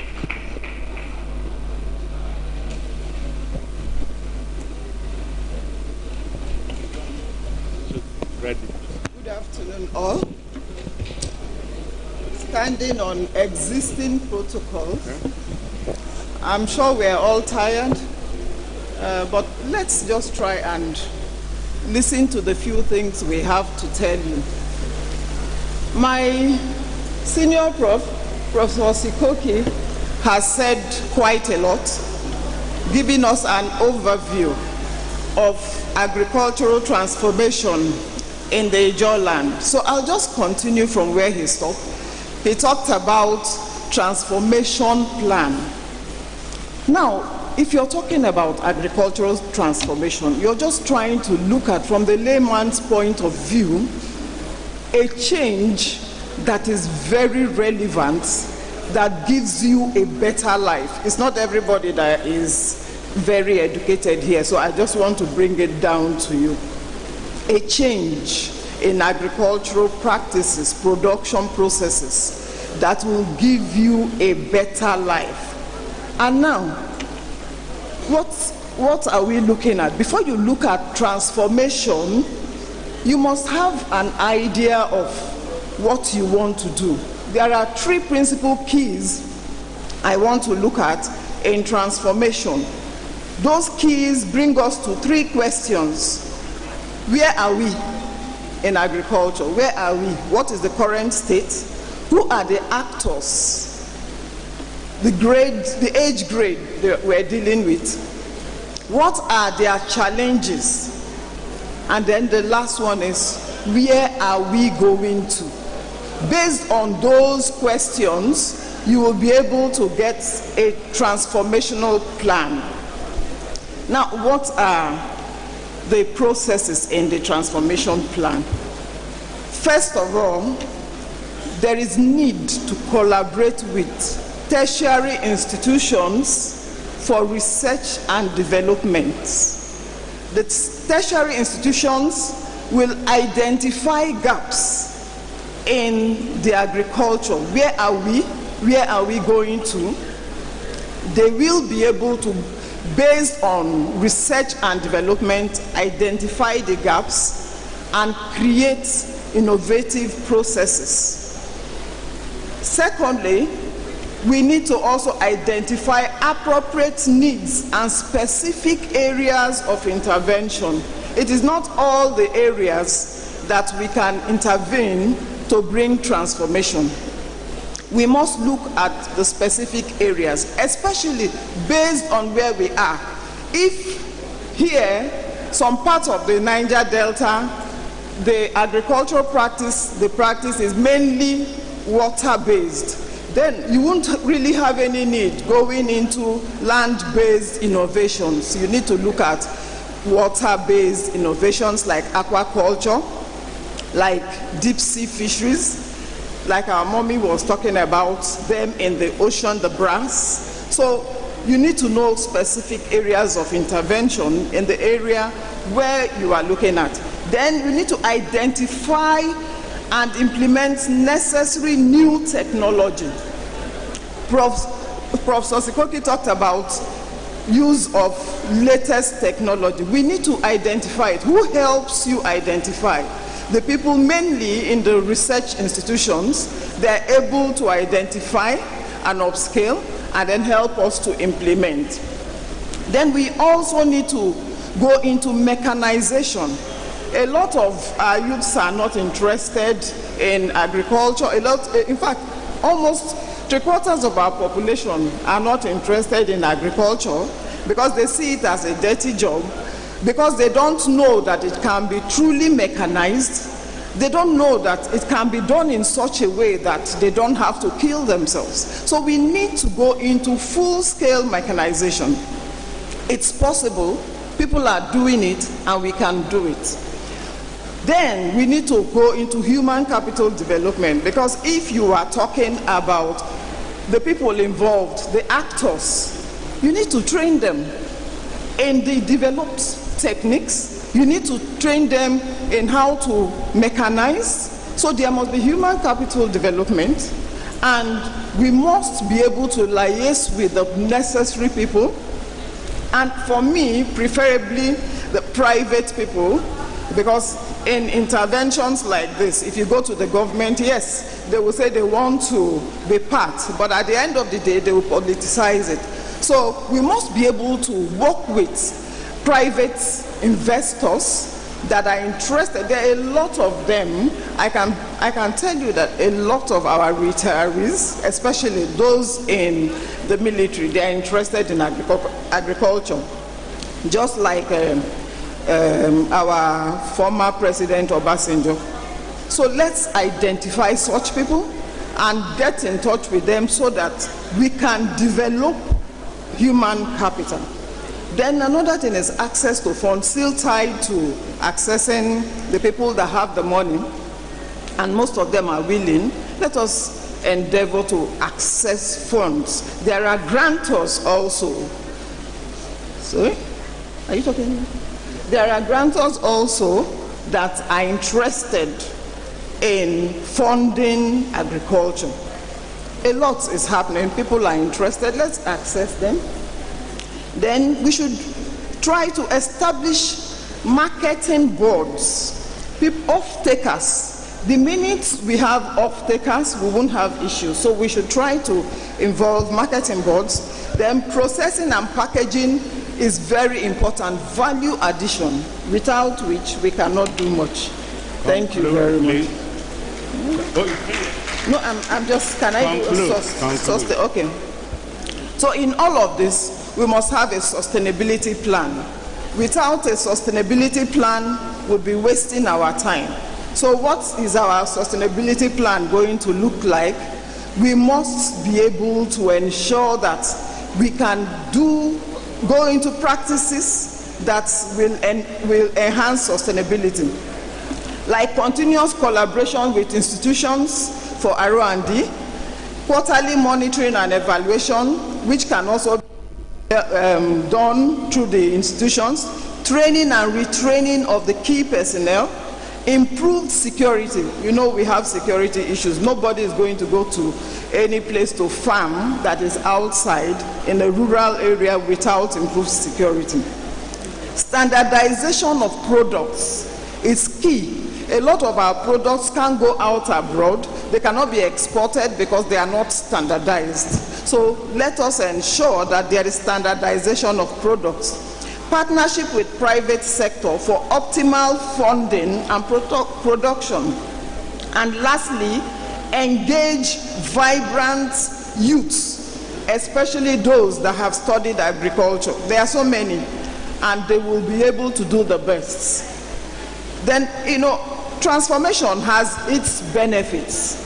The benefits: job creation, wealth creation, reduction of rural-urban drift, poverty alleviation, increased civilization and awareness, reductions in crimes and criminality, strengthening of local government authorities, improved IGRU for the local governments, improved socioeconomic livelihoods, and enhancement of food and nutrition security. Thank you very much. Thank you very much, Professor Mrs. Ibim. I will not try to summarize, but just to highlight that she said there are 4 important components of the transformation program. And these are the need for collaboration, the need to focus for us in the Niger Delta, water-based resources, the adoption of new technologies and mechanization to attract young minds. From here now we move on to the next speaker, Dr. John Toronana of the University of Africa at Tororua. You have 7 minutes to do your presentation, please. Good afternoon, Chairman, Your Excellencies, ladies and gentlemen. Agricultural transformation in the Niger Delta. We talked so much on human capacity development. Right now, we send people to, I have 4 points.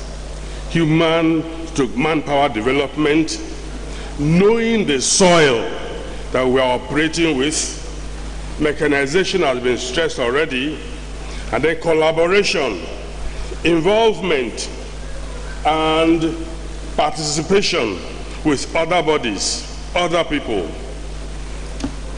We send people to Niger State, to other places to train, ad hoc. Very good, but we need to do more. Organized training. We don't have schools of agriculture. We don't have colleges of agriculture across the Niger Delta.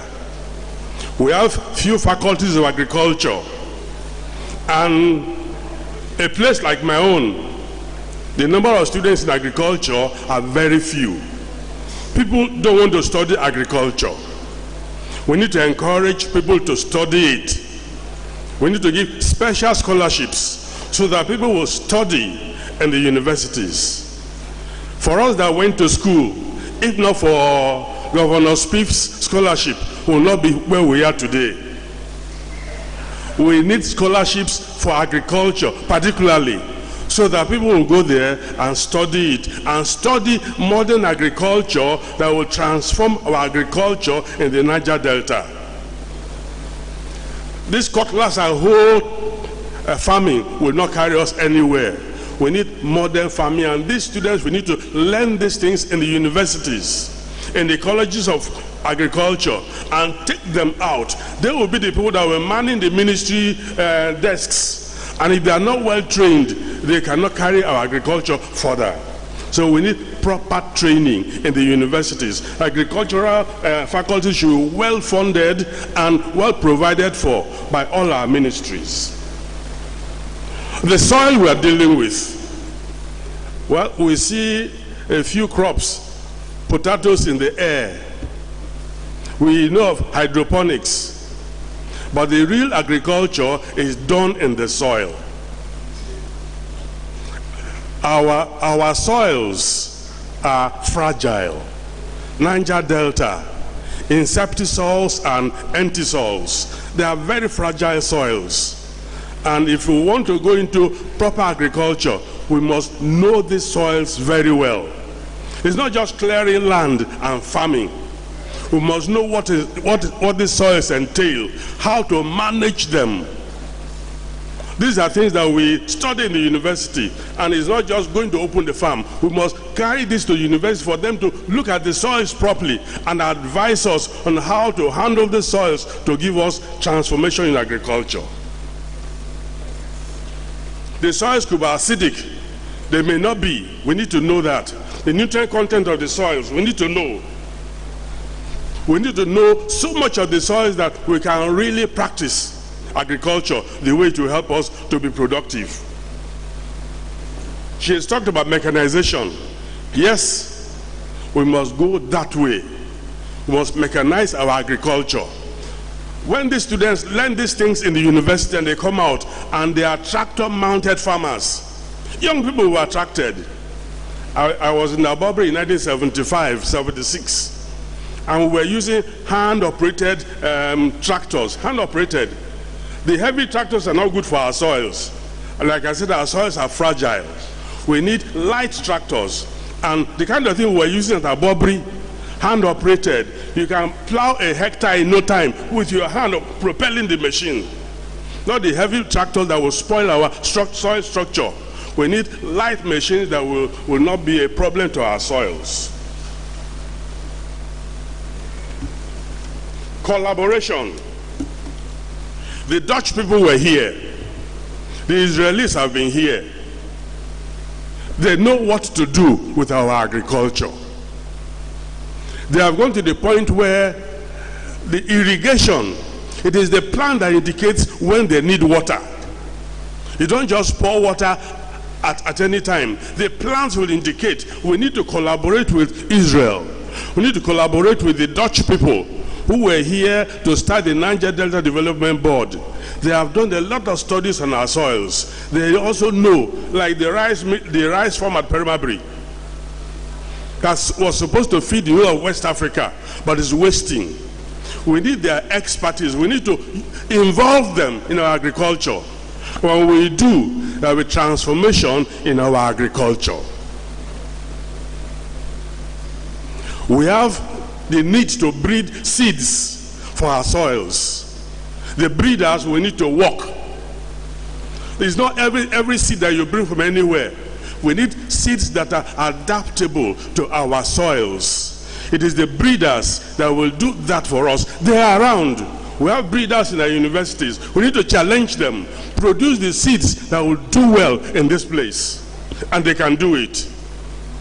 We need to work on our land tenure system so that we can have better access to land. And we can have bigger farms that can produce, not just the ones that we do to feed ourselves. No, we need to go productive. We can sell, make money, and make agriculture a business. That's the transformation we're looking forward to. And I think I'll just summarize this. I will send them to the rapporteurs. They will do justice to what I've given them. Thank you. I want to thank Professor Taranana for keeping to the time. And I won't, as usual, not try to summarize, but he raised 4 points, 2 of which had been earlier covered. His emphasis here was on manpower development. Governments should encourage giving scholarships for young people to study agriculture so that they can participate in the sector. The need to study our soils so that we know what crops would do best in those areas. The issue of mechanization and collaboration had earlier been discussed. We move on to the third speaker, in person of Dr. Stanley Akele, the MD of Food for All International. You're welcome, sir. We should clap. I know you are tired. Please encourage them.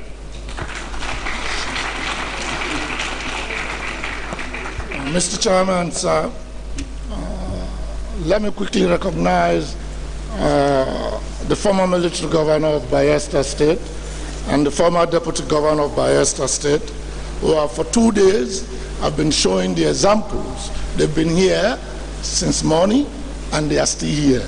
We thank you very much, sir. And distinguished ladies and gentlemen, as the chairman has said, I will speak on the agricultural transformation and development in Ijaw land, and I have some specific examples to give. In an age where environment concerns and climate change are all-time high, sustainable farming is a hotbed issue. Our population is growing, and increasing shortage of land and water poses a significant threat to the longevity of human race as we know it. We therefore need to embrace technology to guarantee food security for posterity. Agriculture in Nigeria. The agriculture sector has 4 components, which are crop production, livestock, forestry, fishing, with respective values of about 16.92 trillion, 1.24 trillion, 193.22 billion, and 384.5 billion naira. This by naira metrics in 2022. Apart from oil and gas, agriculture tops the other sectors in economic contributing to the GDP as below. Maybe the organizer could not do that, but we'll just go forward. But I'll just give you some insight from Naira Matrix. Historic perspective of agriculture development in Nigeria and in Niger Delta specifically. Over 70% of Nigerian population reside and earn their living in rural areas. Majority of these ruralites are actively involved in agriculture and agriculture-related enterprises, especially women, youths, and children, according to Yaya in 2000. It is unfortunate that in Nigeria, the rural sector suffers more neglect and underdevelopment with ever-increasing cases of population growth, unabated rural migration of able-bodied youths, malnutrition, lack of basic necessity of life, health care, care centers, schools, good road, portable and safe drinking water, electricity, irrigation, and so on and so forth. Consequently, what we are left and multiple negative forces in the social system, such as armed robbery, Yahoo boys, general dishonesty, stealing, and cheating. It is probably as a result of the aforementioned that successive government all these years created agencies to help develop agriculture. Some of the major programs of the past governments are National Accelerated Food Program, Operation Feed the Nation, Nigerian Agricultural Land Development Authority, NALDA, Green Revolution. The Green Revolution program replaces the Operation Feed the Nation, 1979. River Basin Development Authority.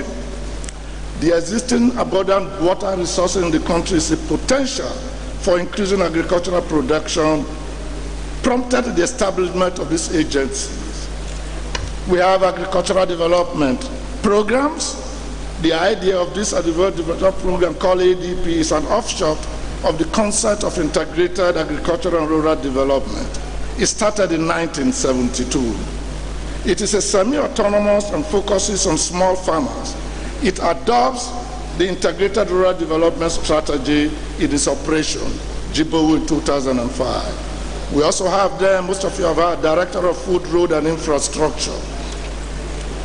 Limitations of past agricultural and rural development strategies. It is obvious that in spite of all this positive impact of some of the rural agricultural development strategy adopted in Nigeria, several noticeable limitations were evident. However, some are common to all the programs. These include the following: lack of continuity and eagerness to be identified with a named policy intervention of successive government. A government comes in, abandons that, and creates its own.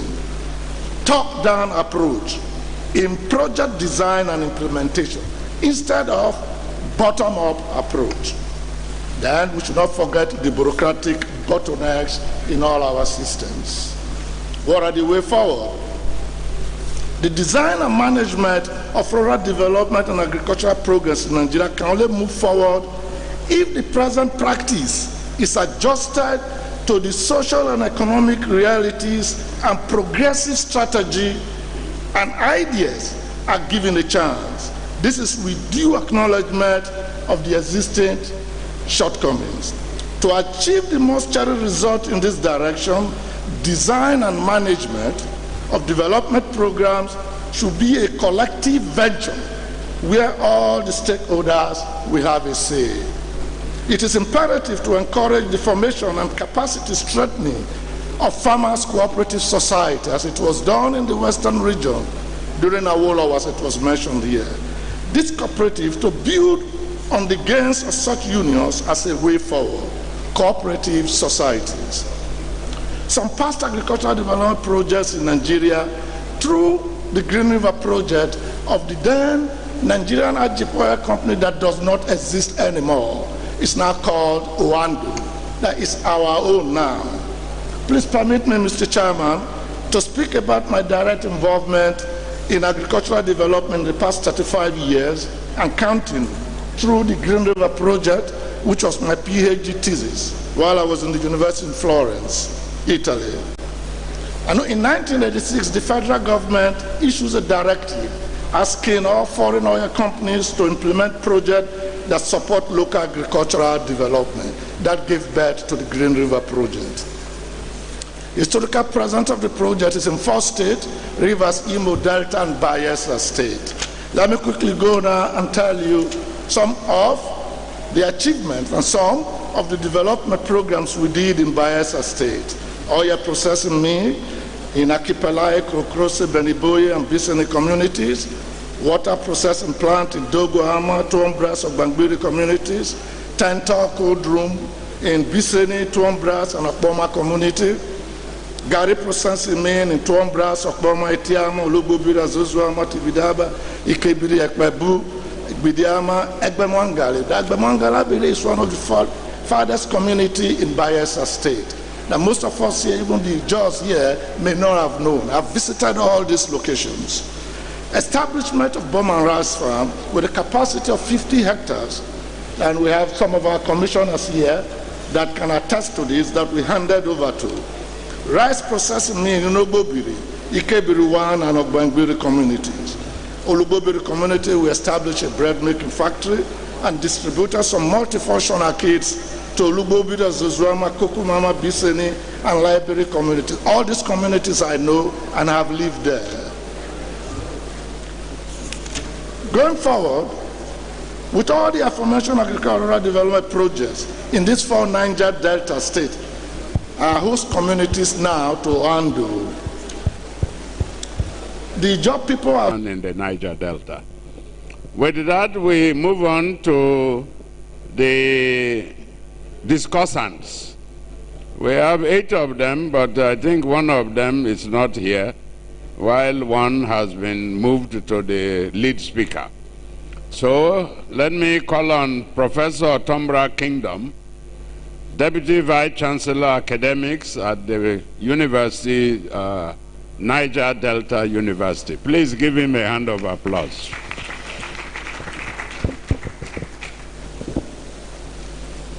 Mr. Chairman, Your Excellencies, thank you for inviting me here to give my own contributions towards agricultural transformation in Niger Delta, Ijaw land to be precise. I agree with Professor Ibim, who said we should take advantage of our environment and develop innovations that will solve problems in our environment. For example, if you go to the coastal line of Bayelsa State, in Delta and rivers, those places are dotted by our own people. And our people are into fishing, sea fishing. And most times their catch is not properly preserved and they go bad.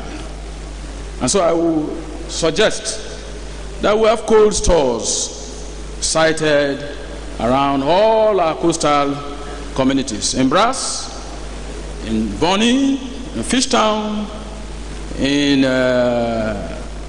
Akasa, in Odioma, we should have cold stores sited in those communities. I also agree with Professor Ibim, who talked about extension agencies or our farmers being connected to research institutes so that they regularly transfer new research technologies to our farmers. I equally agree with Dr. Tornana, who suggested that we develop seeds for our environment. I will go further to suggest that endemic fish species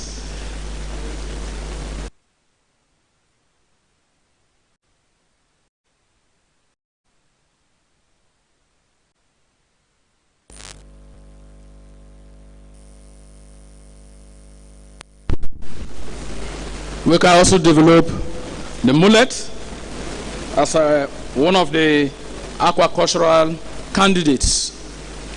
I also want to support Dr. Tornana, who talked about giving special scholarships to students studying agriculture.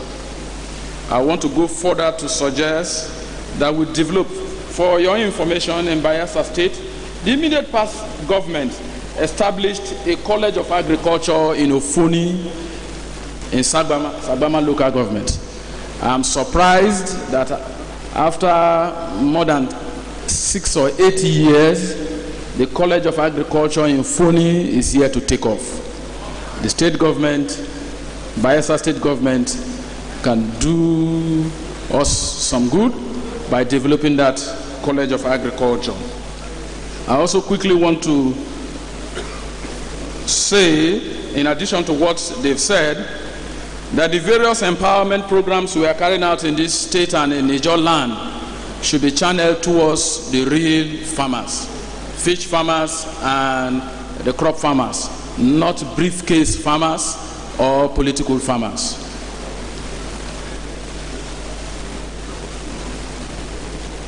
I also, finally, because I know others will be coming to speak, but I just want to add that our various governments do not have any business running farms, like the aquacultural farm that we have in Igbogene. Government cannot run it. They should commercialize it. Government cannot run the Bayelsa palm. Government should commercialize those farms. And by doing that, we will be contributing to the transformation of agriculture in Ijaw land. Thank you.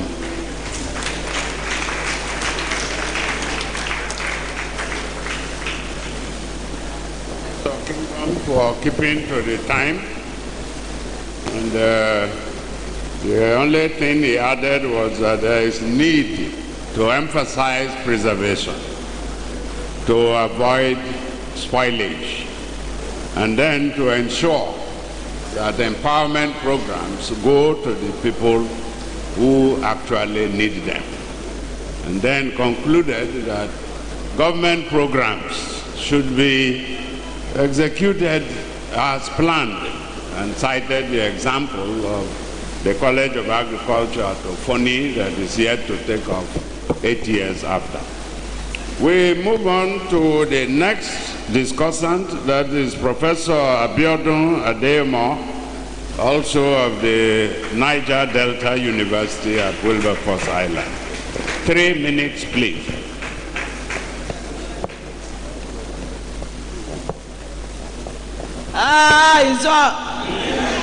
I don't know what else to say. But it's good that everybody is still around to see what we're saying about agriculture. Your Excellency, sir, the former governor of Bayelsa State, the former deputy governor, the convener, Dr. Azaiki, thank you for organizing it. And thank you for this opportunity. I mean, the rare privilege given to me to make this contribution. Agriculture seems to be everybody's business, and it has ended up to be nobody's business. We need to go back to the basics. We have mentioned extension. We have mentioned collaboration. We have mentioned funding. We need to put this together in the former Agric Development Program. Agric Development Program, yes, needs to be revived, needs to be readopted, needs to be reviewed. Because the Agric Development Program, as that system that the World Bank put together, it was tried and it was tested and it was working. But now, Agric Development Program is just like a unit that is very insignificant in the ministry. Meanwhile, it can cover the whole Niger Delta. That means the Niger Delta, well, the Ijaw people, if you are looking for transformation, that you know it will work. We need to do an homegrown Agric Development Program for the Niger Delta. And then funding, subsidy must come in. We are making money from oil, yes, but that money is not going into agriculture. If I know I'm going to make 1 billion a year from other sources, I won't go into agriculture. And that is why students don't want to study agriculture. Say, what will I do with it after all? The farmers that are on the field, they are small holdings. And I can tell you, they are working so hard to feed you, to feed me, to feed everybody. But nobody cares. If extension agents are visiting those small holding farmers, it's like an emotional encouragement. You're just encouraging them to continue. They might not be making much, but kind of, I've been an extension agent. When you go for visiting, they receive you as if they are receiving governors. So it's like, just, we can see the impact of the governor in this small place that I am. So please, when the people that are putting up the report, this summit, know that the farmers need our help, not at the top, but getting down to them. They have mentioned it. It's not top to bottom, it's bottom to top. That is when we know their feelings, their problems, and how to deal with it. Thank you very much. I'd like to, on behalf of the organizers, thank Professor Adeyemo for keeping to the time. And there are two areas of concentration where the need for homegrown programs to improve agriculture, and then the need to provide funding that targets those who are actually the farmers. Thank you, Madam. The next discussant, Emmanuel Ajayi, I understand is not here. Is anybody representing him? If not, we move on to Professor Thomas Commander of the Faculty of Agriculture, Niger Delta University. Faculty of Science.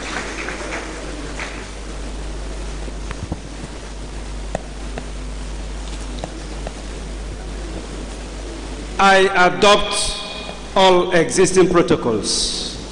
And in order to use the time judiciously, I am going to say that agricultural transformation agenda had been put in place, tested in Nigeria, especially when our son, Mr. President, Dr. Goodluck Jonathan, was the president. He did well. I implemented agricultural transformation agenda in all crops, and value chains were implemented and very successful. But immediately when he left, the next person who took over abandoned it, and that was the death of the whole agenda. And therefore, the first thing in sustainable agriculture is how to sustainable good policies at the state level, at the national level. That is key. When once you see appoint somebody into the agricultural sector, and if he is performing well, getting results, please don't play politics with that. Allow him, allow her to continue. By that way, he's going to consolidate and improve and produce food for everybody, and thereby achieve food security and sufficiency. Now everybody is hungry. There is hunger in the land. How are we going to feed ourselves? Those that have made those policies are not there. New people are called in, they are going to learn, they are going to test run, they are going to adapt, and that takes a lot of time. So sustainability of policies is very important. Now after that, I'm going to talk about some strategies that we need to put in place right now to feed ourselves as a job people, food security. How I will feed myself, how will you feed yourself? One of the things I will recommend is that our elites, our leaders, those that are financially good, please invest your money in agriculture. Obasanjo is an example. He has a farm that is about 9,000 square hectares. 9,000. That is Obasanjo's farm. You have Presco, oil palm. That's over 8,000 oil palm estates. And it's employing a lot of people, and the value chain is running. If you go to Ubima there, the oil palm estate is employing everybody, and there's electricity for the neighboring communities. Those are the things we should do. So our leaders, our well-to-do brethren, leaders and people, let us go into agriculture. Invest in it. Set up technical teams, and we will support you and drive. and there will be food security, transformation, all the things we want will be achieved. Thereafter, the second thing I will say is how you and me that does not have the money, how do we feed ourselves? We are going to do what is called massive cultivation and multiplication of biofortified food crops. For example, like Akele said, in my time as commissioner, we approached him and got some stems of pro-vitamin A cassava. Stems were multiplied and given to most of our farmers, and most of them are using it. Pro-vitamin A cassava. That is the cassava that is healthy. You can cook and make porridge and eat. The days our old fathers were doing. The same to have it for sweet potato. We also have it also for maize and other crops. They have it. Government should encourage that, and it is going to help us. Apart from that, look at rice. Our terrain is one of the best in the whole world. We have swamp rice, and now we also have the mangrove swamp. The mangrove swamp is a terrain that you can plant 3 cycles of rice in a year.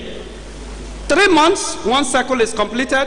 Second cycle, 3 times. And there is no terrain like that anywhere. Bayelsa is having it. And we have about 40% of our ecology is on mangrove swamp. And the advantage is that when you plant your rice in that terrain, you don't need water. Water is readily available throughout the day, throughout the years, throughout the whole months, because it uses the tidal flow.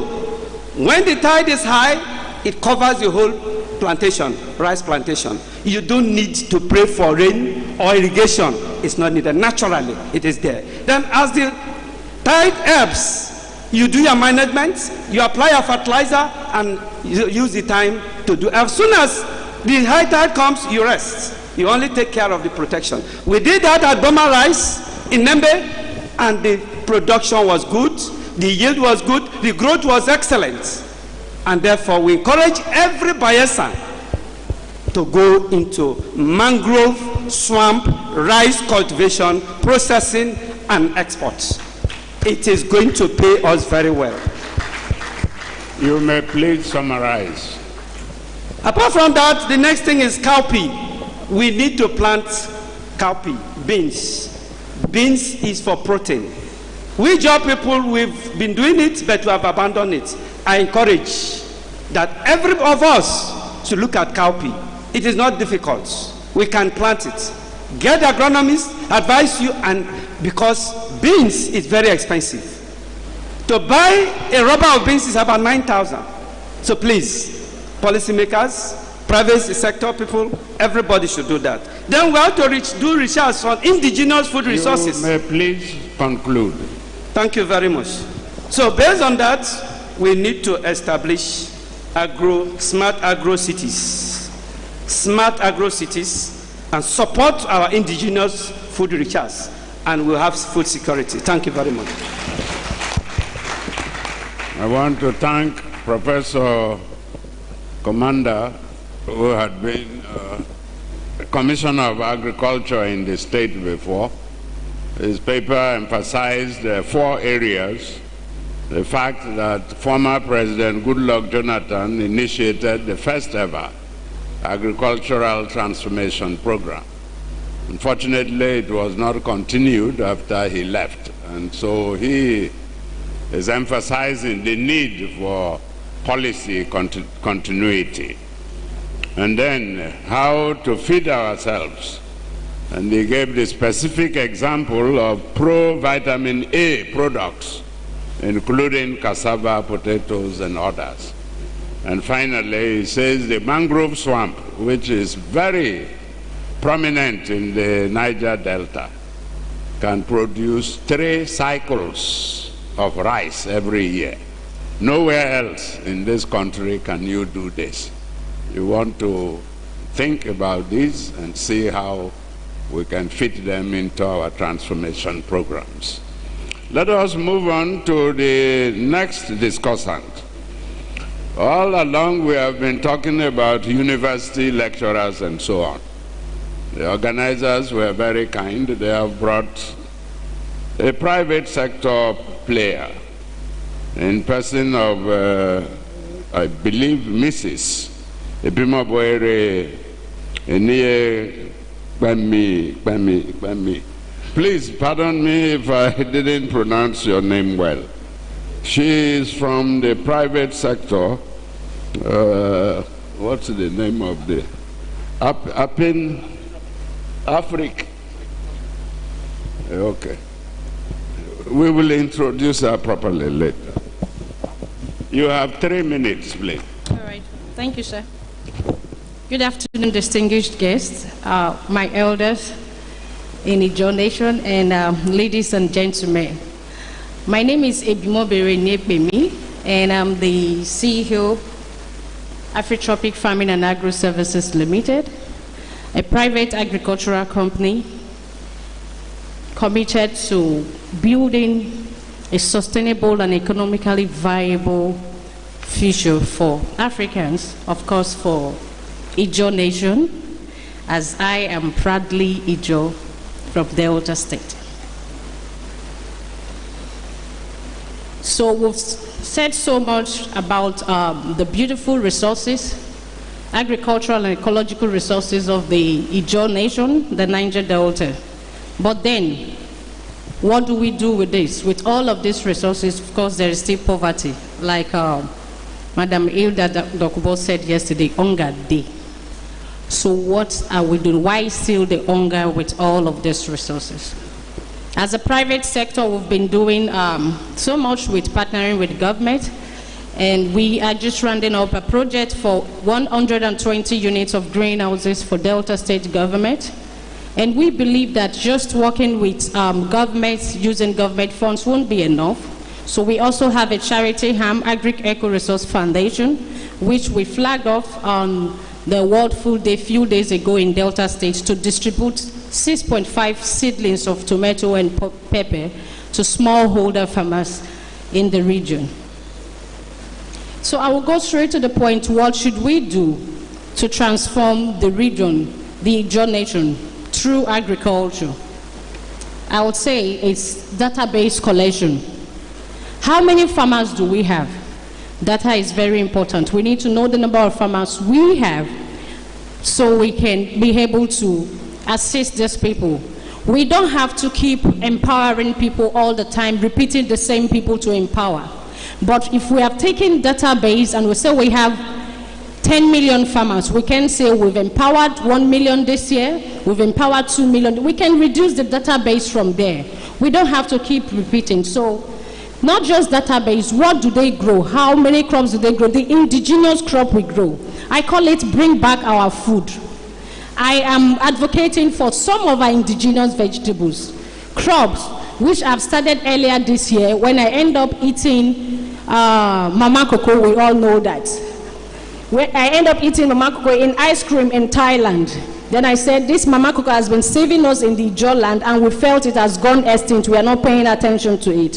So by the time I returned from Thailand last year, the first thing I did was to go straight to the farm and start production and multiplication of mama cocoa. We all know how mama cocoa has saved lives in our communities.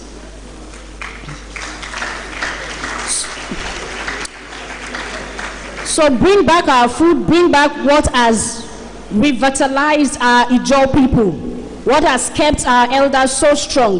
That is nutrition, local and indigenous crops that has given us nutrients. Capacity building, train these people in new technology, train them in new farming technology, like the greenhouse projects we are talking about, so that all year round, we all know, especially in Bayelsa, in the south region, there's a lot of rains. We can also do all year round cropping with greenhouses and irrigation. So deliberate strategic investment is very important. And this investment should be strategic in the sense that we shouldn't just spend billions on building infrastructure somewhere and the next minute nobody is using them. They should be strategic, they should be very deliberate. This investment should be on agro-industries for processing and adding value to products. Investment in markets, I call it agro-commodity market. We don't have it. I envision what I call the Ijaw seafood market.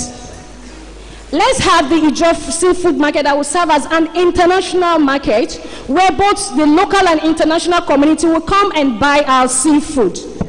I go to the seafood markets in Thailand that I made a documentary about it. Both sides of this market is over 5 hectares of land, all food, fish products. He mentioned the snakehead. Snakehead is one, it's a delicacy. Who doesn't eat a seni? Who doesn't eat a seni? Yeah, it's more like a for the elite. It's big men food. So let's do that.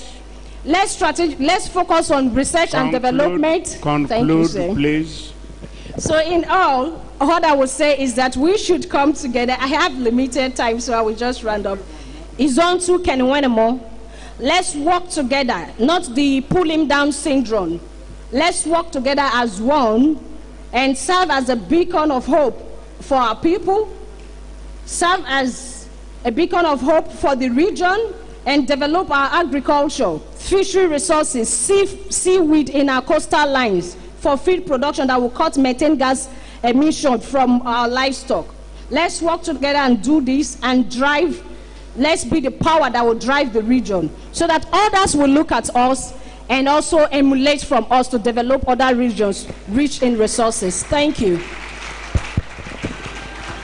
We want to thank Mrs. Paramabwere.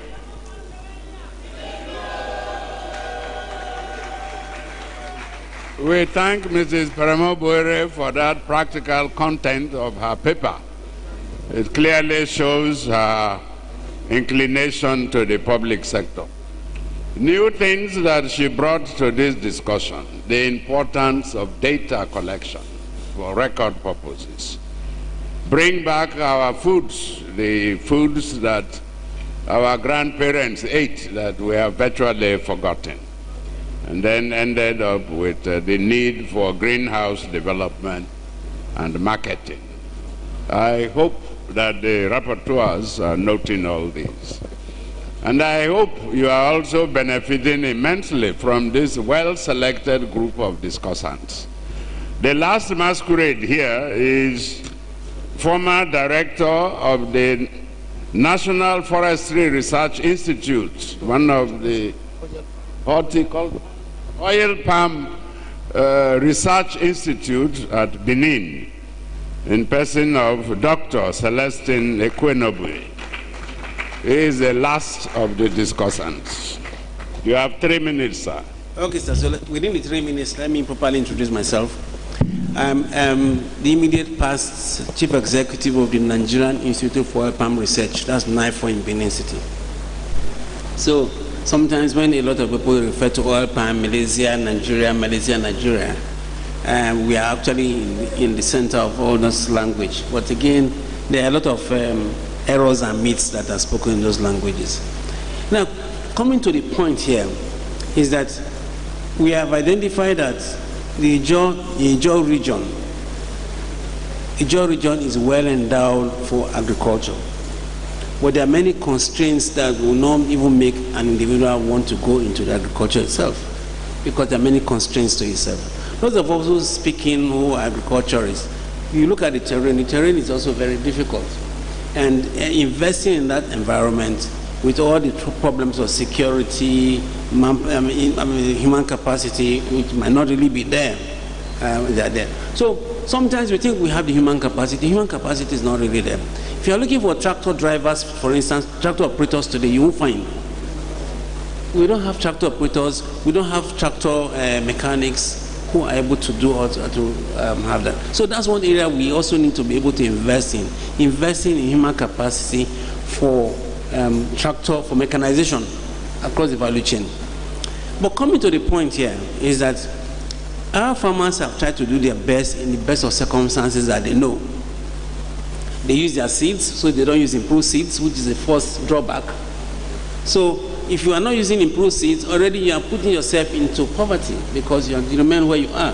So first is to ensure that the seeds the farmers use are improved seeds, which can be sourced by government or by associations. I'll give you an example.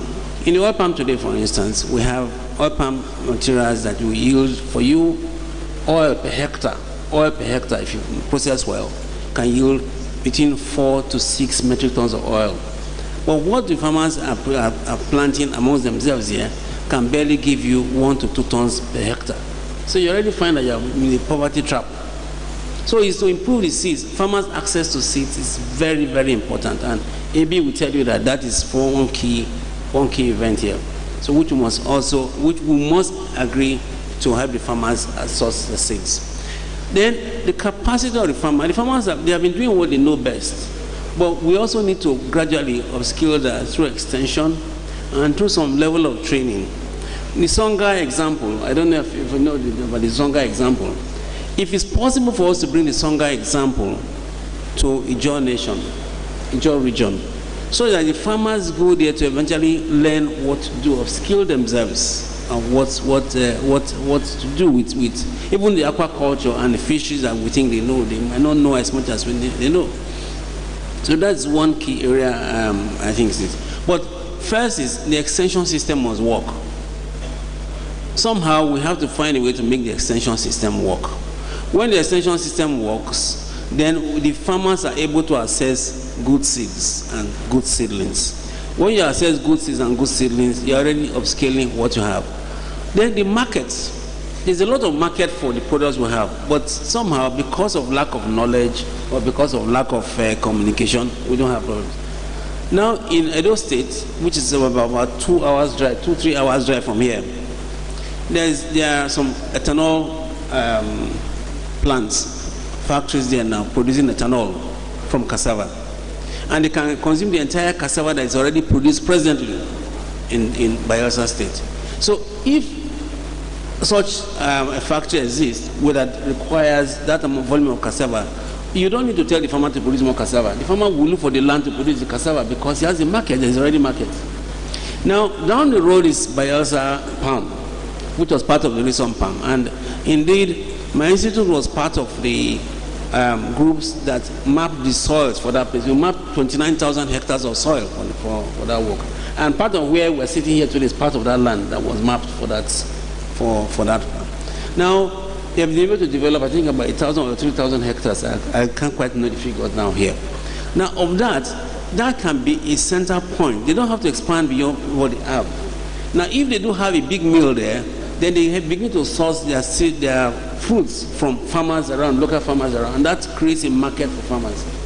We have been able to do that, for instance, now. Okomu oil palm is one of the largest oil palm plantations in the country. It's just about 19,000 hectares. Now, it is quoted on the stock exchange. Today, the stock's about 400 naira per share. But they don't have enough fruits, and they're sourcing fruits as far as Indiama here. So you do find some, maybe a week or two, you see a trailer load of Indiama from Indiama carrying 40 tons of fruits, and they're buying a ton of fruits for 150,000 naira. So for a truck that is 30 tons of truck, 30 tons.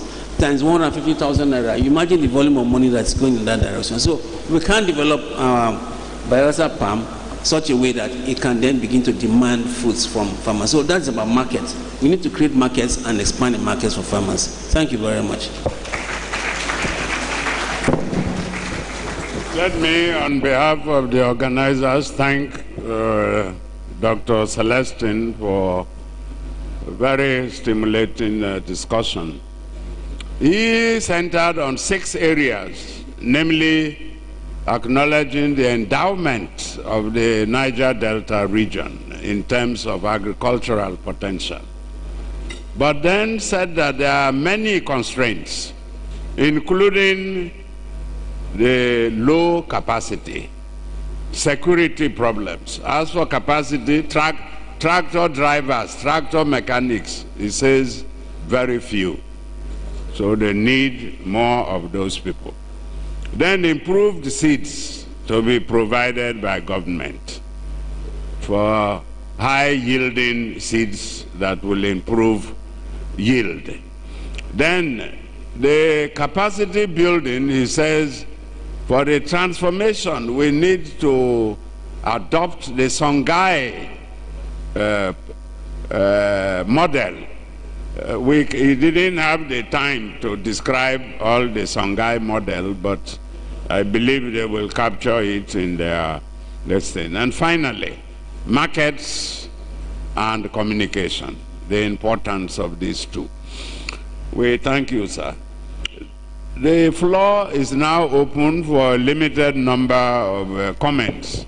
Let's start with you, Dr. Bestman.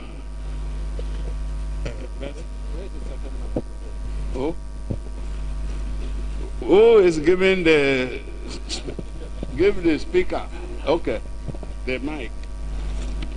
You will please speak for just two minutes so that we can take up to 5 and then move over to... My name is Elder Casey Bestman. We should adopt the School to Learn program.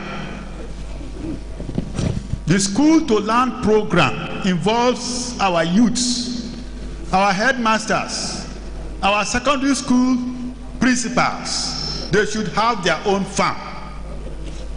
Those that have private boarding institutions should plant some of the products they use to feed the children.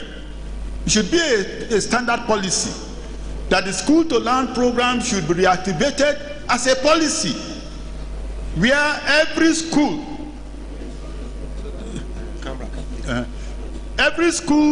should produce something. Yes, once you have made the point, pass the speaker on to the next person. Right. You want the Speak to Learn program so that schools can feed themselves. Am I correct? Yes. The next one pass it on. The next one is banana. In South Africa now, banana is being transformed because they are being spoiled. They are now making wine out of banana. Banana, you can use banana to produce wine and sell to Europe. The next one is the suffering of the women, their transportation system. Plantain is 100 naira per one. We should be able to ease the transportation of this product. There is hunger in the land. Thank you.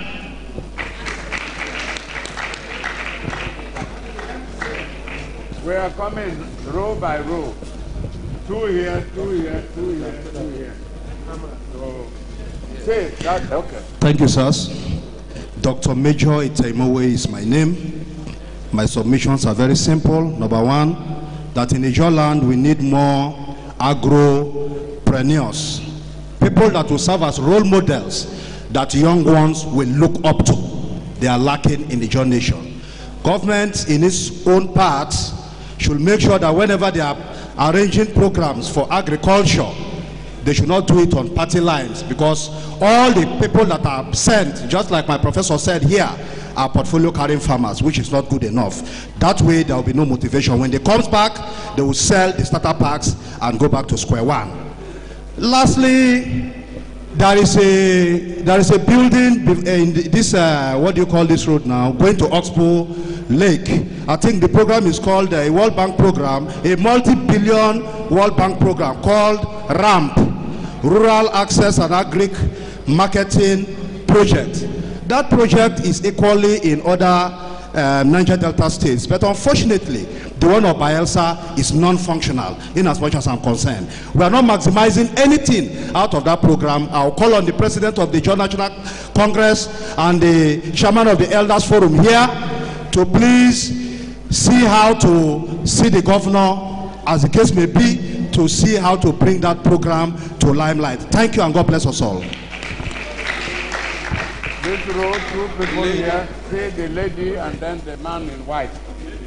The lady. See. Huh? We are going row by row.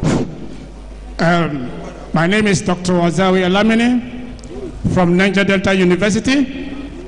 And in fact, I was on sabbatical to University of Benin, and I'm just back from University of Benin. While over there, because of this program, I said, let me come and share this idea. At the University of Benin, I went there and discovered that fertilizer that we are using in our farms are detrimental to our health. NPK fertilizer is dangerous to human health. The residue that you use in the production, in the crop, is affecting us negatively in our body system. Cancer is true from that point. Now, I've discovered how to replace this NPK that is very dangerous to our lives, which I use microorganisms to transform them into pellets like fertilizers, which is now very, very effective in enhancing crop production. That is one. Because these summits need to capture it. I am ever ready to partner with the Bayelsa State and the entire Niger Delta region. Secondly, our plantain that we plant, the pseudo stem, the stem of the plantain is not a waste. The stem of the plantain is a fiber that can be used to reform into texture. The women use weave-on. You can get your weave-on from there. You can get bags from there. Now the stem of plantain is very, very vital that people, when it comes on board, every person would like to now sell plantain stem. The stem is very, very useful to our life. Second, another point, you see during the rainy season, there are a lot of water hyacinth floating on the river. They are just wasting. NDDC have given billions of contracts to contractors to clean up the waterways because they are nuisance to our navigation system. But today, let me tell you, that is a very vital raw material for feed, raw material for biogas production is a biodiesel, which I am ever ready to partner to exhibit my talent to make sure that the Niger Delta will move forward. Secondly, sorry, there are a lot. Secondly, okay, don't. Give whatever. One, and we close. Look here, there are people who plan to travel immediately, we close. So those who have the opportunity to speak, one minute, please. Go ahead. Thank you, sir. Yeah, my name is Simi Ogon. What I want to say is about this our agriculture planting. When I was little, I remember how agriculture, we used to, like my parents, they were into agriculture, and when they plant fruits, it grows very well. But right now, what we are seeing, because of the pollution, crops are not growing again. That's why people to plant things is they are tired of planting, because when you plant, before you know, the soil is not good because of the pollution. Those soil that we used to like, those things, the pollution of the soil, the earth has made the crops not to grow effectually. Then the second one I want to say, this fertilizer we are using is not good for our health. So what do we do? What kind of fertilizer, what can we do to grow our crops very well? Thank you, sir.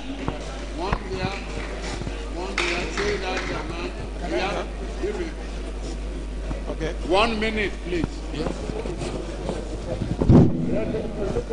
I am a Biakbodag. Okay. I'm a Biakbodagana. One thing that I noticed, which has been worrisome, is the falling of our trees in the forest. We have lost most of our animals are in extinction, lumbering. It's not doing us any good. I want the government to establish an agency where the woods that comes in from the forest could be marketed by the agent the government is going to establish. Because what I'm seeing now, the Ijaws have become fool to Igbos. They come and dictate the price. If they buy a plank, just 2x4 here for 500 naira, they sell it about 5,000 or whatever in Onitsha or any other place. So if the government could establish a forest guide, let them come and buy from that agency. By so doing, it will help us. Thank you. It will help us. Thank you. The last one there. 1 minute, two of you, 1 minute. Okay. That's the end, no more. My contribution is very simple. There is an ongoing conversation about genetically modified seeds, plants, and all the rest of them. We need, as a job people, I know our problem that with the balkanization, you can talk of Bayelsa can take the policy decision, we don't need GMO. But what are the job people who are under Delta? But as a job people, because we are discussing these things in futuristic perspective, the job nation need to resolve that GMOs are no.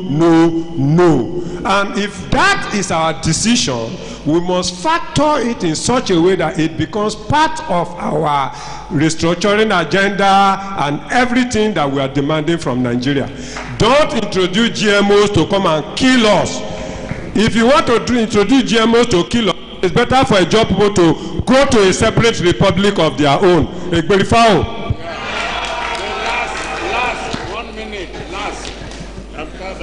Thank you very much.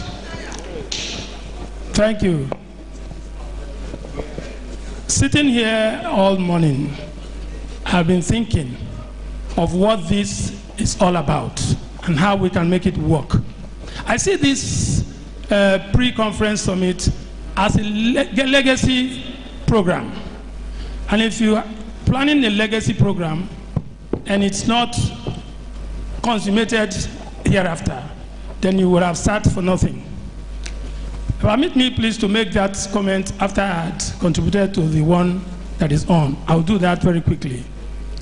All of these things about agriculture and what we are doing, putting it in context, I understand and I know that this is not a government program.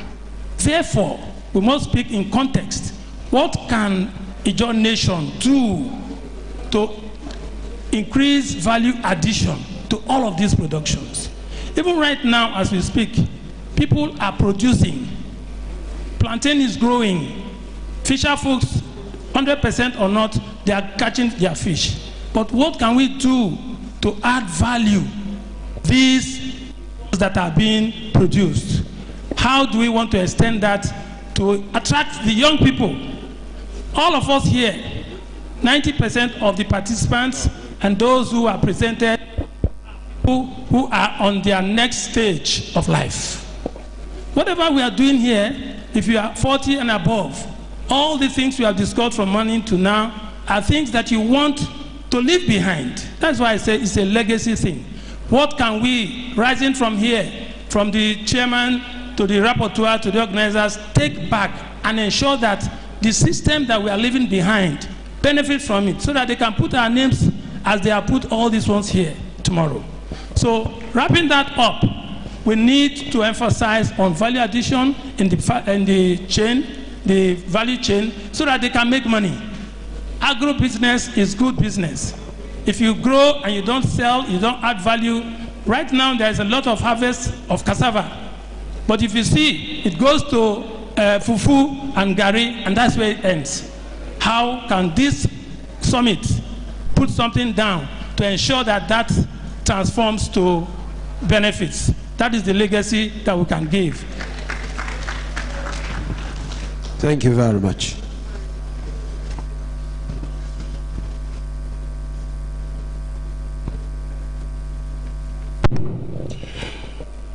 So that does it for the last of the technical sessions at this pre-summit conference.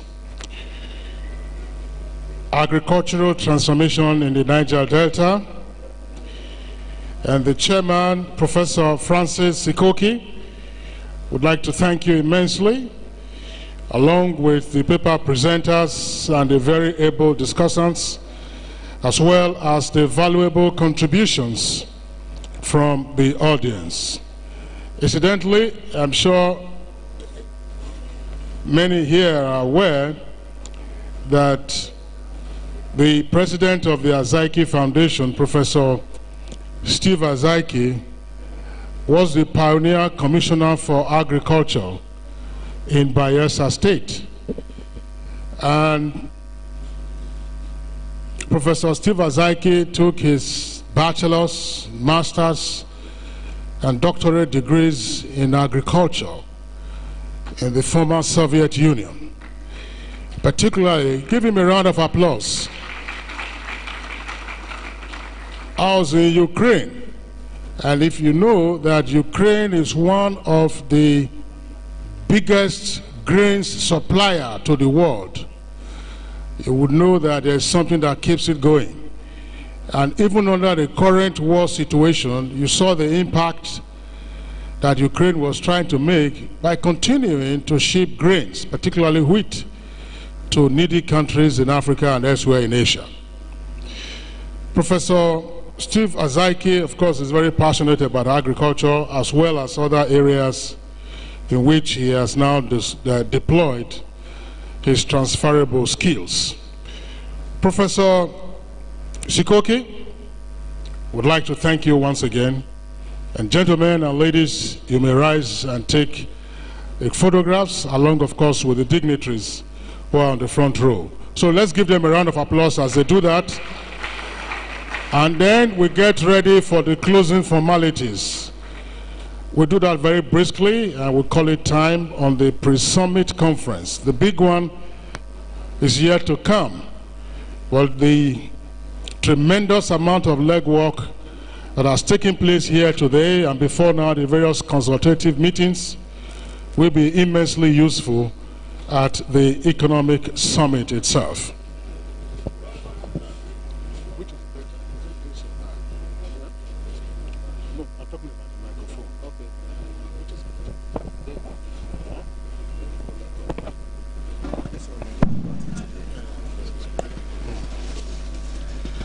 So please let the dignitaries join them, and the other paper presenters equally join them for this session. Professor Steve Azaiki, is he there?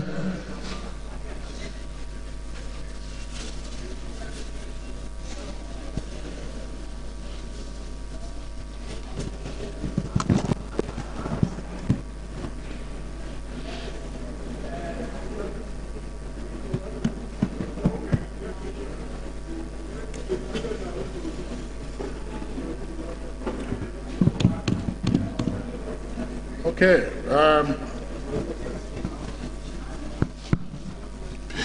All right. Are we done?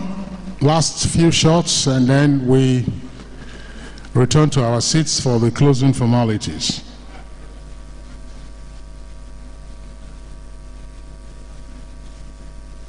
Thank you very much, Your Excellencies and distinguished ladies and gentlemen. Just before,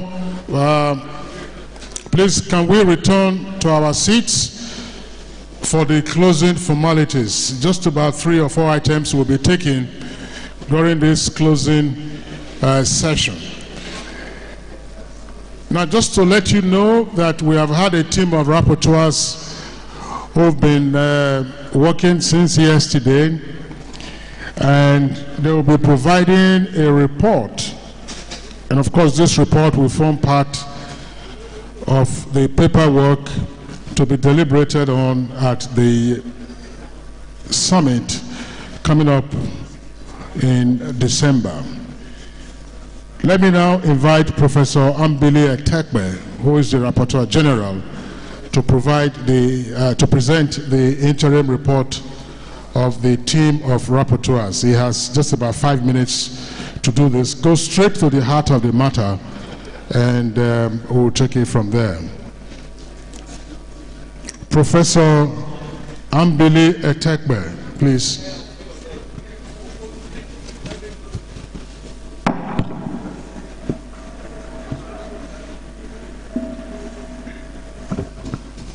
Thank you very much. We stand on the existing protocol. We'd like Professor Lale to read the communique on behalf of the rapporteurs. Thank you. Your Excellency, distinguished guests, Your Majesties, draft communique actually for the pre-summit conference of the first Pan-Ijaw Economic Summit 2024, which held here in the Chief DSP Alamesia Memorial Banquet Hall Yenagoa, with the theme Environmental Regeneration and Economic Sustainability on the 17th and 18th of October 2024.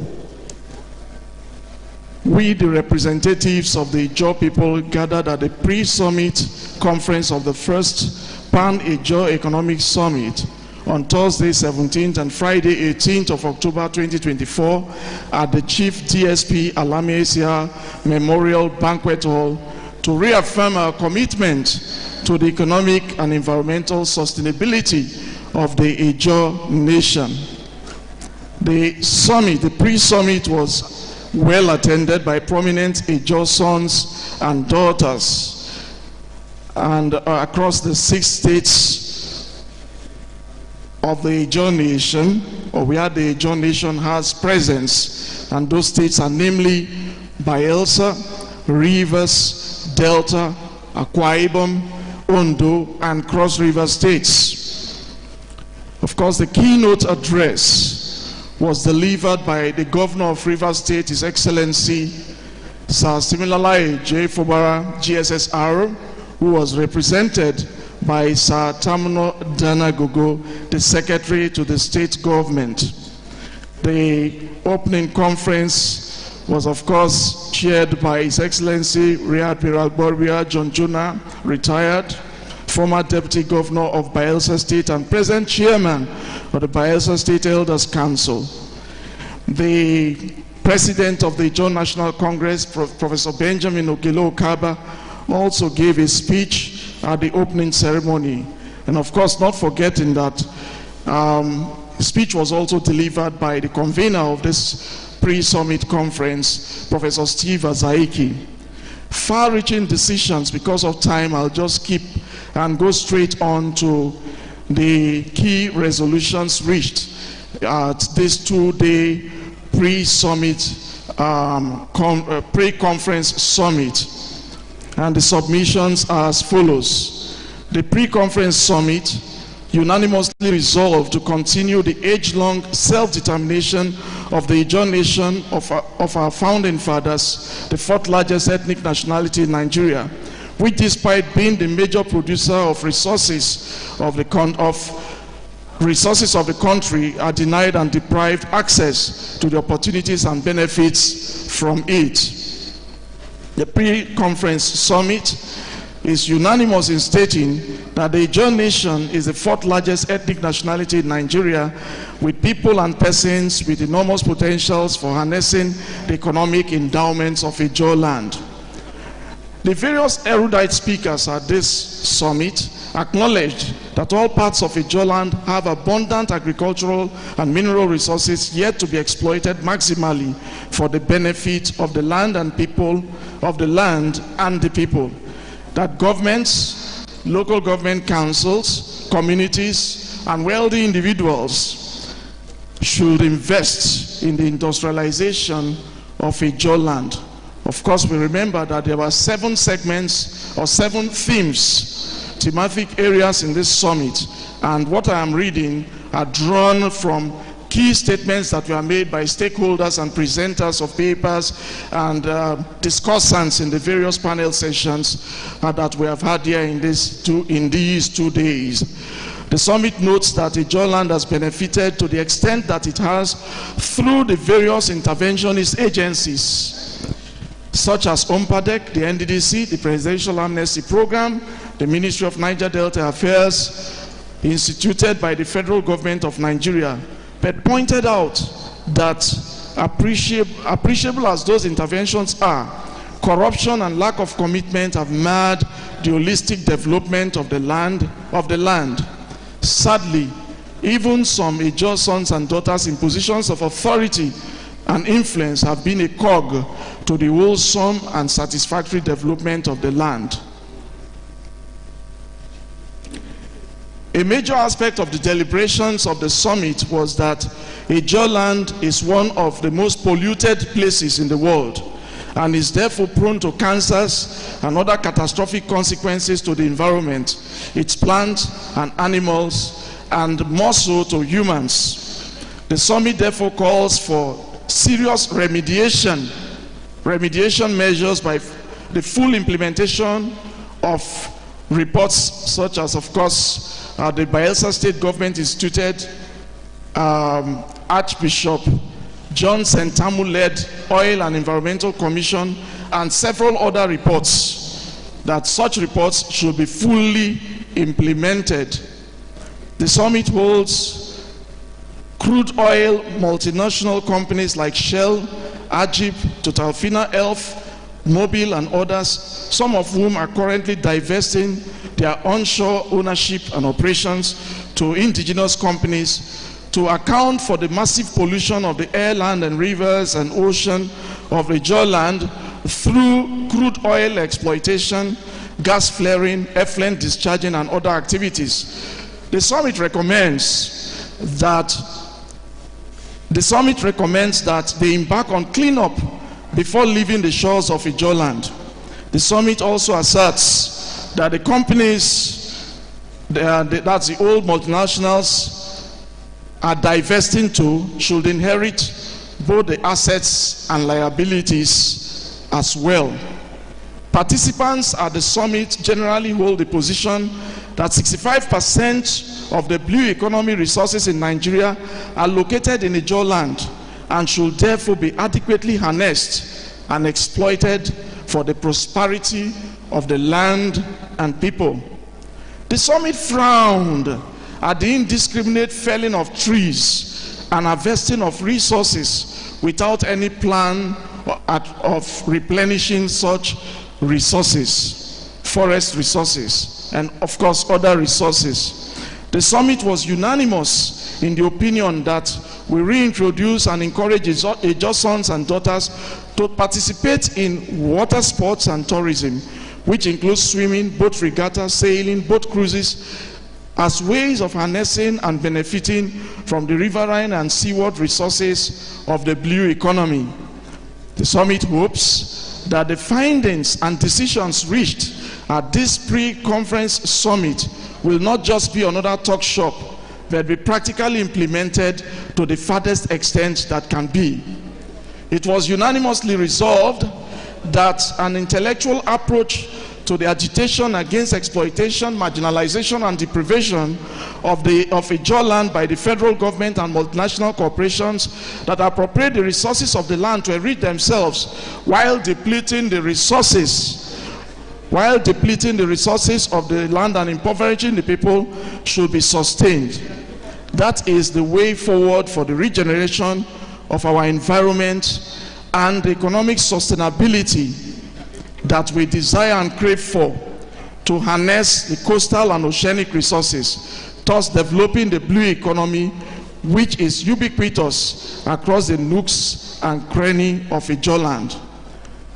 This summit laments the brazen deprivation of Ijaw sons and daughters from the ownership of oil blocks, which are freely allocated to non-Ijaws in the country, that is in Nigeria.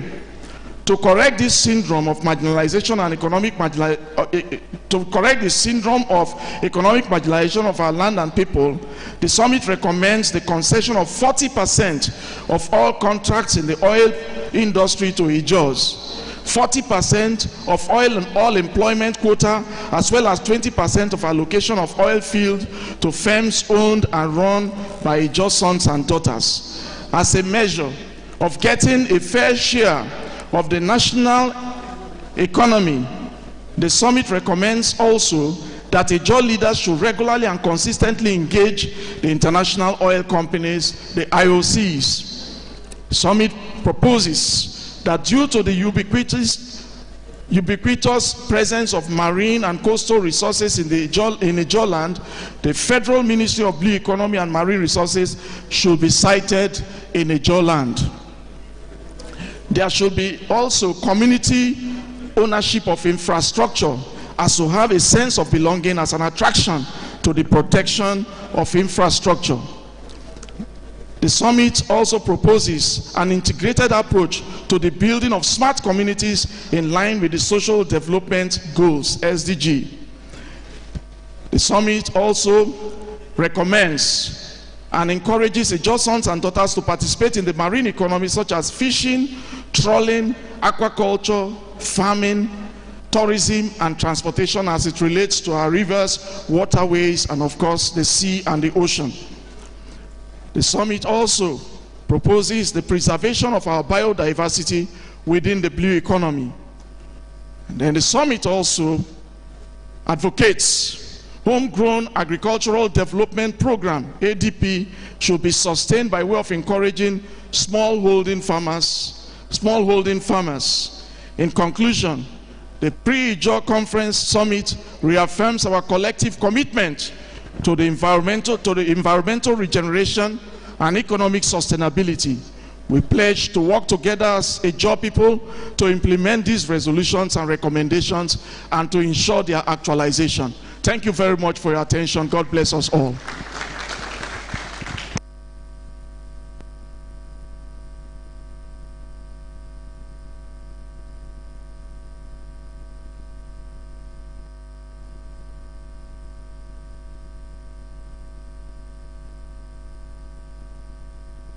Draft, and we expect that there will be comments, and we are open to comments.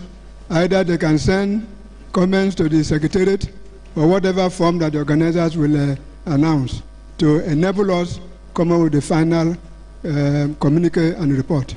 Thank you very much. All right. Thank you very much, Professor Etekbe, and the other rapporteurs who've done a tremendous job over the last couple of days. Just rapporteurs, please, before you sit down, just may I have your attention, please?